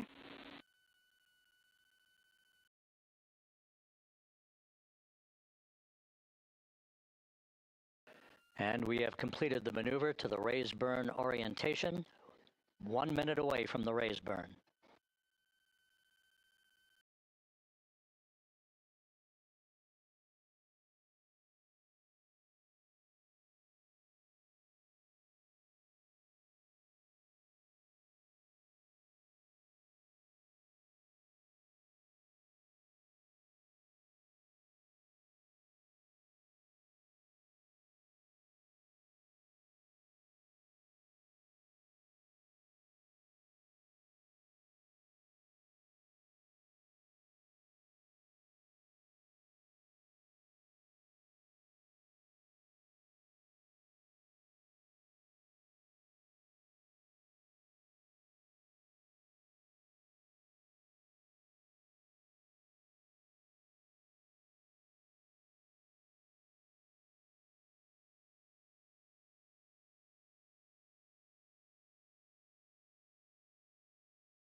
And the crew module raise burn is underway, a 19-second firing of the thrusters, and we have a completion of the burn.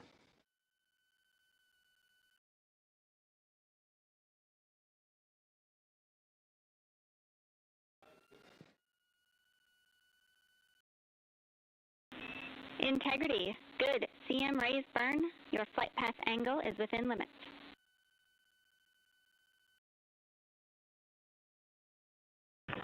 Integrity copies, looks good on board, Jackie. So the final maneuver is now complete. Our trajectory for a splashdown in the Pacific 29 minutes from now is set and will not be amended any further. And we have the right angle of attack to mitigate any excessive heat loads on the vehicle during entry interface. Integrity Houston, a heads up about comm coverage.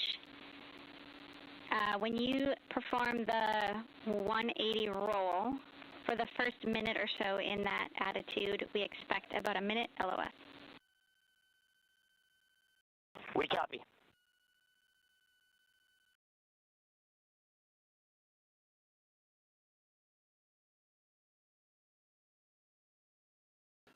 So for those who are watching, The series of events coming up, we will enter the first traces of Earth's atmosphere 14 minutes, 45 seconds from now.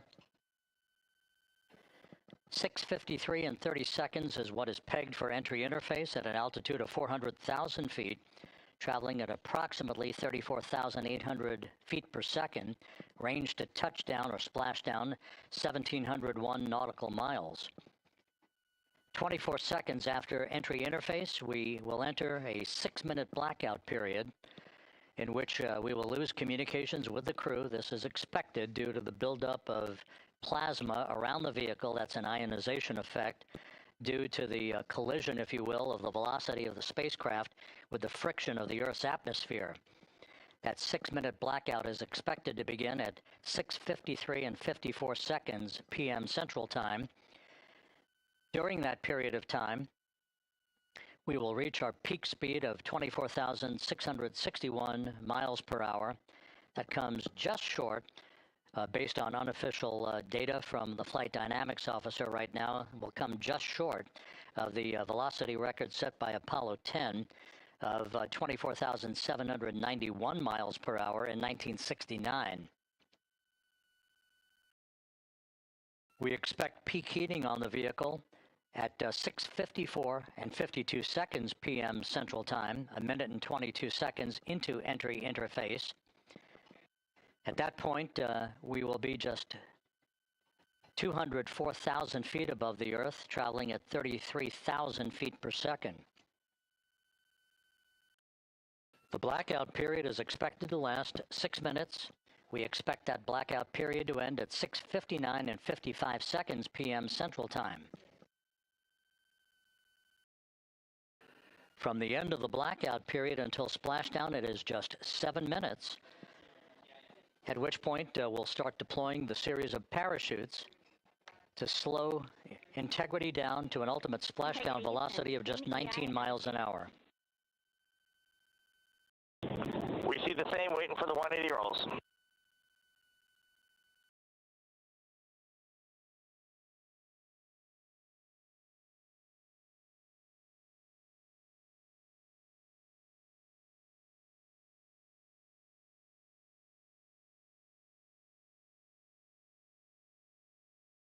The parachute deployment sequence, once again, will come in several segments, but in rapid-fire succession. And we have a great view of the moon out window, too. Looks a little smaller than yesterday. Guess we'll have to go back.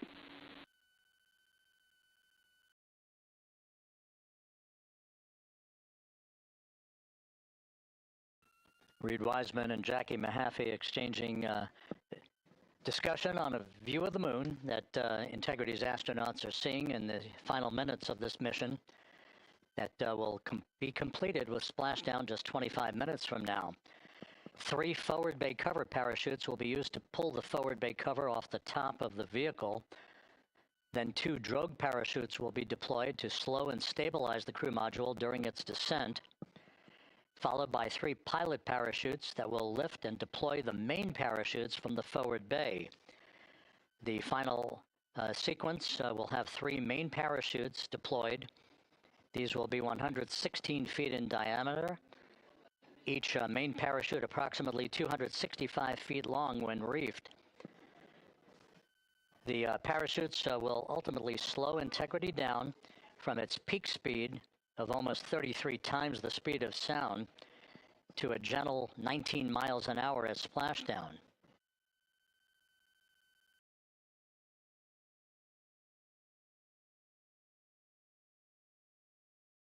The vehicle is now currently in a roll to the proper attitude for entry interface. Our trajectory is right on according to flight dynamics.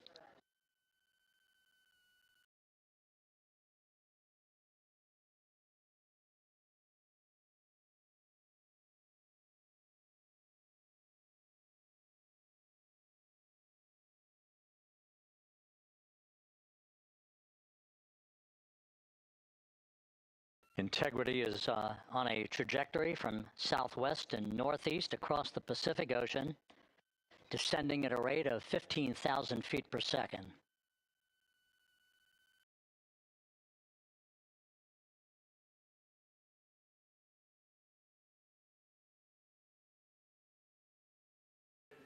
Range to touchdown 4,300 nautical miles, all the systems in excellent shape.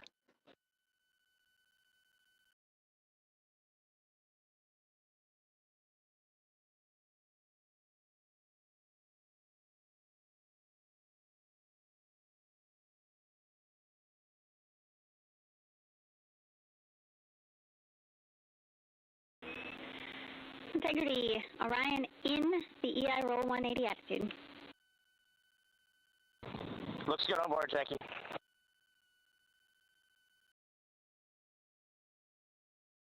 This view out of one of Integrity's windows. We had a call for 3 good baros. Those are barometric pressure sensors that feed altitude and rate of descent information to Integrity's computers that will trigger the parachute deployment sequence. We are less than 9 minutes away from entry interface, 22 minutes from splashdown.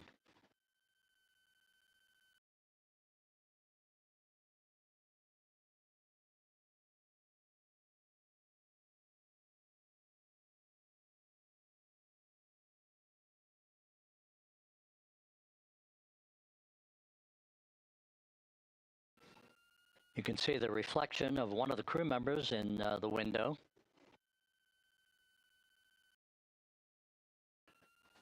Out in the Pacific, the weather conditions remain go.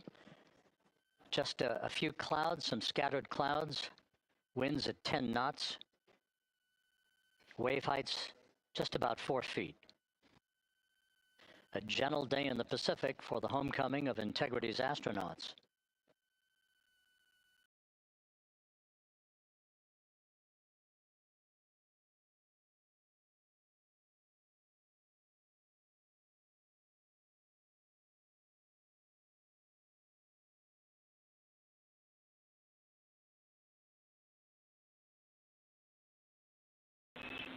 Integrity back in EI attitude.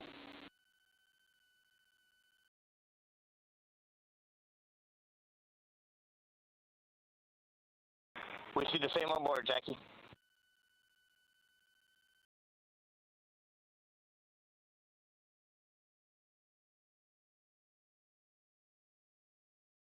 Houston, purge is complete. Crew and vehicle are configured for entry. Houston copies. And we're in step 37, transferring nav state to BFS.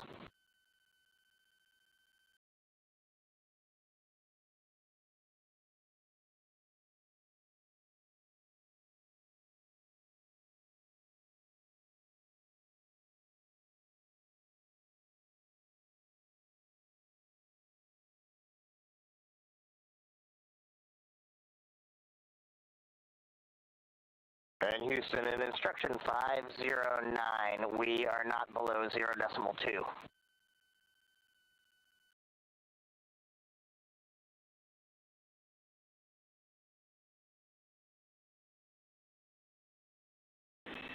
Integrity, no action required.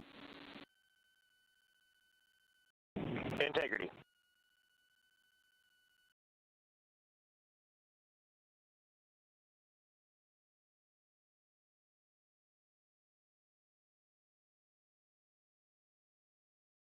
Now 6 minutes away from entry interface. We will hit the first traces of Earth's atmosphere at an altitude of 400,000 feet, traveling about 34,882 feet per second. Range to splashdown at that point will be 1,701 nautical miles.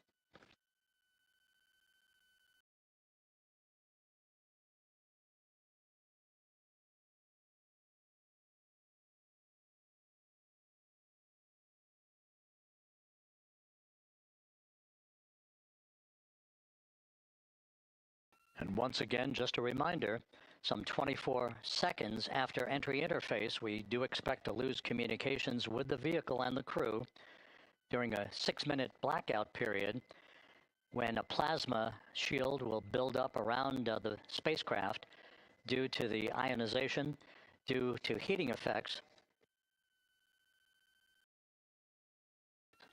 And Flight Dynamics has just confirmed we will have a blackout period of exactly 6 minutes in duration. And once again, that's due to the fact that a plasma buildup around the vehicle will prevent communications and data, so we will not be able to talk to the crew members at that time, nor will we receive data here in the flight control room. Houston, everything's looking good on board. Just confirm no pre-EI downloads. Houston concurs. That blackout period to begin at 6:53 and 54 seconds p.m. Central Time, and again will last about 6 minutes in duration.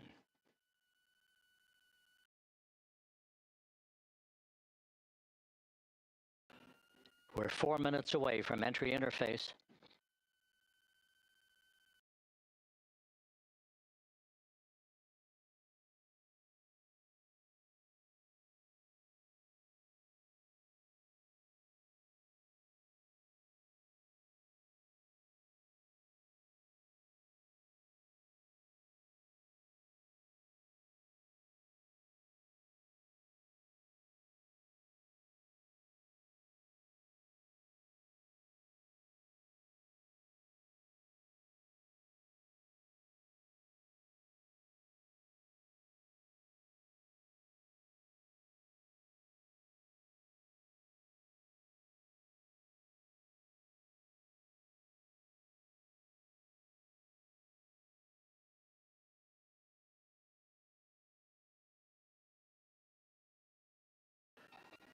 This view from Integrity as it crosses from southwest to northeast across the Pacific Ocean, 3 minutes from entry interface.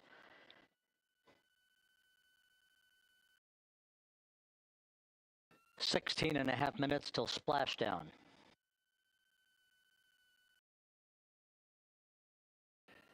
The USS John P. Murtha and the recovery team is on station and in position, as are the airborne imagery assets that we hope to receive imagery from as Artemis enters the Earth's atmosphere and through parachute deployment.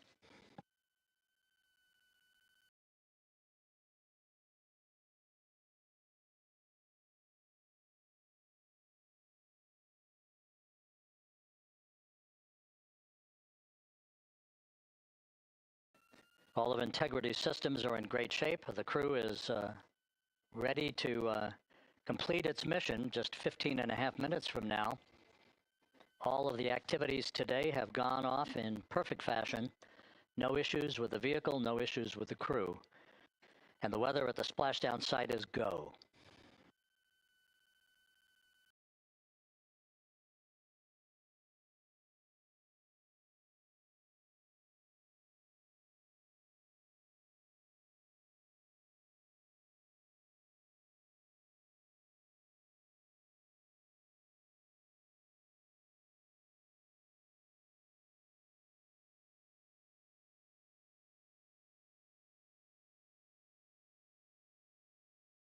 Coming up on 1 minute until entry interface.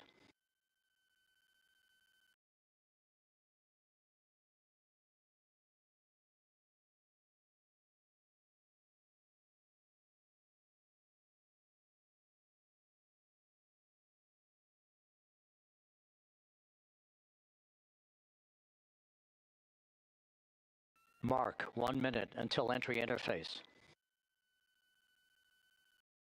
1 minute, 20 seconds until the expected start of our 6-minute blackout.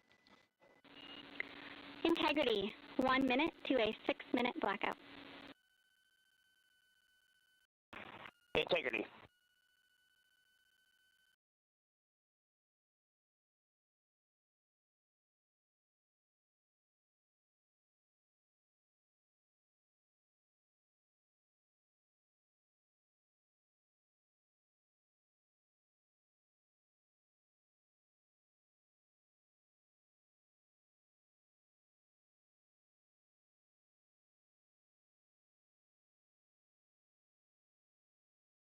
Ten seconds till entry interface.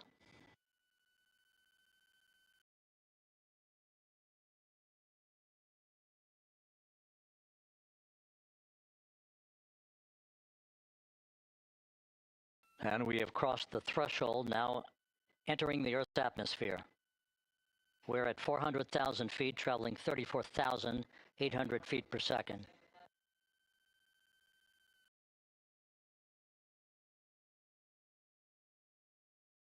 Time to splash down, 13 minutes, 10 seconds.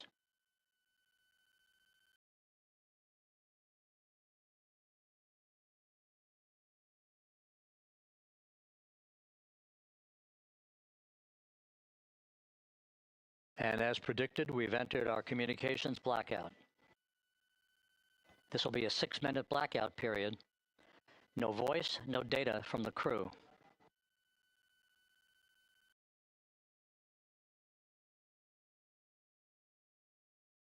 We're 30 seconds away from the anticipated point of peak heating on the vehicle, where temperatures will rise to about 4,000 to 5,000 degrees Fahrenheit. This is the true test of our trajectory.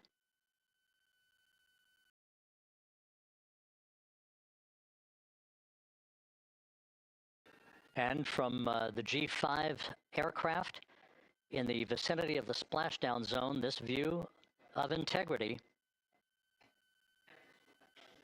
So that pinpoint of light shows the vehicle as it enters the period of peak heating in the Earth's atmosphere, the first tug of gravity being felt by Integrity's astronauts since their launch back on April 1st.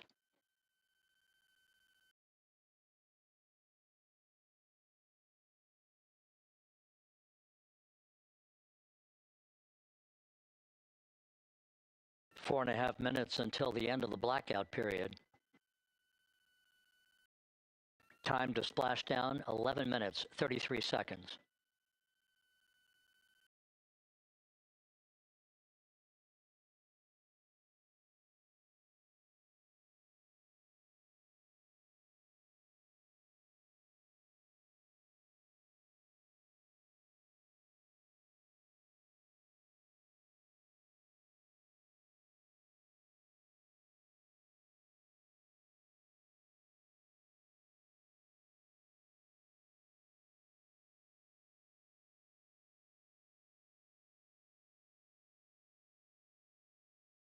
The landing and support officer reports that the P-3 has acquisition on Integrity.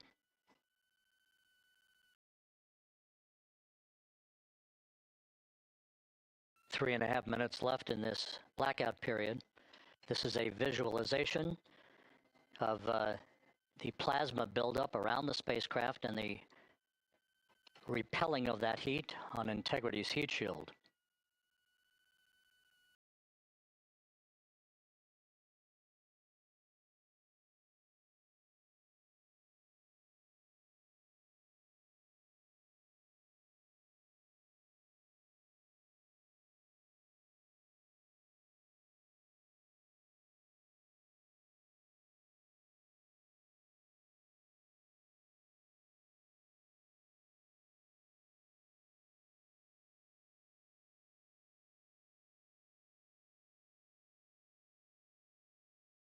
Flight Dynamics reports that airborne assets in the vicinity of the splashdown zone do have a visual on Integrity.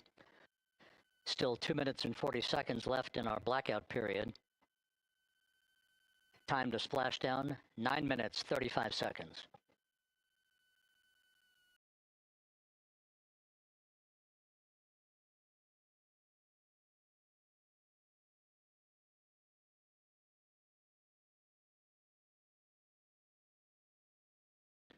Multiple airborne assets as part of the recovery team all have visuals on Integrity.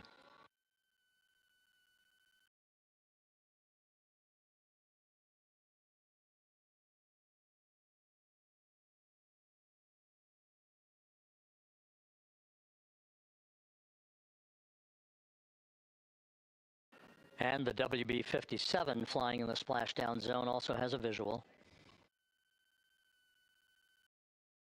And the Navy helos also have visuals.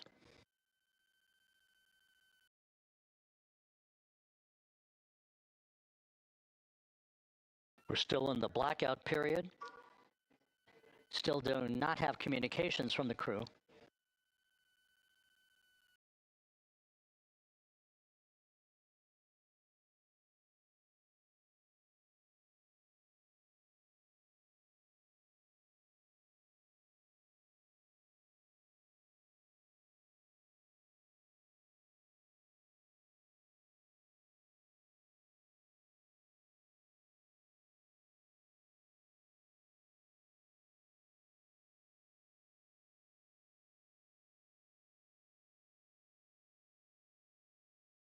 We're standing by for communications from the crew. We should be out of the blackout period less than a minute from now.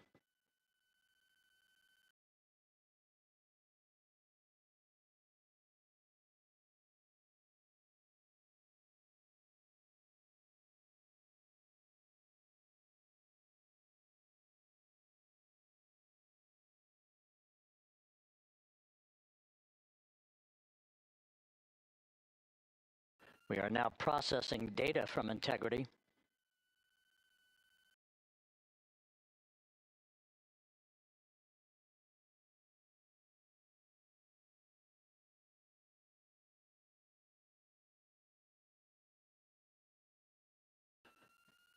Landing and Support Officer reports the small boats are en route to the splashdown target zone.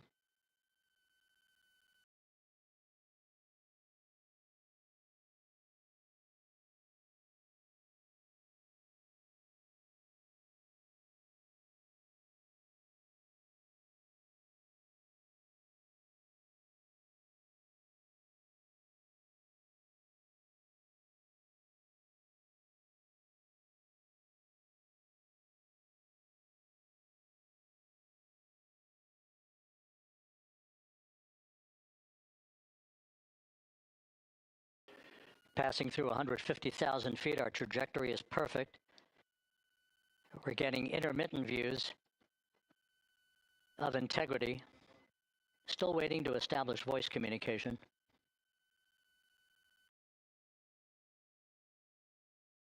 Integrity, Houston, comm check, post-blackout. Houston, Integrity, we have you loud and clear. Your trajectory is nominal, and your recovery teams have visual. Guidance looks good. No action for the enabled internal camera controller fail. Big cheers from the viewing room here in Mission Control as voice communication reestablished with Commander Reid Wiseman. For America and a waiting world, Integrity is 5.5 minutes away from coming home.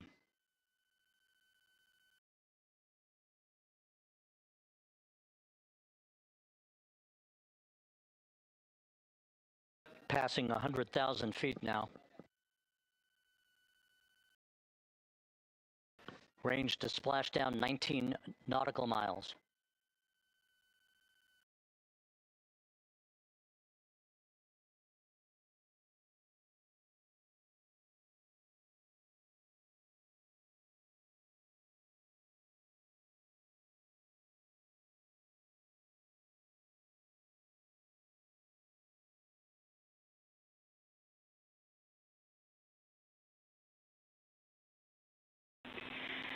Integrity, impact to the camera controller fail is no cab 1 views of the chutes.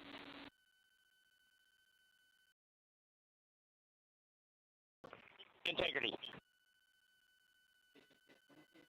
We're processing good data through the GPS system.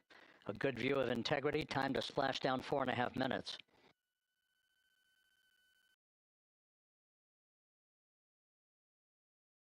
And a view of Integrity from the WB-57. We're at 50,000 feet.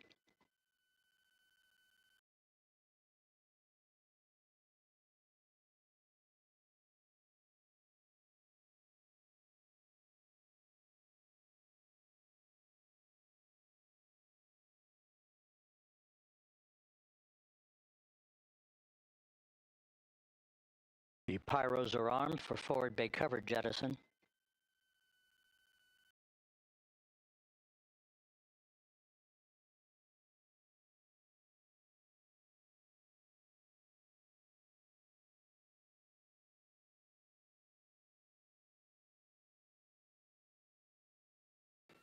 And there go the first series of parachutes. And we're on drogues. And Houston, we're visual 2 drogues out the window. 2 good drogue chutes.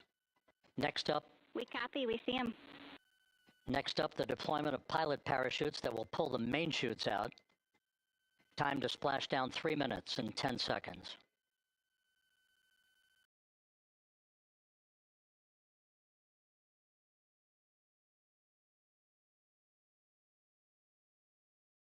Perfect descent rate according to flight dynamics. Good rates on 2 drogues. We see the same on board.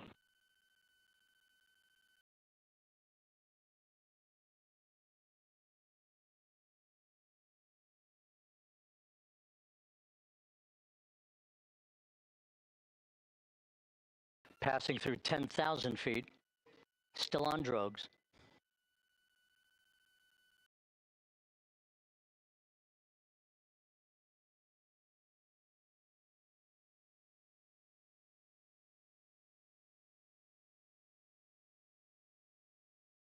Main chute deploy. We're at 5,000 feet.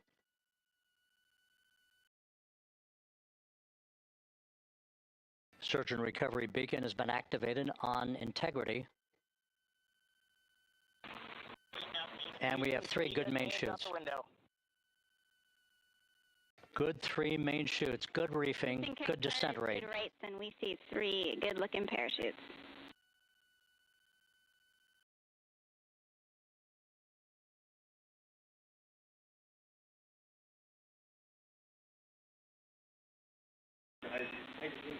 Integrity. Cabin pressure indicates no need for hydrazine checks.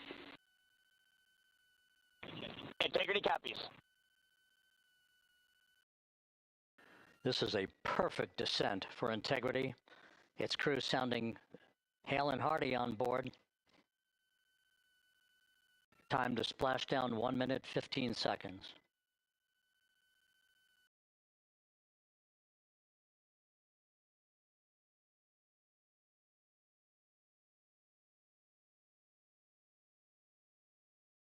Integrity about to complete a journey spanning 694,481 miles from its launch from the Kennedy Space Center back on April 1st, and a trip around the moon.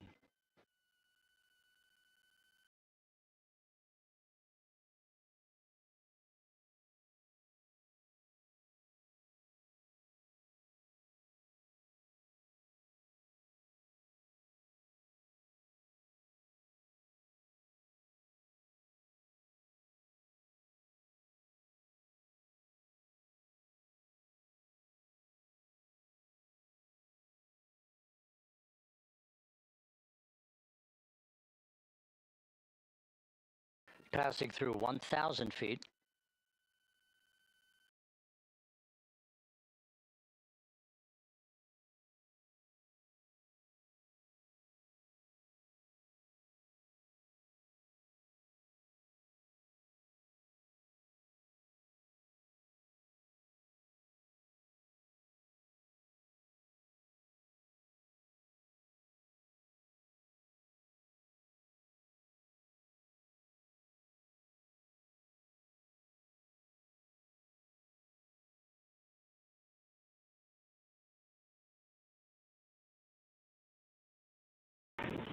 Integrity, splashdown, sending post-landing command now. Splashdown confirmed. Copy splashdown, waiting on VLDR. Splashdown confirmed at 7:07 p.m. Central Time, 5:07 p.m. Pacific Time. From the pages of Jules Verne to a modern-day mission to the moon, a new chapter of the exploration of our celestial neighbor is complete. Integrity's astronauts back on Earth.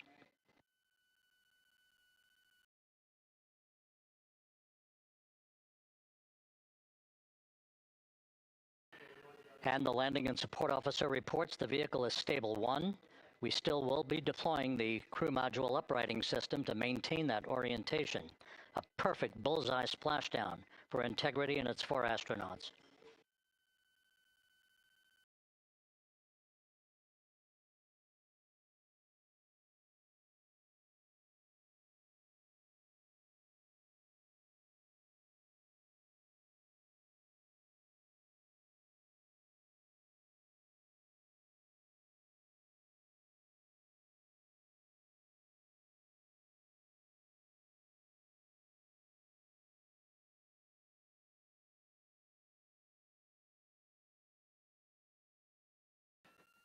The unofficial splashdown time, 7:07 and 47 seconds p.m. Central Time. We'll get that refined for you. That would put the end of the mission at a mission elapsed time of 9 days, 1 hour, 31 minutes, 35 seconds.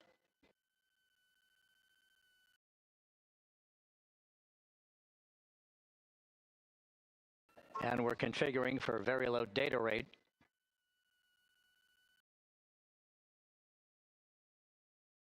Once again, splashdown occurring in the Pacific, southwest of San Diego at 7:07 and 47 seconds p.m.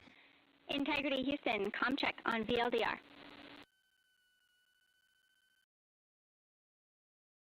Houston, we have you loud and clear on VLDR. How else? We have you the same. We'll meet you over in post-landing. Perfect communications established. A journey. We are stable 1, 4 green crew members. Houston copies all. Reid Wiseman reporting 4 green crew members. That is not their complexion. That is the fact that they're in great condition. That's what that means. So stable 1, upright. The crew module uprighting system is being deployed. The 5 airbags being inflated through helium to maintain the upright configuration for the vehicle. This was a textbook entry and a textbook touchdown for integrity. Reid Wiseman, Victor Glover, Christina Koch, and Jeremy Hansen back on Earth after a journey around the moon.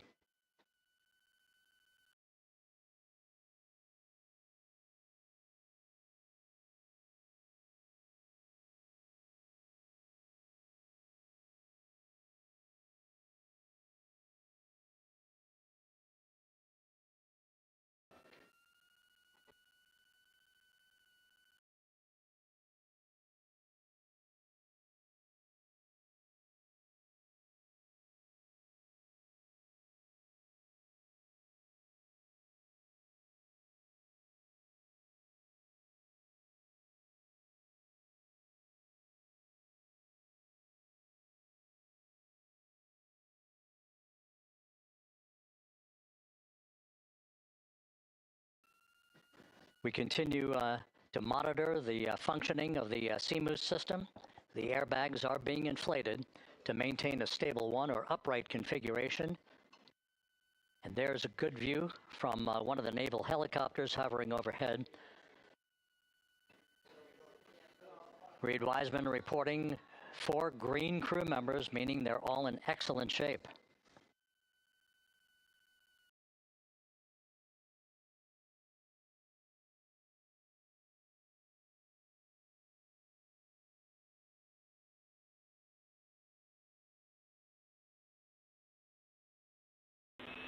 Integrity Houston for SAR beacon and radio. SAR beacon is in 406, and we're powering the radio now. Go ahead. We see the beacon on. However, the recovery team is not seeing the signal. Your SAR radio uses the same antenna, so you may run into trouble with the radio. Okay, copy. We are also powering up the sat phone now.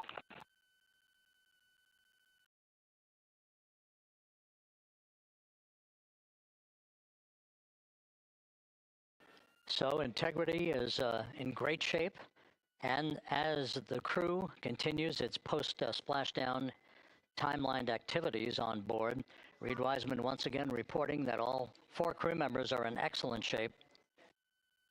And we have 5 inflated airbags to maintain an upright configuration so that the recovery team can now begin a slow approach to the vehicle. Meanwhile, here in the flight control room, Entry Flight Director Rick Henfling is polling his team of flight controllers for the start of powering down the vehicle after a thorough systems check. We have no toxic gases to be concerned about, so the recovery personnel can approach the vehicle, but not until we have powered down the spacecraft. That's expected to take a few more minutes.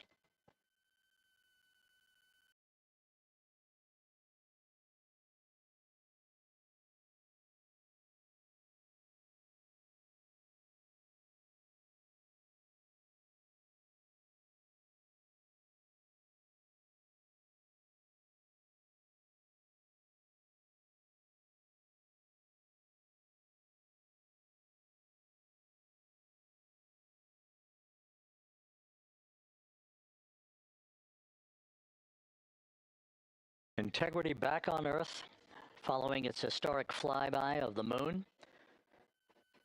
It was, for all intents and purposes, a textbook mission. On 28, but I'll remain on this frequency. We copy.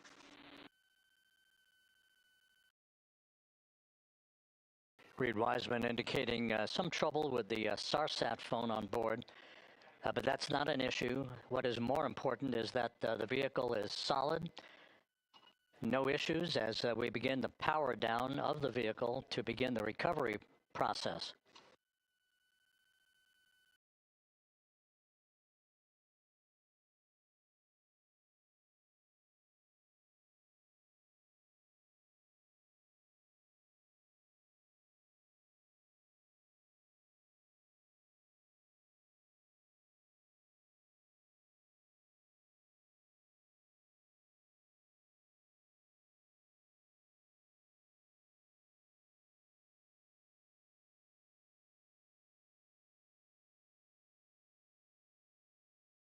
The propulsion officer here in Mission Control reports that we have safed the prop system on integrity. Can you say again, that was very weak and broken?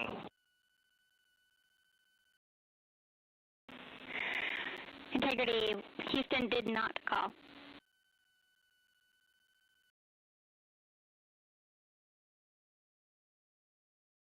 Copy that, Houston. It might have been on the SAR radio. Stand by.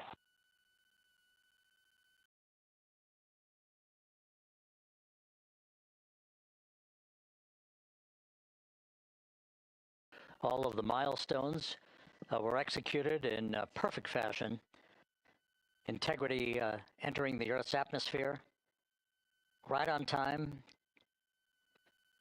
reaching its peak speed shortly after a blackout period began. We emerged from the blackout period, but the recovery imagery airborne assets were able to pick up Integrity's descent almost immediately through entry interface, tracking the vehicle all the way down. And finally, you saw the sequence of chute deployments. First, the forward bay cover being pulled off the top of the vehicle by a series of 3 parachutes. Then the drogue chutes were deployed, followed by the 3 main chutes that slowed the splashdown velocity of Integrity to just 19 miles an hour.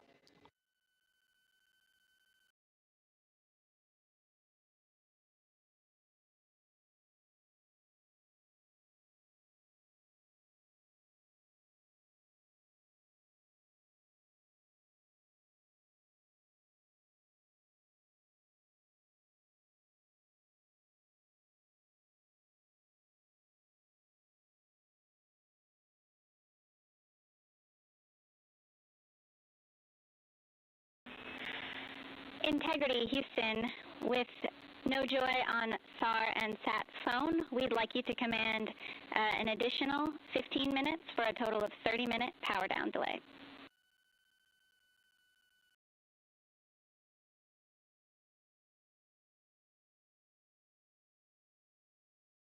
All right, Jackie, we have selected T/D+30.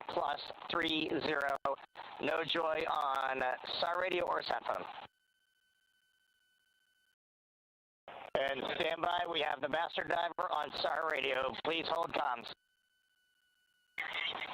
Hey, Lily, excuse me. Hey, Jackie, we just got the master diver on SAR.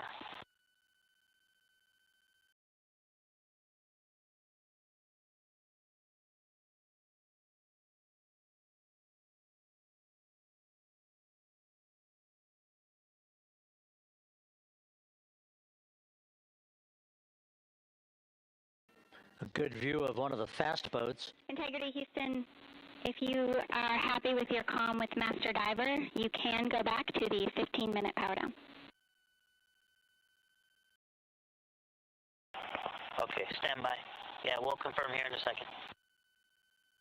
The crew on board Integrity coordinating with the flight control team in Houston here in Mission Control on the timing of the power down of the vehicle, which will be the precursor to the recovery teams approaching the spacecraft. There are no issues with integrity. We've had a bit of broken capability in establishing a SARSAT or satellite phone communications capability between the crew on board Integrity and the recovery team. That will get sorted out here shortly. There's plenty of cooling on board Integrity, so there's no rush to begin the power down. I tried to call you on the sat phone and not getting an answer there either. Concur. We haven't had anything come through.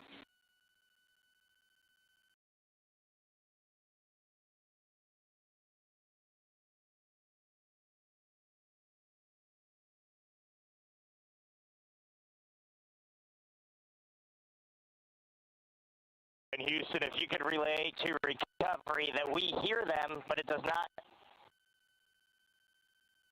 appear as though they are hearing us.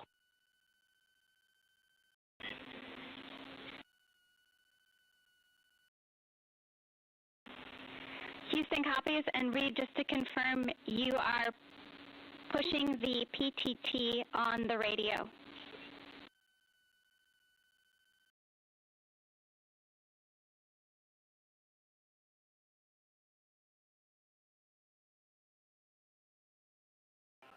So as we continue to sort out the communications between Integrity and the recovery teams, we are standing by for the initiation of the power down procedures that, as you see, the recovery teams are moving towards the side of the capsule. The next major event will be the erection of that large inflatable raft called the front porch. That will be the port of call for the crew as they're being extracted one by one from the vehicle.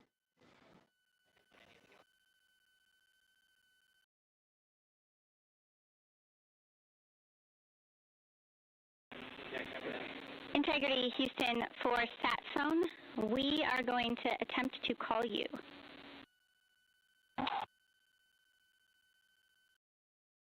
Good idea, standing by. And Jackie, yes, we are pushing the push to talk, the two buttons on the left side of the radio below the up-down arrows. We are utilizing them. I'm rebooting the radio to see if we get good comms. Okay, we copy all, and just to confirm, you are seeing that you are touchdown plus 3030 for power, correct? That's the affirmative.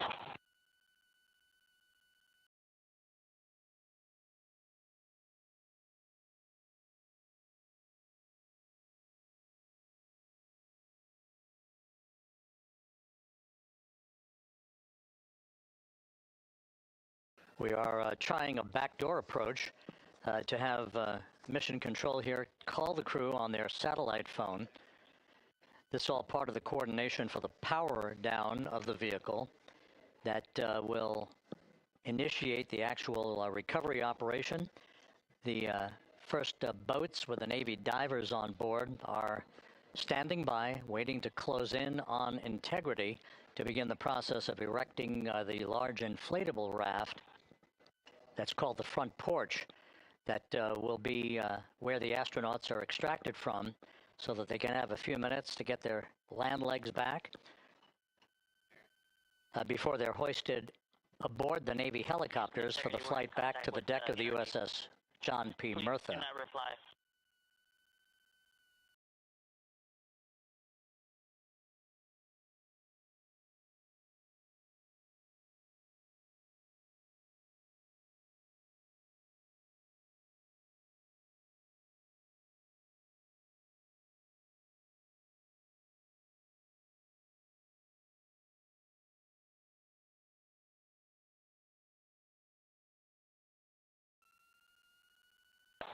And Houston, please don't reply. NRD, very weak, but readable. Master diver, we can hear, but they cannot hear us.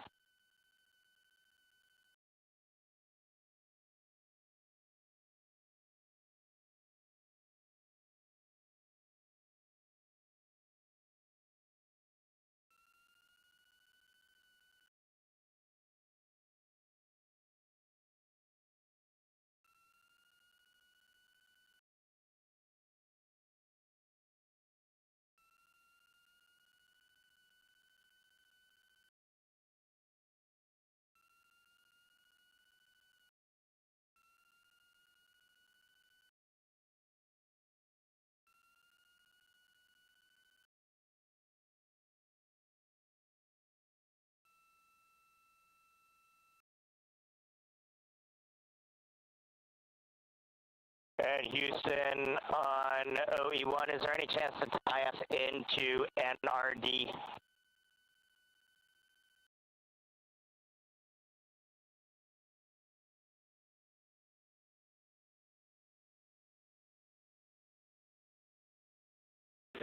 Checking.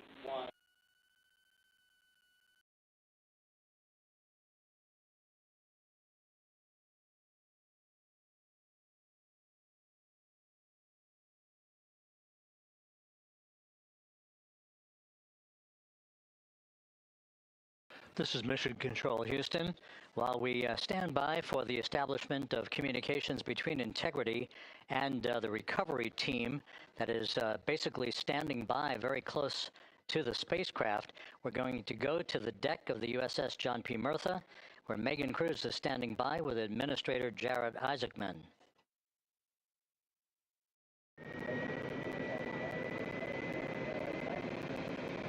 Hey, Rob, yeah, just such an honor to be able to be here on the ship, to be able to share and experience this moment with everyone together. And of course, as you just said, yes, here with NASA Administrator Jeremy Hansen. Administrator, how did you feel getting to witness this and seeing NASA at its best? Oh, I mean, I'm honestly, I'm still at a loss for words. I mean, you know, like the childhood Jared right now can't believe what I just saw. I mean, almost been waiting my whole lifetime to see this, and then it's NASA Administrator. I just couldn't be more proud of the entire workforce, the years, the effort, the late nights, all the hard work from across the country that contributed to this incredible moment right now. And yeah, incredibly grateful too for our teams here on the John P. Murtha right now. Yeah, look at the behind us here. We got everybody. Hey, what do you guys think? We just brought some astronauts back from the moon, huh? Unbelievable. Thank you. Yeah, so grateful to the Navy, the sailors that are here, the NASA teams. I mean, this is a joint effort that's on their way right now. These recovery forces are getting out to our Orion spacecraft, to Integrity, get our astronauts back on the ship safely. Yeah, and this is not just an accomplishment for NASA. This is an accomplishment for humanity. Again, a historic mission to the moon and back. How does this make you feel, and what do you hope people take away from this?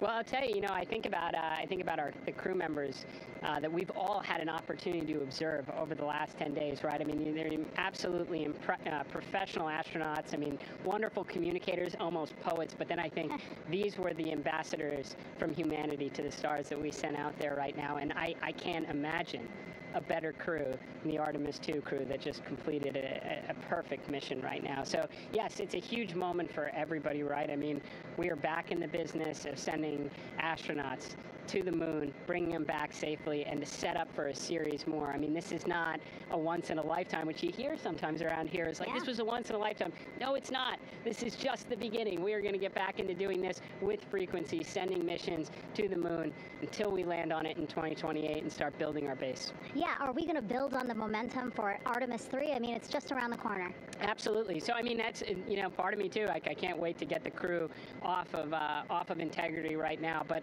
also getting Integrity back on this ship so we can start taking a look at it, because all that data is so precious to us right now. I mean, we are going to definitely want to take a good look at the thermal protection system. We're going to want to download all the data they couldn't transmit back to us and use that to inform Artemis III. But we're already making progress, right? You had SRB segments already showing up at KSC. Core stage for Artemis III is rolling out on April 20th. We're getting Mobile Launcher 1 back in vehicle assembly building. So yes, there is a lot to celebrate right now on a mission well accomplished for Artemis II, and at the same time, we got to start getting ready for 3. Amazing. And last question, you know, for people who joined us for all 10 days to see what we can accomplish together with our international partners, what do you think about the fact that we're going to keep doing this more and more and more? It's incredibly exciting. I mean, yes, it's the contributions, like the best and brightest across the NASA workforce from across the country, our industry partners, our international partners. We had a Canadian Space Agency astronaut on board in Jeremy. We had the European Service Module. And you think, in the days leading up to this launch, I mean, 48 hours prior to launching Artemis II, I was meeting with the Italian Space Agency. We signed a memorandum of understanding to build a habitation module on the moon. I mean, you have countries, all of our allies and partners coming together saying, we are committed to this effort. We are returning to the moon. We're doing it to stay. We are building that enduring presence. We are going to master the skills on the surface of the moon so someday we can undertake missions to Mars. It's just an incredibly exciting time, and we're not going at it alone. We're bringing everybody along with us. Absolutely. And speaking of everyone, one more time, we're going to ask the crew here, you guys ready to land on the moon? Awesome. I love that. Okay, well, thank you so much, Administrator. Appreciate you being here. We're, of course, going to stay on to watch the crew get extracted from Orion, so stay tuned, and we'll see you back here shortly.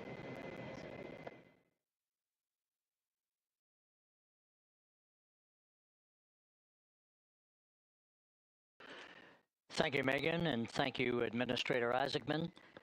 We are in the process of working to establish that communications link and to establish the procedures that will lead to the power down of the spacecraft, which is gently bobbing in the Pacific following a bullseye touchdown that occurred at 7:07 p.m. Central Time, 5:07 p.m. Pacific Time, 2.5 hours before sunset in the Pacific, southwest of San Diego.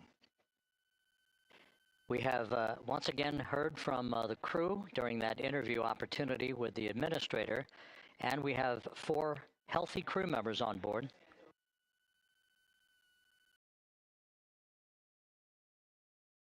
We now have confirmation that the vehicle has been powered down as per the procedures. So we have vehicle powered down, and the flight control team here in Houston, Flight Director Rick Henfling, has handed over mission authority to the Exploration Ground Systems team out in the Pacific. Now, we will physically not get off console with this team until the crew has been extracted into the front porch, that inflatable raft that will be erected along the side hatch of Integrity. So we're standing by for that in the next step in the recovery procedures. But everything is in great shape, and we have 4 healthy crew members on board the vehicle.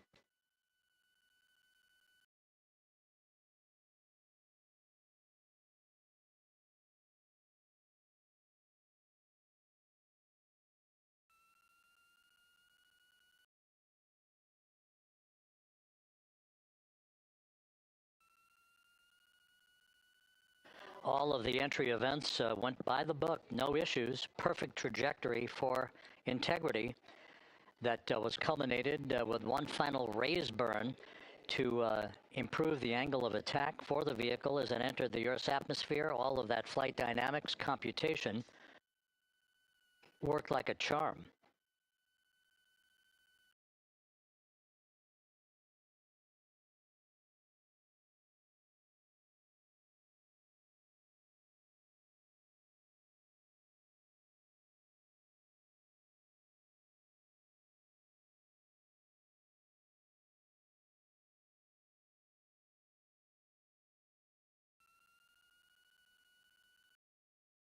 So we are standing by for the recovery team to approach Integrity and begin the process of erecting that inflatable raft called the front porch, which will see the crew members be extracted from the hatch of Orion into that inflatable raft before they're hoisted aboard 2 Navy helicopters in a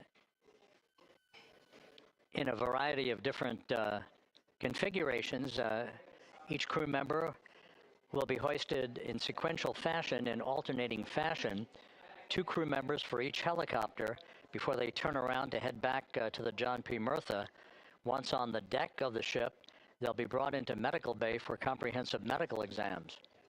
But Reid Wiseman has reported several times that the crew is in excellent shape.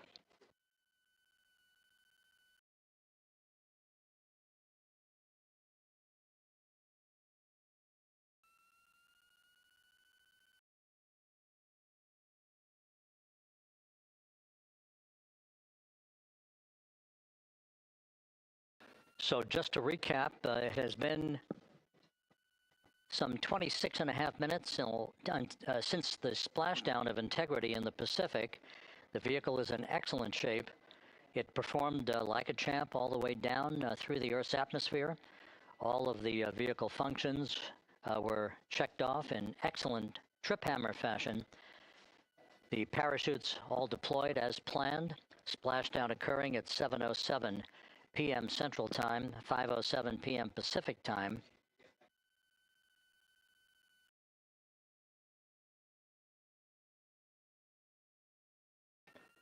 And after a bit of a tussle to try to establish a communications link with the recovery team, we were finally able to run through the procedures for the powering down of the vehicle.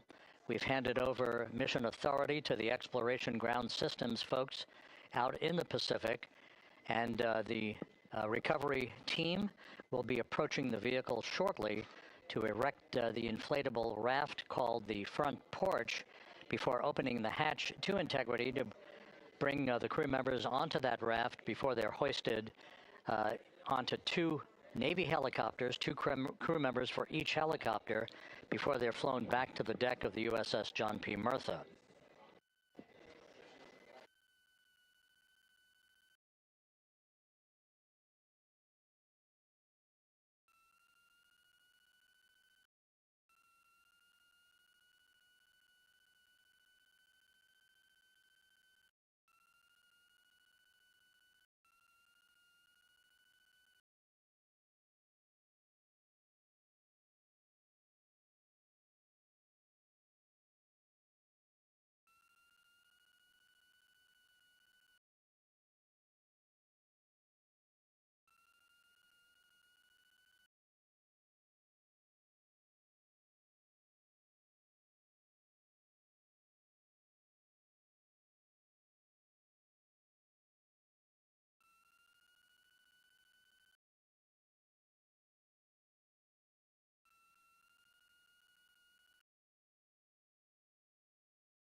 This is Mission Control Houston. After talking to the flight dynamics folks, we have a bit of a refinement on the splashdown time for you. Their computation shows a splashdown time of 7:07 and 27 seconds p.m. Central Time, 7:07 and 27 seconds p.m. Central Time.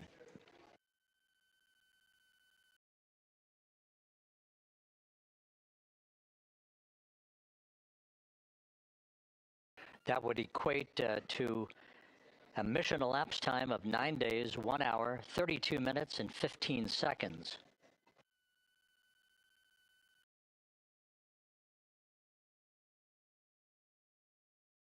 Once again, from Flight Dynamics, a splashdown time of 7:07 and 27 seconds p.m. Central Time. That would equate to a mission elapsed time of 9 days, 1 hour, 32 minutes, and 15 seconds.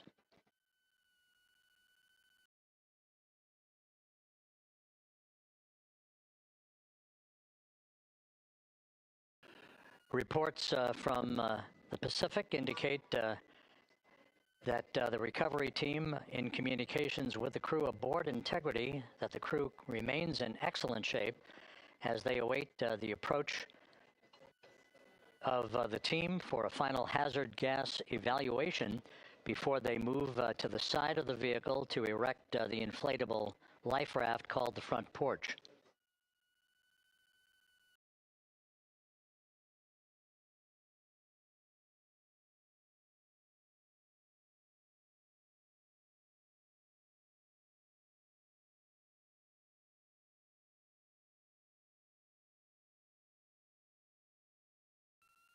Again, no issues with Integrity. The vehicle is powered down. All of its systems are now safed. We have handed over mission authority to the Exploration Ground Systems folks in the Pacific, but we will not stand down and have the entry flight control team depart its positions until that inflatable raft, the front porch, is erected, the hatch open, and the crew having exited the vehicle. So that's the next step in the recovery process that will lead to the hoisting of the crew members. For 2 crew members for each helicopter, they'll be hoisted to a pair of Navy helicopters that will then fly a short distance back to the USS John P. Murtha. What you're looking at is one of the fast boats circling the vehicle to make a hazard assessment.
This is Mission Control Houston. Once again, you're watching the initiation of the recovery of the Artemis crew aboard Integrity. All of the Navy divers and the fast boats are now approaching the spacecraft after conducting a hazard assessment. The vehicle has been powered down. Entry Flight Director Rick Henfling now waiting for the life raft, the front porch, to be erected along the side of the vehicle so that the hatch can be opened and the crew members extracted from Integrity, soon to be hoisted one by one into a pair of Navy helicopters for a short flight back to the deck of the USS John P. Murtha. If you missed it earlier, we talked to Flight Dynamics and received a more official touchdown time or splashdown time, as it were, of 7:07 and 27 seconds p.m. Central Time, 5:07 and 27 seconds p.m. Pacific Time. That would equate to a mission elapsed time of 9 days, 1 hour, 32 minutes, and 15 seconds.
Continuing to get excellent views from the imagery assets out at sea in the Pacific of Integrity. We continue to get good reports from the landing and support officer, who's in contact with the recovery team, that the crew is in excellent shape, no issues.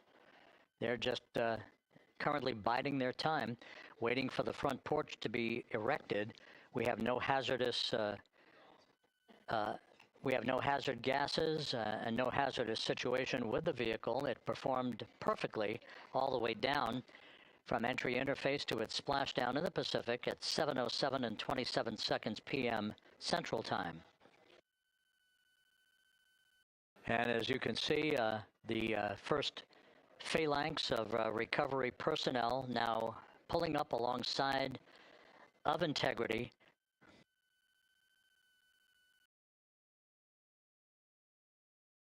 This includes Navy divers and Navy flight surgeon and other recovery personnel who have trained for several years for this recovery process.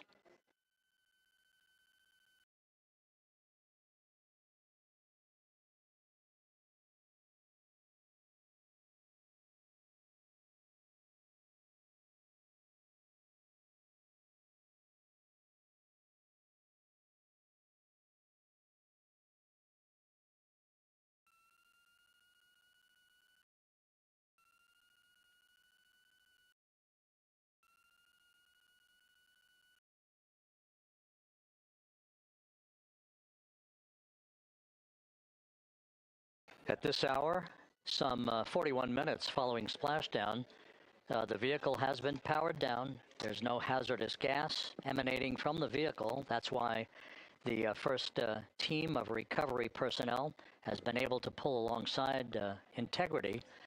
And the reports continue to come in that the 4 astronauts are in excellent shape.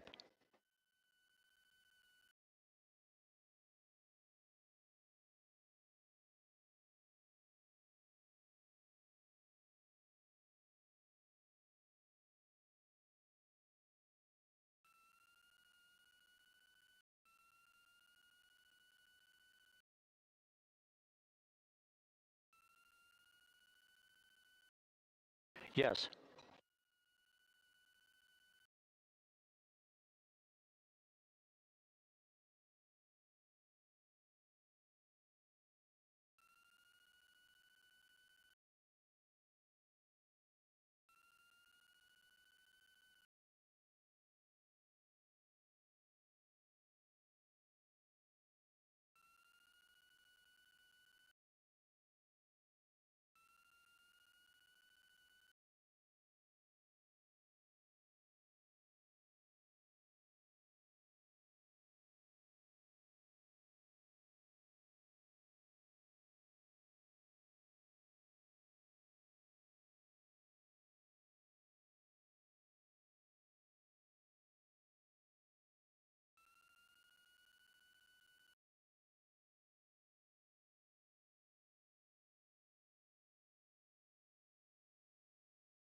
This is Mission Control Houston, continuing to watch the initiation of the recovery of Integrity's astronauts. One by one, they'll be brought out of the spacecraft onto a large inflatable raft just a short time from now. In the meantime, we can go back to the USS John P. Murtha, where my colleague Megan Cruz is standing by to provide her situation report. Megan, can you hear us?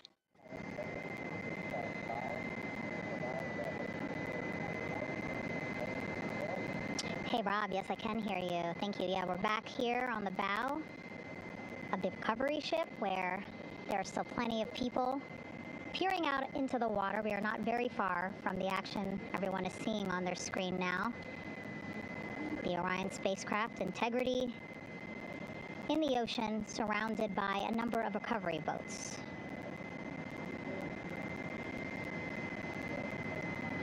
As Rob has been saying, in those recovery boats, NASA and Navy personnel specifically trained to get the astronauts out of Orion.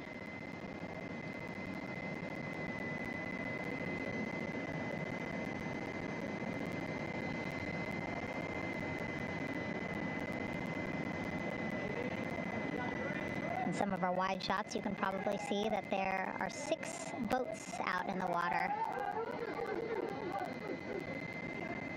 More than 40 people out in the water right now on those boats.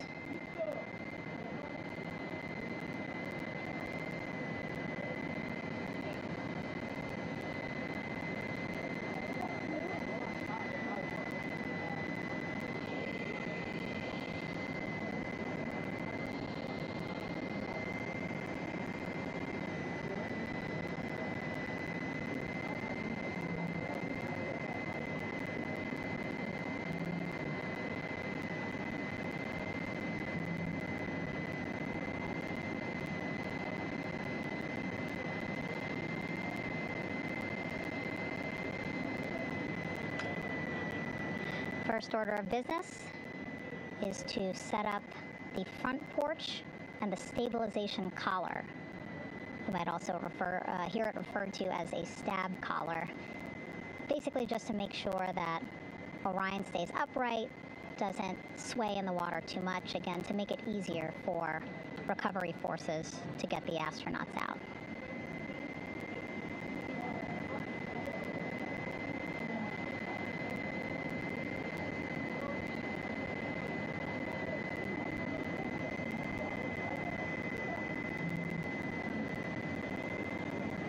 Again, we splashed down in the Pacific Ocean just after 5 p.m. Pacific time here.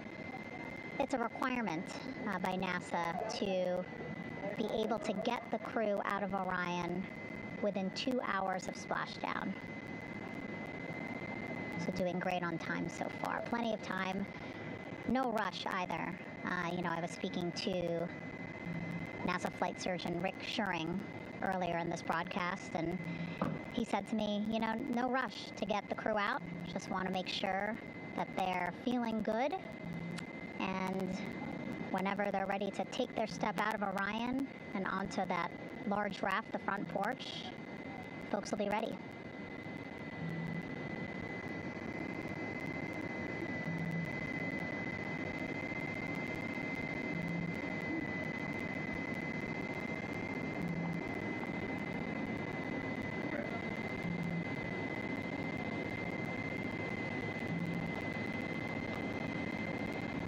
And as there are mission audio loops in Mission Control in Houston, there is a mission audio loop here on the ship, and it was just reported out that the side hatch is open.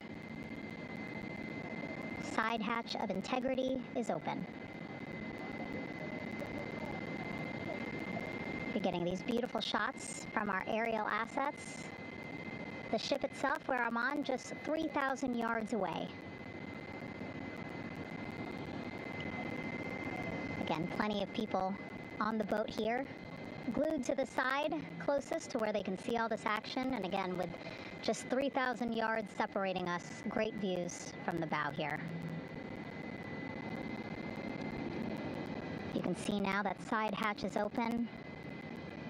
One of the Navy personnel is about to get inside there.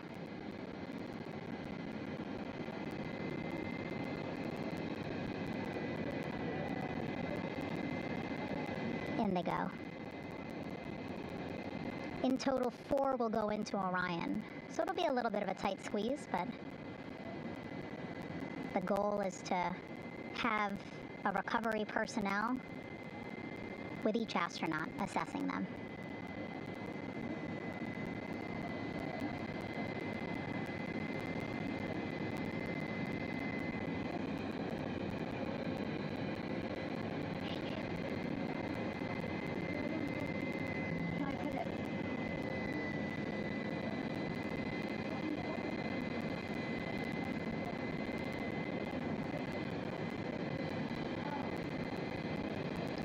Boat's getting closer now. Again, that one that's right up against Orion, those are the divers that will go in to the spacecraft to check on each of the astronauts. These other boats will begin doing a number of things, putting on that stabilization collar onto Orion, building that front porch.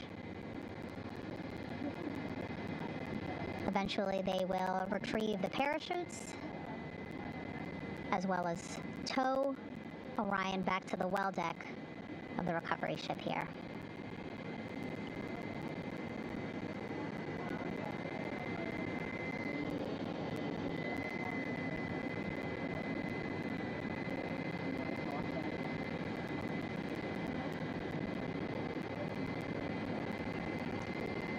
And so as we wait for the Navy and NASA personnel to get their assessment of the crew inside of Orion, why don't we toss it back to Rob for an update?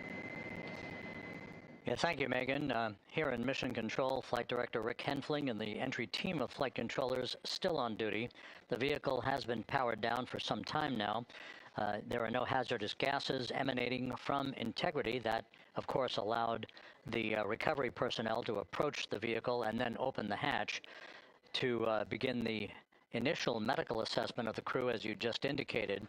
Now we're standing by for the erection of that inflatable raft, the front porch, alongside of the vehicle that will enable the crew to be extracted one by one onto the raft, have a moment or two to get their land legs back before they're hoisted into 2 hovering Navy helicopters, 2 crew members for each helicopter, for a short flight back to the deck of the USS John P. Murtha.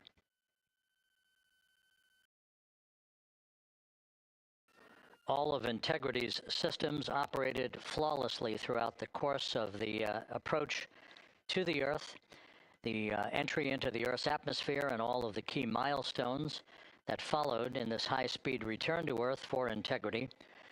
A mission that spanned more than 694,000 miles from the vehicle's launch from the Kennedy Space Center atop the Space Launch System back on April 1st.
As we mentioned at the top of the broadcast, the last time that the Apollo program saw a splashdown in the Pacific was Apollo 7 as they flew around the moon in that historic lunar flyby that began with a trans-lunar injection burn that took them out of Earth orbit following 24 hours of a high Earth orbit trajectory.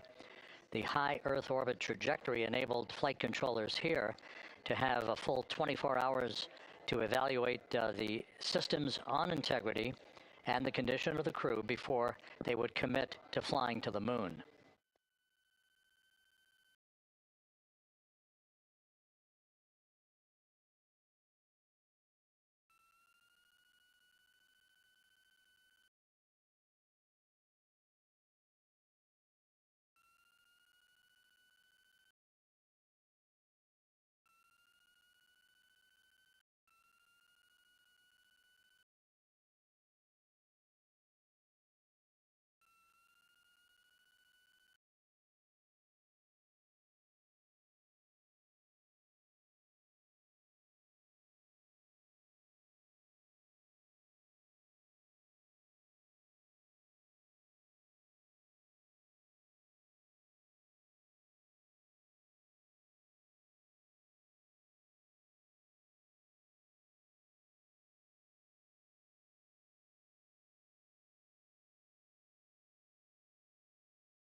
With the side hatch of Orion having been opened to set the stage for the erection of the inflatable life raft known as the front porch, to be erected alongside the spacecraft for the extraction of the crew.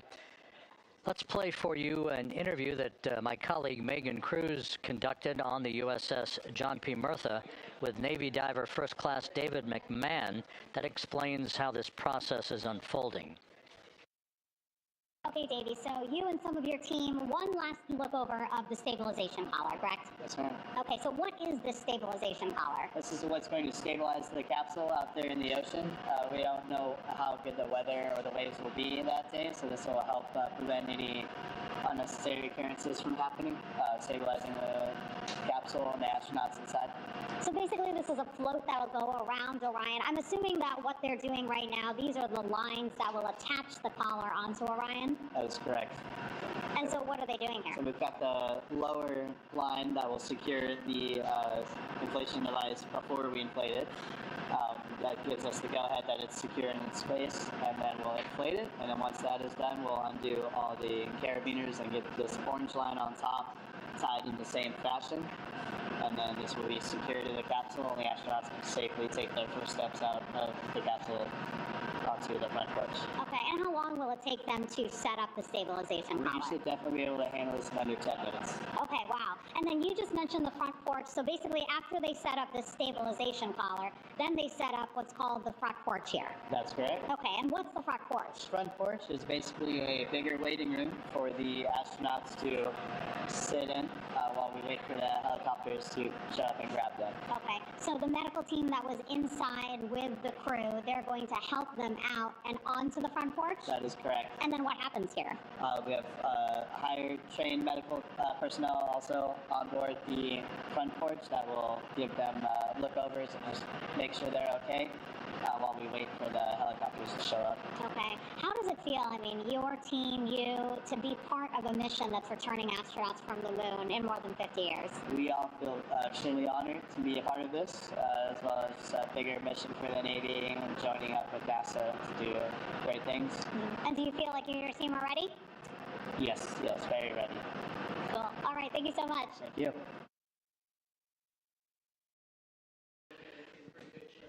Once again, the recovery operations are continuing out in the Pacific. We shortly should see that life raft, the front porch, erected alongside the side hatch of the vehicle.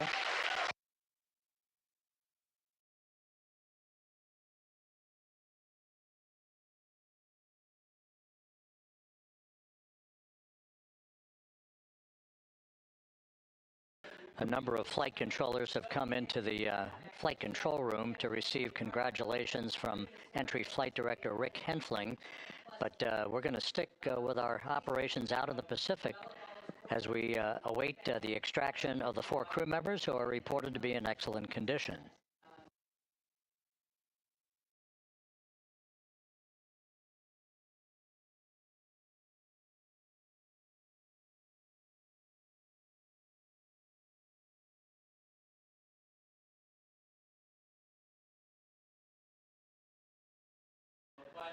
Again, while we stand by for that front porch to be erected alongside of the side hatch of the vehicle, let's go back to the USS John P. Murtha and Megan Cruz. Megan?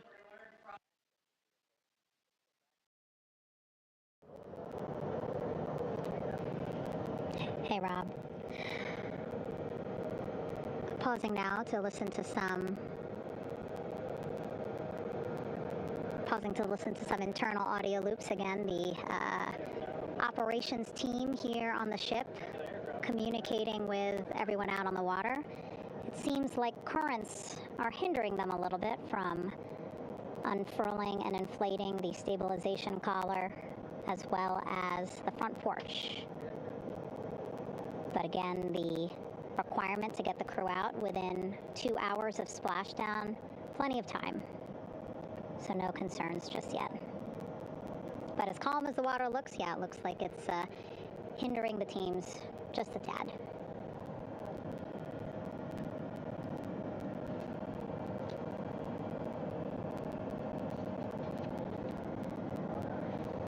You can see in some of our shots that side hatch still open. Again, inside there are now 8 people inside. 4 divers, Navy divers, all with medical training, each assigned to an astronaut each. Making sure that they're comfortable, feeling good.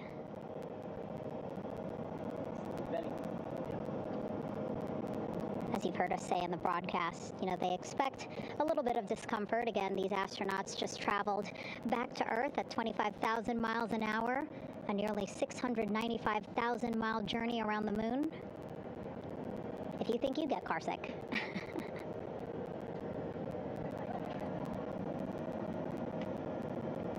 Again, 6 boats out there, lots of gear with them, just in case, right?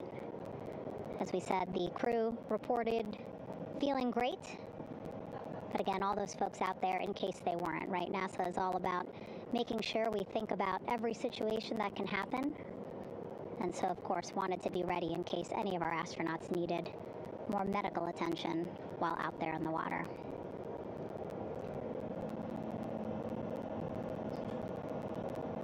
You see now teams again trying to set up the stabilization collar and front porch for the crew to get out of Orion. They need both, right? The stabilization collar will keep Orion from swaying as you see it is doing now.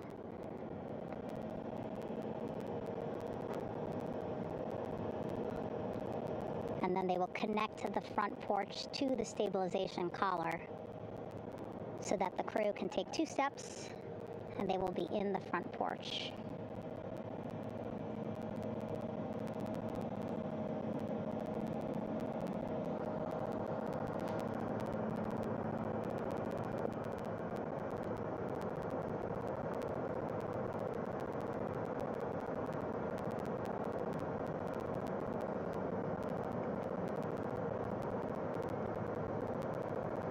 Not a lot of chatter on the mission audio loops. That's a good thing. Again, things proceeding pretty nominally, even if they're fighting some currents out there on the Pacific Ocean.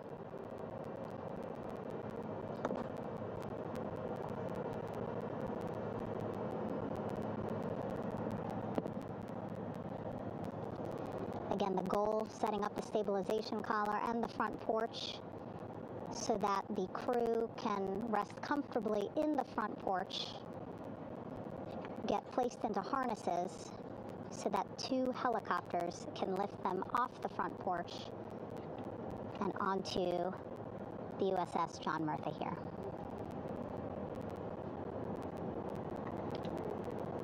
The helicopters are going to take turns picking up an astronaut. So again, Helo 1 and Helo 2.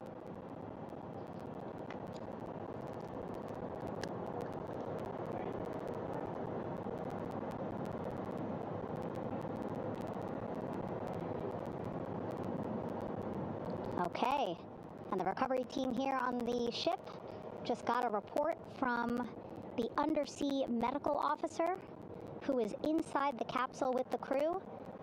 He is reporting all 4 members are green.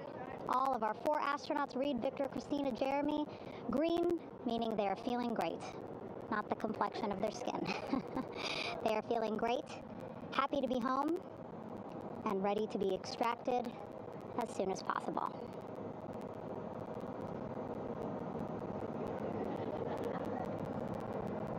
And so, as I was saying, we have 2 helicopters circling the activity you're seeing on the water right now. Each will take turns picking up an astronaut. So Helo 1 will come on in, hover above the front porch, about 40 feet above the front porch. A Navy recovery specialist will be hoisted down into the front porch. The restricted maneuvering doctrine is in effect. We'll connect to the first astronaut, which we're expecting to be Christina. And then Helo 2 comes around, picks up Jeremy, while Helo 1 stays above head, and then Helo 1 will come back in for another astronaut, and then Helo 2 for the last astronaut, and then back to the flight deck here on the recovery ship.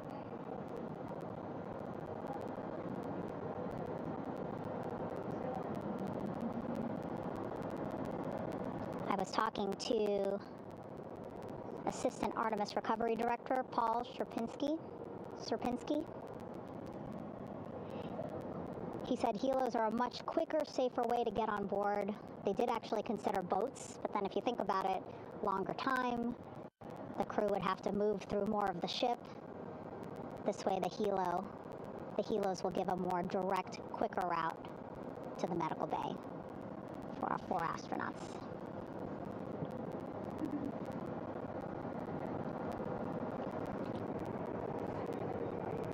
Beautiful shots from our aerial and imagery teams.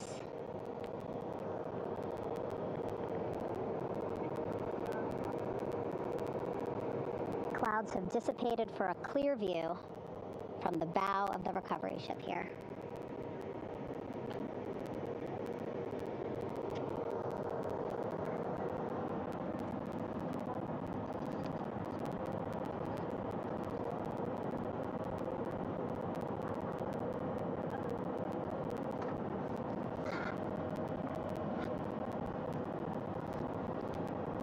You can still see divers in the water there. Encircling Orion, that is that stabilization collar we've been telling you about. As you saw in that interview just a few minutes ago, they have to first connect it to Orion, and then once it's secured onto Orion, they can inflate it, and then they'll further secure it with other harnesses and lines.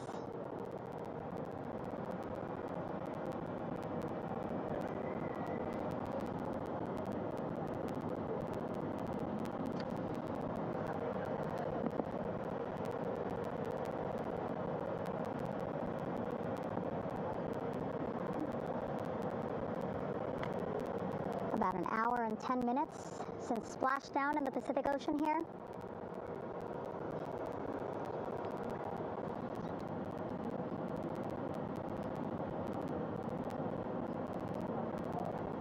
Reid, Victor, Christina, and Jeremy back home after a history-making mission to the moon and back.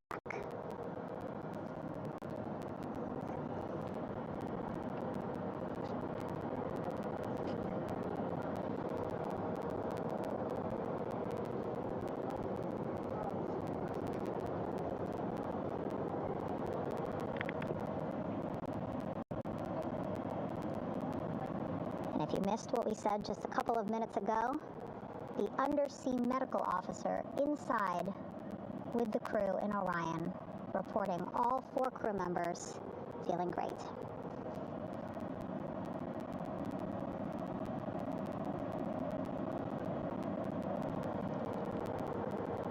Progress being made there on the stabilization collar. It looks like they are beginning to inflate it.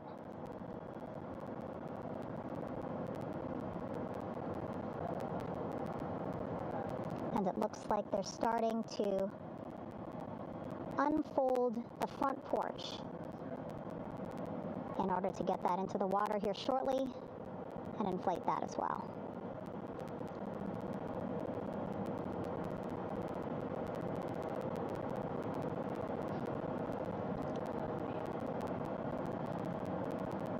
Again, more than 40 people out in the water right now. And those Navy and NASA personnel have been in the water for now about 4 hours.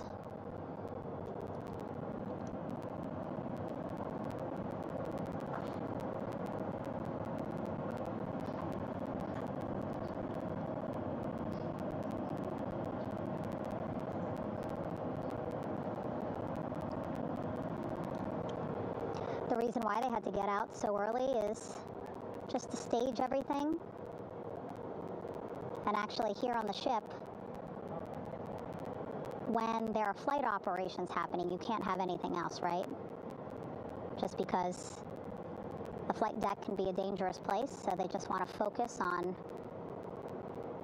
planes coming and going from the ship, so that's why they wanted to get the boats in the water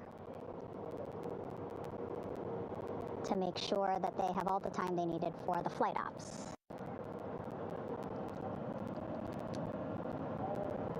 And then the same crew here out in the water, they will stay out in the water for a number of hours after we recover the crew and get them back on the ship, because then they have to recover Orion.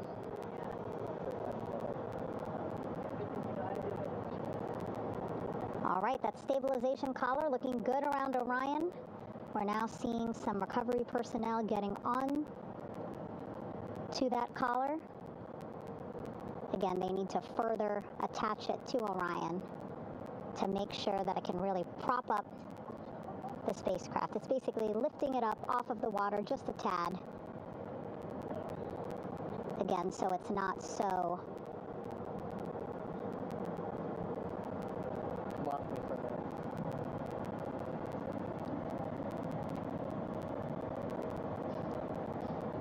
so it doesn't sway so much in the water there.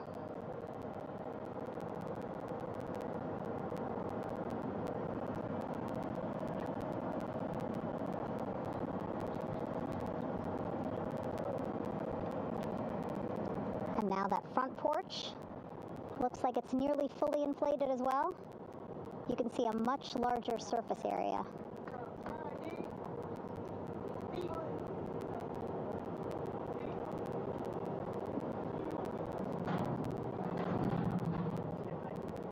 And so once the crew get out of Orion, they can stretch their legs a little bit on this front porch, get some fresh air.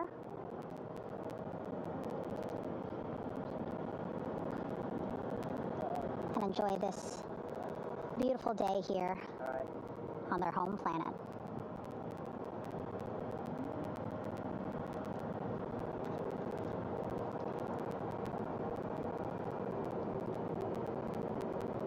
It appears teams now are about to connect the front porch to the stabilization collar.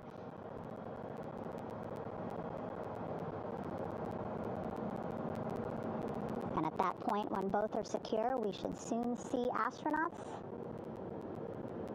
come out of Orion.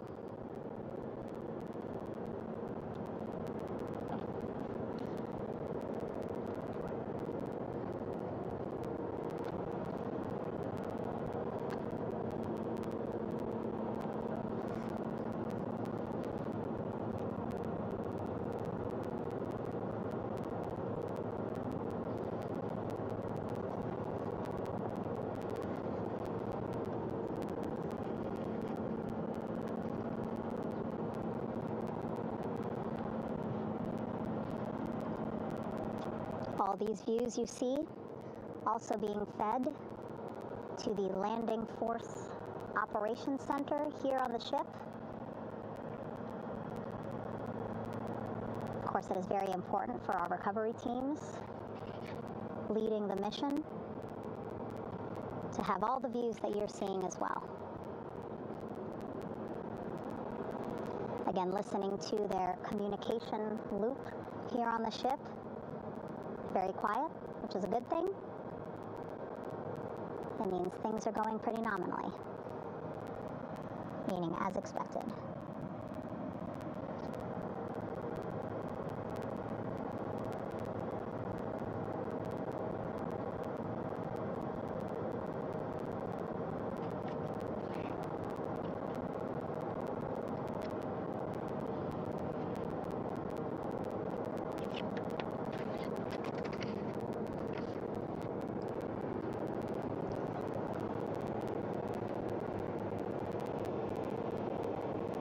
Again, all this activity happening just 3,000 yards away from the ship. So that means this will be a very quick flight back on the helicopters for the crew. 2-3 minutes, and then we'll be back here on the ship. I know.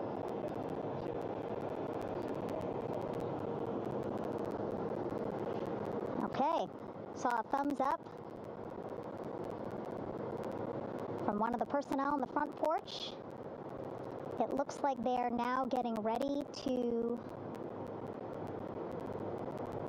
deploy what they call the Air Rescue Vest, ARV.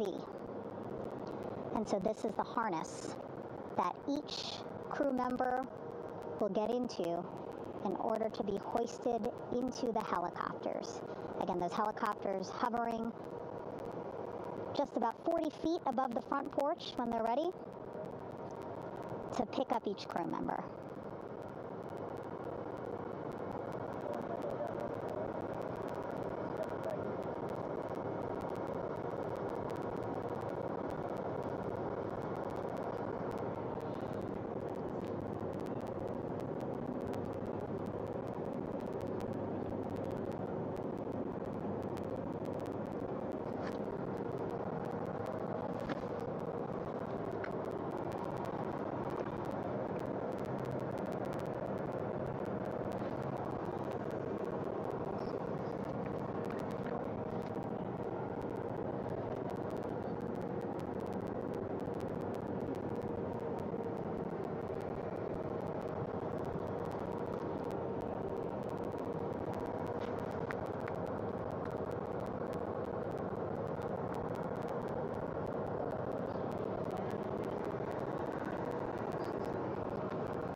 This is Mission Control Houston.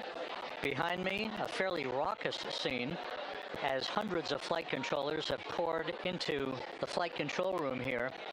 This is reminiscent of the scene after the final shuttle mission of STS-135, although that was the end of a program. This is only the beginning of a program with the textbook splashdown of Integrity and its 4 astronauts. We're standing by for the crew to be extracted from the spacecraft. Entry Flight Director Rick Henfling invited all of these flight controllers who have contributed to this mission to enter the flight control room to have an opportunity to receive well wishes and to share the mutual glow that exists in the wake of a textbook mission for Integrity. On the front screen here in Mission Control, a sign that says, "Welcome home, Integrity, taking humanity back to the moon, going further, and returning safely to Earth." So all of that jubilation, part of the post-splashdown activities, even as we await the crew being extracted from the vehicle to be hoisted onto Navy helicopters for the trip back to the USS John P. Murtha.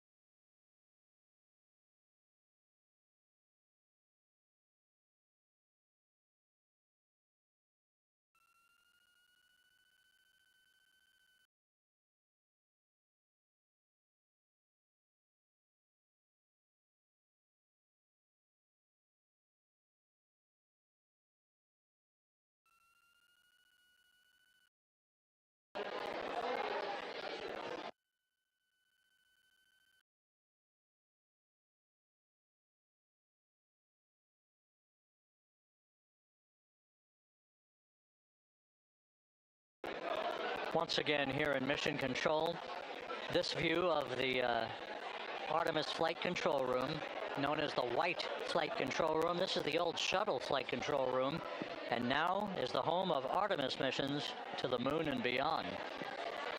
Once again, quite a few flight controllers were invited in by Entry Flight Director Rick Henfling to share in the jubilation following the successful splashdown of Integrity. That splashdown occurring an hour and 22 minutes ago, as we stand by for the completion of the extraction of the crew, and ultimately they're hoisting onto Navy helicopters for a short flight back to the USS John P. Murtha. Splashdown occurred at 7:07 and 27 seconds p.m. Central Time. I had an opportunity to talk to the head of flight dynamics, Jeff Birch, a moment or two ago. He said the trajectory of Integrity coming through the Earth's atmosphere was so precise, they've never seen anything line up on a ground track like today's entry by Integrity for its splashdown southwest of San Diego.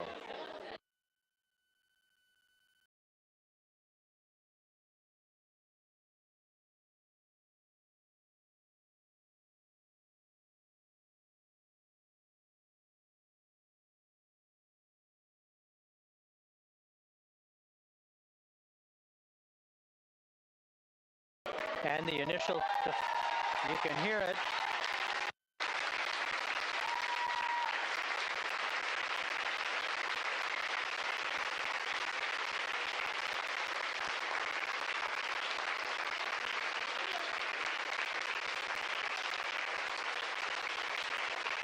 Jubilation here in the flight control room. The first crew member is out of Integrity.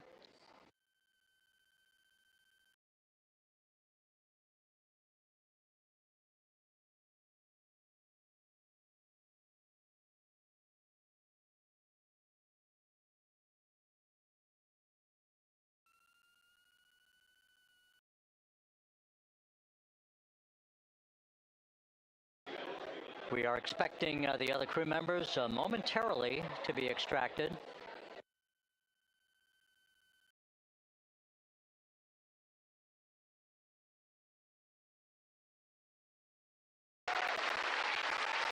We now have 2 crew members out.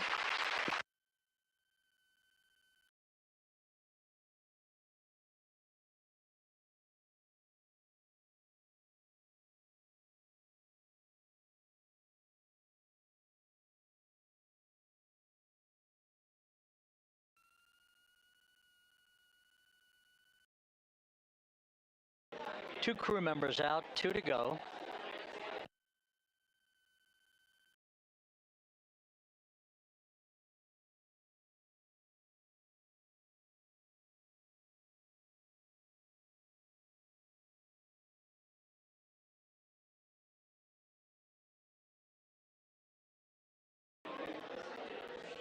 We're about 1 hour from sunset out in the Pacific. Everything continues to go well. Integrity's systems function perfectly during its entry back to Earth. And Reid Wiseman, the commander who will be last out of the vehicle, reported that all the crew members were feeling very well.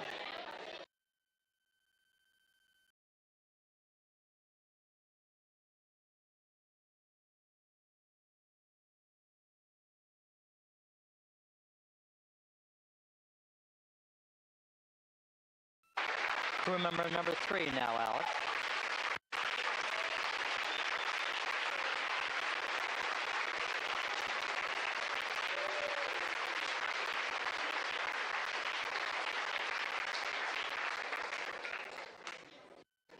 And now standing by for the commander, Reid Wiseman, who will be last out of his ship. Bobbing in the Pacific under almost ideal conditions, Integrity spanned 694,000 miles during its journey from launch to splashdown.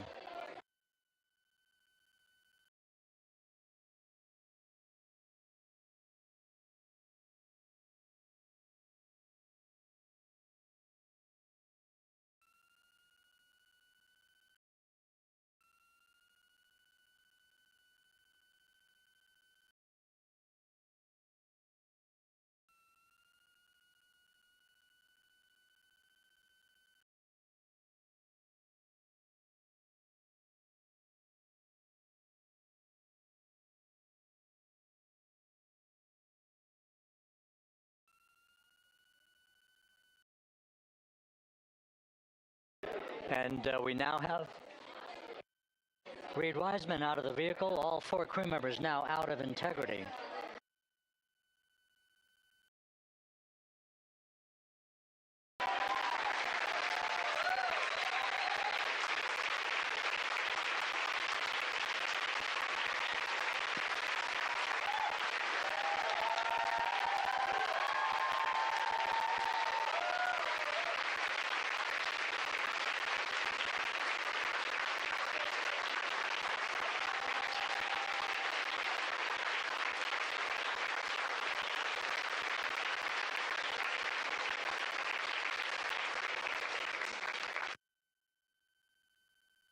Once again, all 4 crew members now on the front porch, and the procedure to begin hoisting them up to these 2 Navy helicopters hovering overhead will begin shortly.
This is Mission Control Houston. The mission is over, but the melody lingers on as jubilation continues here in the flight control room. We should be expecting NASA's Associate Administrator, Amit Kshatriya, to be joining us shortly for a short interview while the recovery operations continue out in the Pacific. So we'll stand by for that. And then we'll turn it back over to Megan Cruz aboard the USS John P. Murtha.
This is Mission Control Houston here in the Artemis Flight Control Room.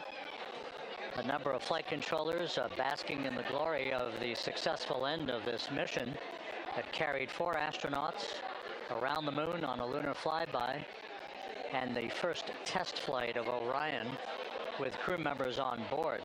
Splashdown occurring an hour and 32 minutes ago after a flawless descent back into the Earth's atmosphere for the vehicle. Its 4 crew members in good shape, simply enjoying their time right now on the front porch, as it were, the inflatable raft alongside of their Integrity spacecraft.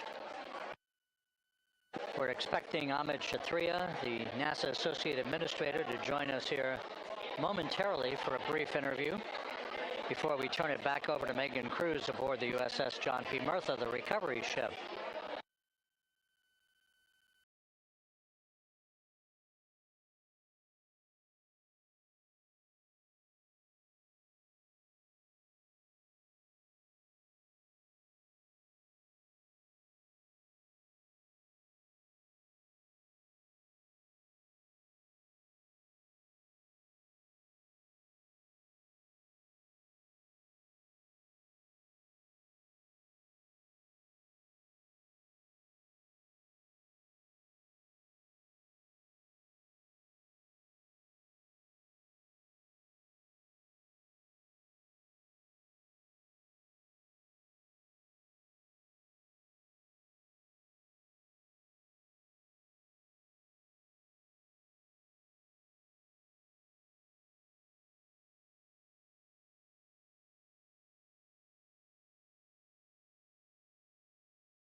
This is Mission Control Houston.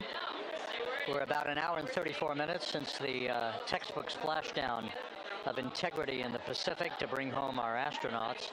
And with us now is Amit Kshatriya, the NASA Associate Administrator.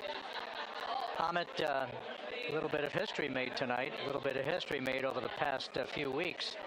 Your thoughts as this team here basks in the glow of what they just accomplished.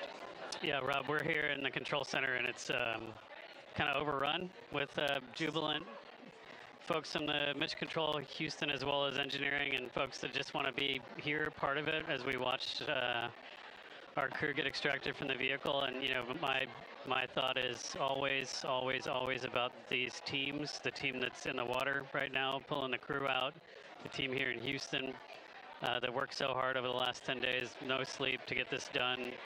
You know, we still have some work to do to get the crew to the med bay here on the ship. They all look great coming out, so hopefully that won't be too long. You know, I think we saw the administrator on the boat too, giving his thanks to the Navy team on the Murtha, which they're just an incredible group of sailors. I was able to visit with them a couple weeks ago. And then if you pull it all the way back to the workers and the folks that joined the rocket at Michoud, that made the heat shield tiles, that held together tonight, that, you know, that stacked the vehicle in Florida, that integrated the vehicle in Denver, that fired the engines in Stennis, that fired the boosters in Promontory. I mean, this is the entire team, you know, coming together and being tested by the environment that this machine went through, and they did it right. The work was good. They did it right. You've said in a number of briefings, of course, and in other forums that this is just the first step. The cadence has to step up, as the administrator has indicated. Now, it's a little early for the full report card on how integrity did, but did this mission ultimately, from your eyes view, exceed expectations? It absolutely did. I mean, I was waiting to talk about this until we're in the water, and, you know, I think we still have, again, work to do to bring it in and really kind of go through it bolt by bolt and see what we learned. But, I mean, so far, given what we learned during the mission and given how we performed on ascent, on entry, you know, I always think about energy in terms of the states that you worry about the most, and every time we put these machines through these incredibly energetic states, they came through. So I'm fairly confident that we made a big step tonight to get us on the path towards the surface. I think the path to the surface is open now. You know, we do have to do all the work, and we'll make sure we talk about that as cleanly as we can. We learned a few things during the mission, but I have to tell you, this was an incredible test of an incredible machine. From an American psyche standpoint, the Empire State Building was lit up red, white, and blue tonight. Our coverage was seen on baseball stadiums around the major leagues. How captivating was this experience for the American people, for the world, in fact, as we returned to the moon?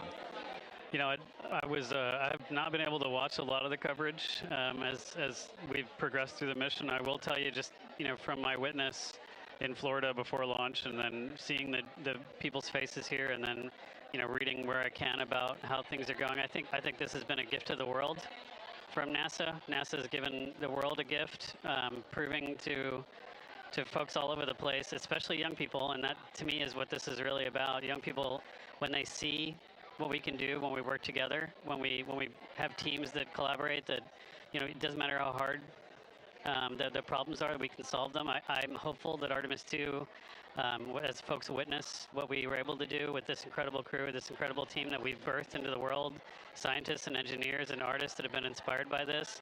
And even if they don't come work in the program, which separately they should come work in the program, because Lord knows we need the help, but even if they don't want to come work in the program, hopefully they grow up to recognize they can do amazing things when they work together and contribute to society and be good citizens and really change the way, you know, the challenges that are coming in the world are overcomable if we work together like this.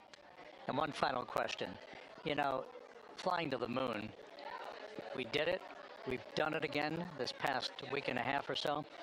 But the engineering that went behind the design of this mission and the precision, the pinpoint precision of this vehicle entering that entry corridor, it's almost mind-boggling.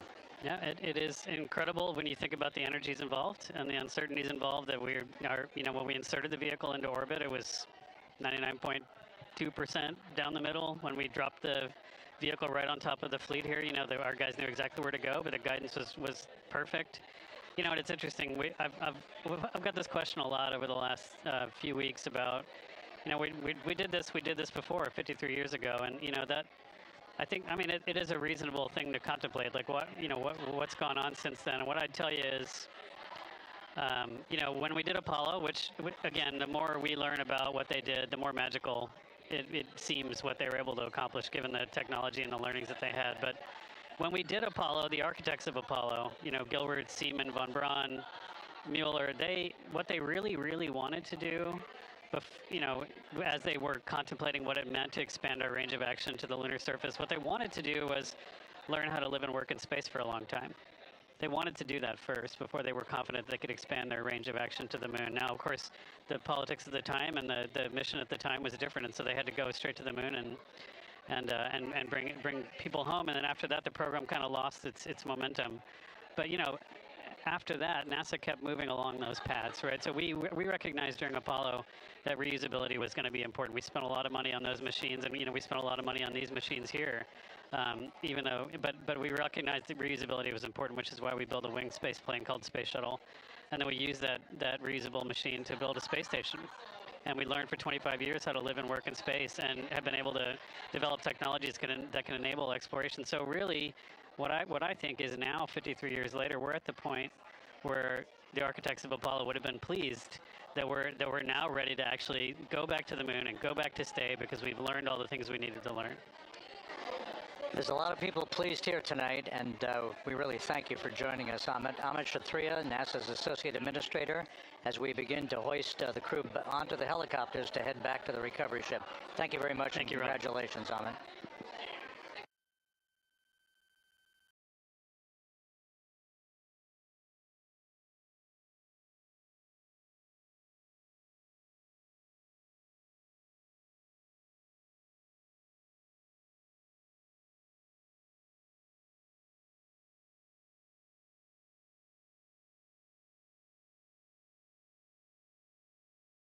This is Mission Control Houston, with the crew members now beginning to be hoisted aboard the Navy helicopters.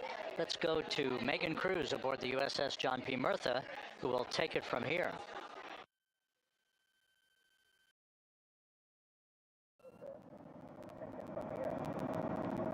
Hey, Rob, yeah, back on the bow of the ship here, we are seeing the helicopters circling Orion.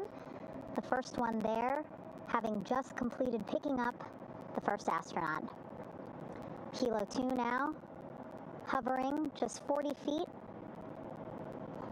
above the front porch, lowering a recovery specialist out of the helicopter. That person will touch down in the front porch just there.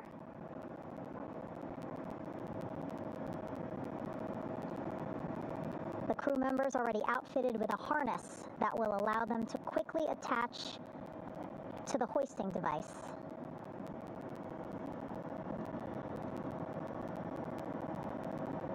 Look at the power of those blades throwing water out at the center there. The front porch with now 3 astronauts and the recovery specialists. Again, crews already outfitted with a harness vest. And here we go. Second astronaut now off the front porch, getting hoisted into the second helicopter.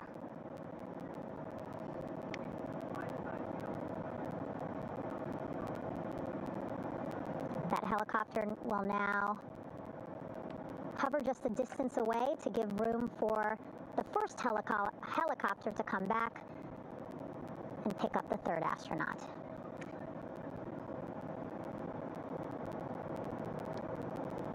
As we wait for that helicopter to come back, make its way back around, just want to mention that the President of the United States called our NASA administrator today while he was on the ship, just minutes after we interviewed him live on our coverage, and congratulated him and NASA on this history-making moment tonight. Helicopter 1 again hovering 40 feet over the front porch, We will soon see another recovery specialist getting lowered onto the front porch.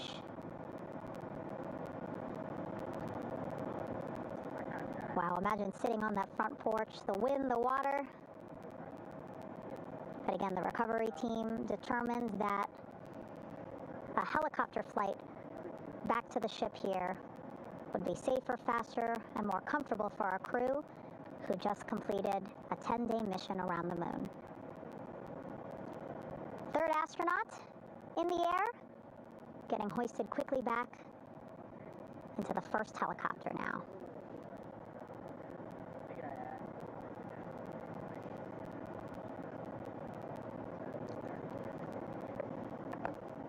That first helicopter now on its way back to the ship here. We will soon see it land in just a few minutes.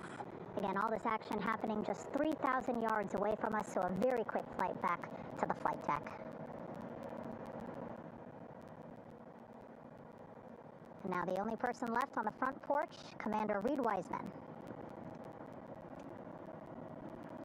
That second helicopter now making its way back over to the front porch. Here it comes.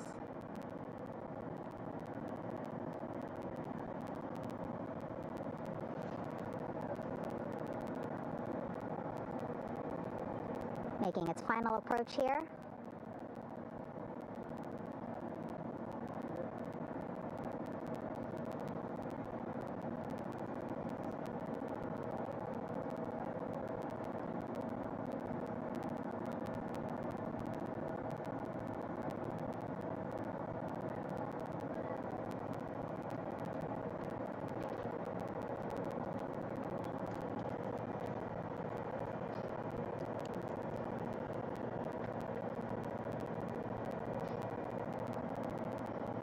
The last astronaut, Commander Reid Wiseman,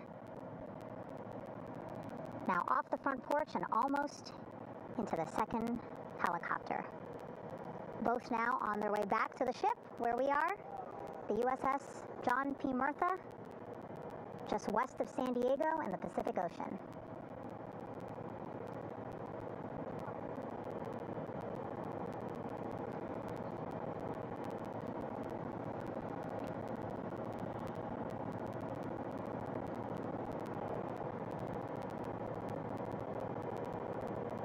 Exciting to see our 4 crew members minutes away from landing on the flight deck here on the recovery ship. 550 people on this ship, excited, ready, anxious, looking forward to welcoming this crew aboard.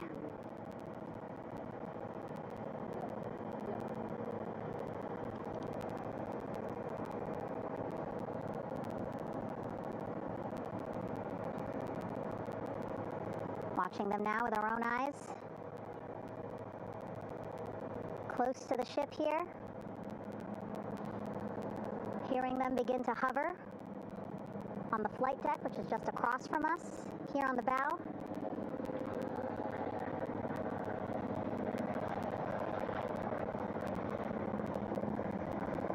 The first helicopter coming in.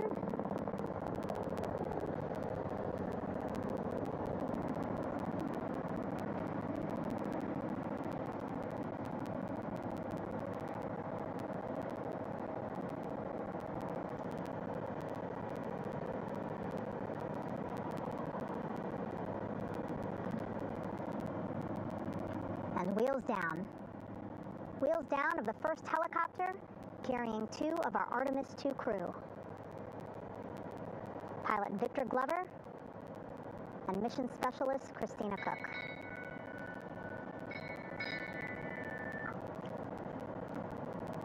Kilo 1 on deck reported on the recovery loop. Again, the mission audio loops that the recovery team are using here to communicate with one another. And an announcement just made on the ship, integrity incoming. 2 more helicopters on their way to the flight deck, one carrying the crew, the other, one of our imagery helicopters. Again, kudos to our imagery and aerial teams for getting us these beautiful views of history in the making. Set amid a gorgeous, soon-to-be sunset here in the Pacific Ocean.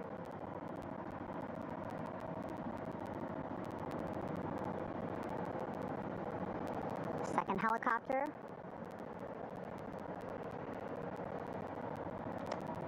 Making its approach of the flight deck.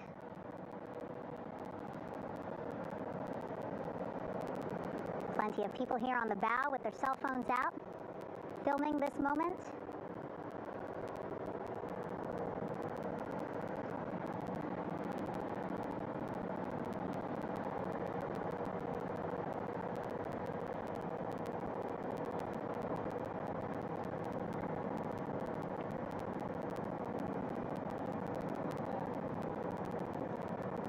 Some impressive flying here by the Navy, as we are seconds away from wheels down.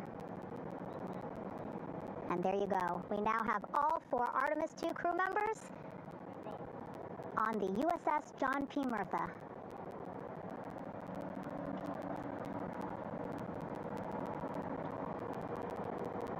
I'm sure they're happy to be out of the water and on this recovery ship with, again, 550 people on board, ready to welcome them home. But first, as we've been saying throughout the broadcast, just making sure the crew feel good. We reported that they were feeling good when they were in Orion, but those were just initial, quick, verbal assessments of how they're feeling. Their destination tonight, the medical bay here on the ship, right after we power down the helicopters here.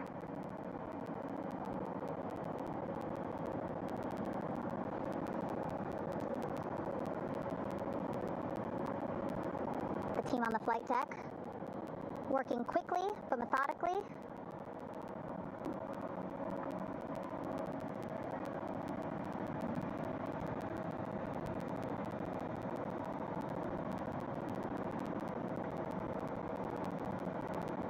Waiting for just one more helicopter to touch down.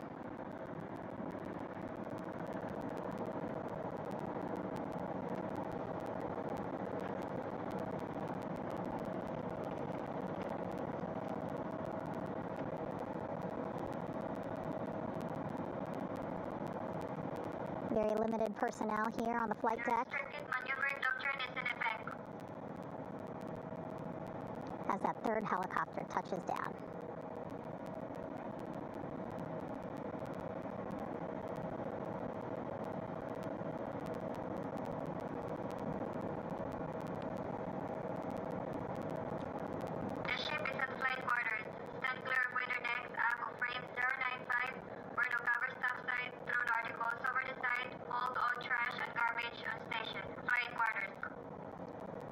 While just a few folks on the flight deck itself, there are plenty more on some upper decks. I see in some of our views a very packed crowd overhead. Announcements being made over the ship's loudspeaker system, reminding folks to stay clear of operational areas like the flight deck, so that teams can work quickly to get the crew off of the helicopters and into the medical bay.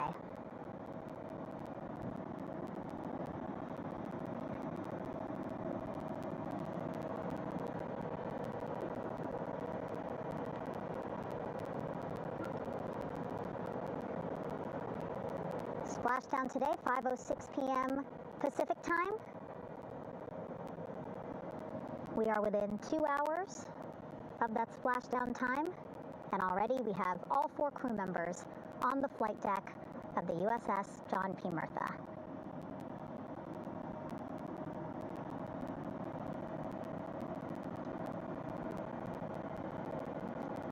Again, crew waiting before getting out for the helicopters to completely shut down.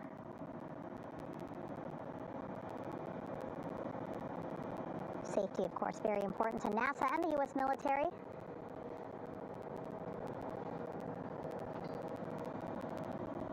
So we'll wait just a couple of minutes here before we start seeing crew members walk off the helicopters one by one.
All right, and now here we see pilot Victor Glover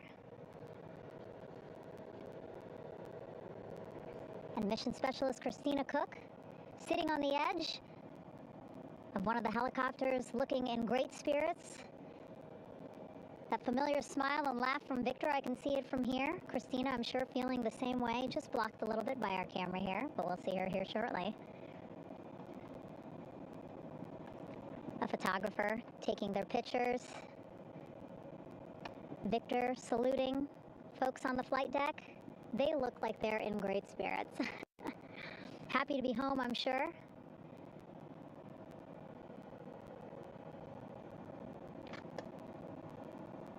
If you're sitting at home, I hope you too are wondering, what would you want to ask them if you got a chance to talk to them, because that is what I'm thinking about. Getting the opportunity to talk to or ask questions of these 4 astronauts who just made history as the first crew to return to the moon since 1972.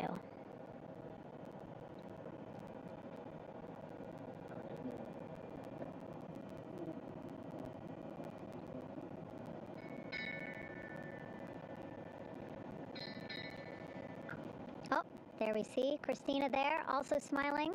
Finally peering out, waving at the cameras. Hello to you too, Christina, yes? Welcome back. Welcome, welcome home. A loudspeaker announcement on the ship saying, "Welcome home, Integrity."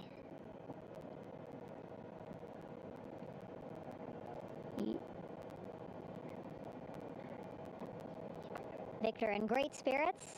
I can't see who he's talking to, but I kind of think that he might be talking to his other 2 crew members. Shouting from across the flight deck, congratulations to one another.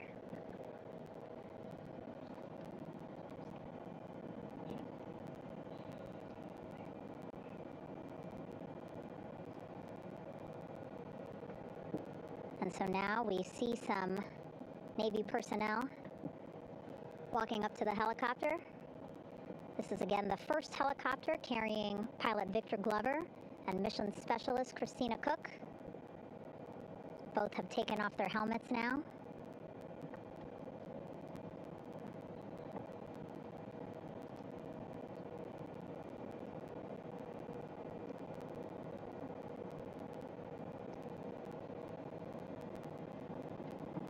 Some pictures, video, to catalog this historic moment. A beautiful sunset just behind them here in the Pacific Ocean. Golden hour. These pictures will be beautiful.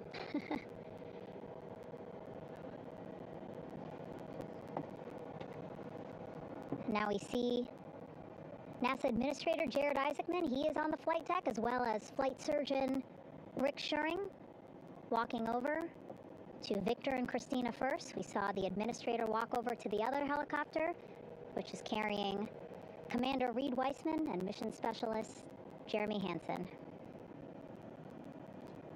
We heard from Rick earlier in the broadcast. Again, he said he's going to be out there on the flight deck to do another initial assessment of the crew, ask them how they're feeling, anything bothering them. But again, from what I'm seeing, they look like they're in great spirits and feeling pretty good for folks who just traveled 695,000 miles from Florida to the moon and now here to the Pacific Ocean.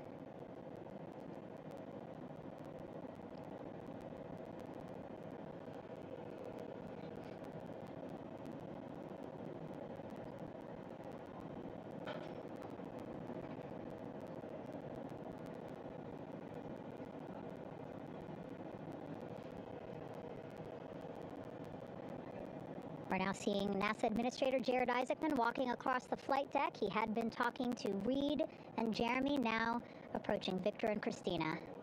A hug from Victor? A hug from Christina?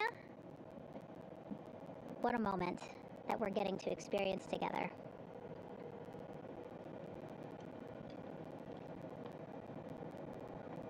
I'm sure congratulatory words. You know, we got to speak to the administrator live on this broadcast as well, and he said the kid in him right now, giddy, absolutely giddy at what we were able to accomplish today. Returning them home safely and in good spirits after a 10-day mission around the moon. And here we go. We're seeing Jeremy walking, waving across the flight deck, now on his way to the medical bay.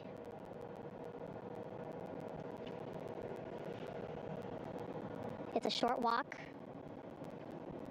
less than a minute.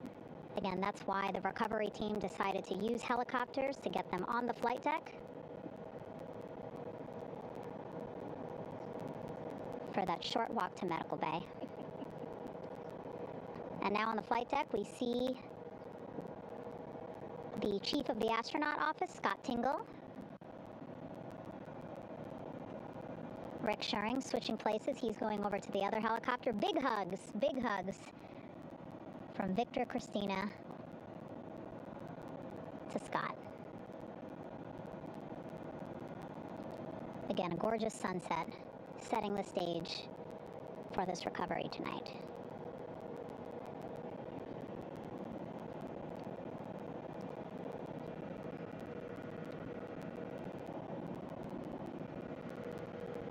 All right, and now here we are, Christina, making her way, looking thankful, grateful, happy to be home.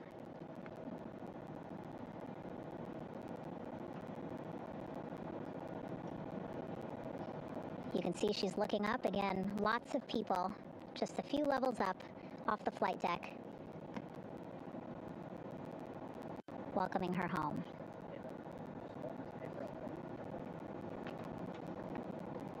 Scott holding the door like a gentleman, but back on his way to the other crew still on the flight deck.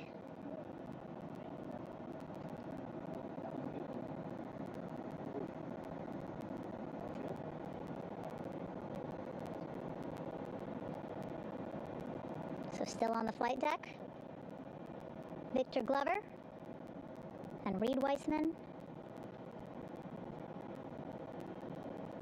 It looks like Victor will be the next one headed to medical bay. More hugs, more hugs. He's a hugger.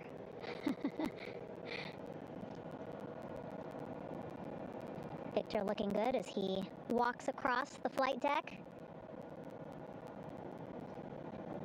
NASA administrator applauding. Victor applauding for all the folks on the ship with him who played a role in their safe return today.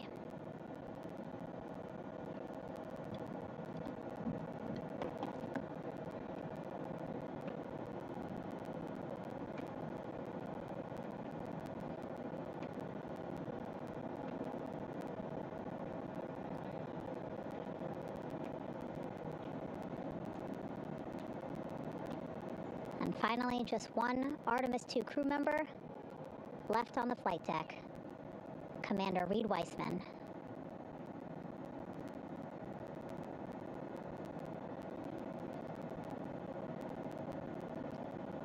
Applause from the group there on the flight deck, I'm sure, as well as on the level just above them, packed with people. Reid looking good as he takes his steps towards the medical bay.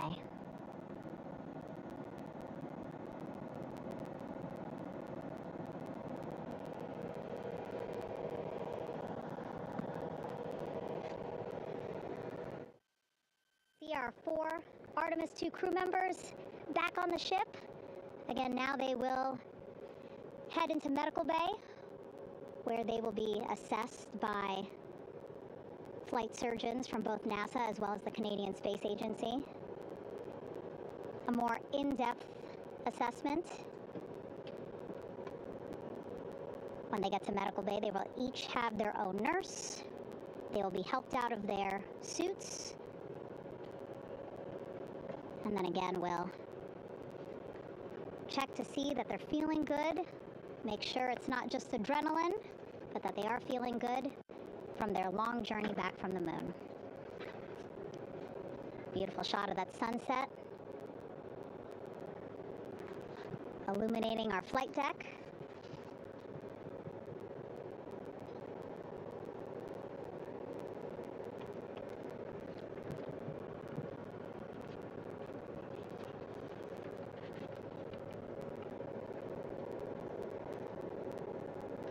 All right, and now with our astronauts safely on board, I want to welcome on Artemis Recovery Director Lily Villarreal. Lily, I don't know how you must be feeling right now. Ecstatic? I'm relieved? so ecstatic, relieved. Of course, we still have to bring the capsule into the well deck of the ship, but this is a major milestone to have the crew here on the ship and in medbay. You know, our team has been preparing and working really hard, and I'm just so proud of them all. Everything went very well, just as planned. Our teammates in Houston, the flight control team was just amazing. We were able to have great conversations and communications about everything. And I don't know what else to say. I'm just so excited. It's such a wonderful feeling to get to this point. Again, we still have to get the capsule, but this is huge for all of us in landing recovery, and I couldn't do this without my team, and of course the full support of the U.S. military. There's going to be lots of, you know, high fives when we get the capsule back in, and I'm so happy that the crew's doing well, Orion's doing well, and you know, thank you for, you know, for everybody watching. Yeah, it was great to watch the crew come back to the ship with you. How were you feeling when you were seeing them looking so happy to be home and feeling really good?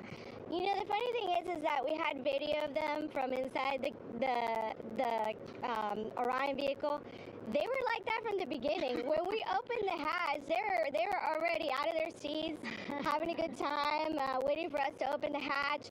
And they opened the hatch, and of course we did the first medical assessment. Everybody was doing very well, and they were just having such a great time with the medical team that was inside the capsule. I think they were all taking selfies with you know, the phones that they have, probably talking about what they saw, and it was just smiles all around. They were having such a great time. And then we put them on the front porch when we were ready to put them on the front porch. And again, you could see they were just so ecstatic to be home and talking to everybody. So we were very happy to see all of that in the control room of the LFOC.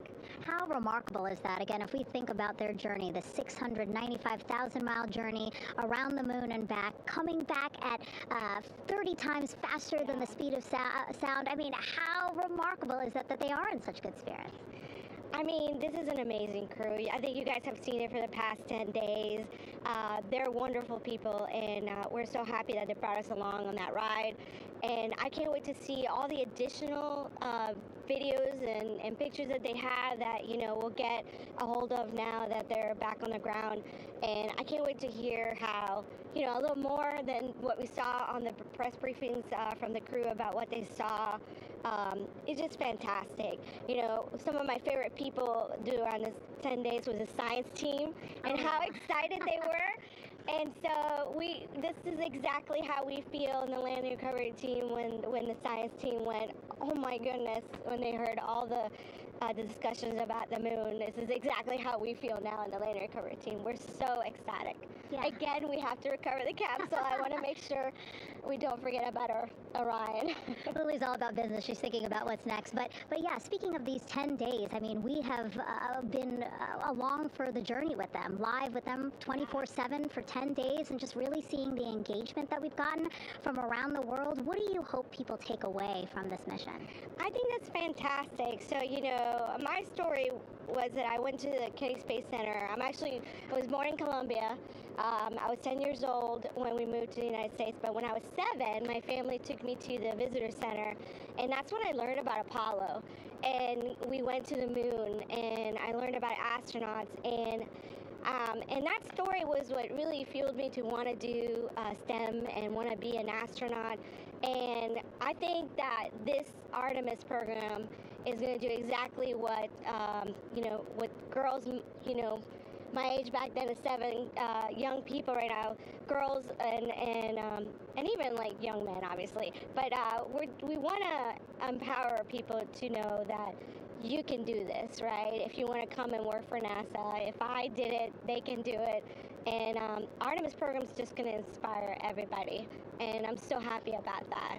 Yeah. Like Apollo inspired me. Thank you so much, Lily. Really appreciate you being here. As you said, still a lot of work to do. 5 to 6 more hours to recover Orion that's still out in the water. So I'll let you get back to it. But you had beautiful words to say again. We hope that this inspires people. We hope that you come and join us at NASA and accomplish great things with us in the future. Back to you, Rob. Thank you, Megan, and safe sailing out there in the Pacific. Here in Mission Control, it is now all quiet. The team of flight controllers and all their support personnel have left the room to enjoy the aftermath of a textbook touchdown by Integrity that splashed down in the Pacific right on target to complete this historic flyby of the moon, the Artemis II mission. With that, we'll wrap up our coverage for the night and point you to a post-Splashdown news conference in 15 minutes at 9:35 p.m. Central Time, 10:35 p.m. Eastern Time, where managers will discuss the return of the Integrity spacecraft and the completion of the Artemis II mission. With that, we'll wrap up our coverage for this evening and historic mission in the history books. This is Mission Control Houston.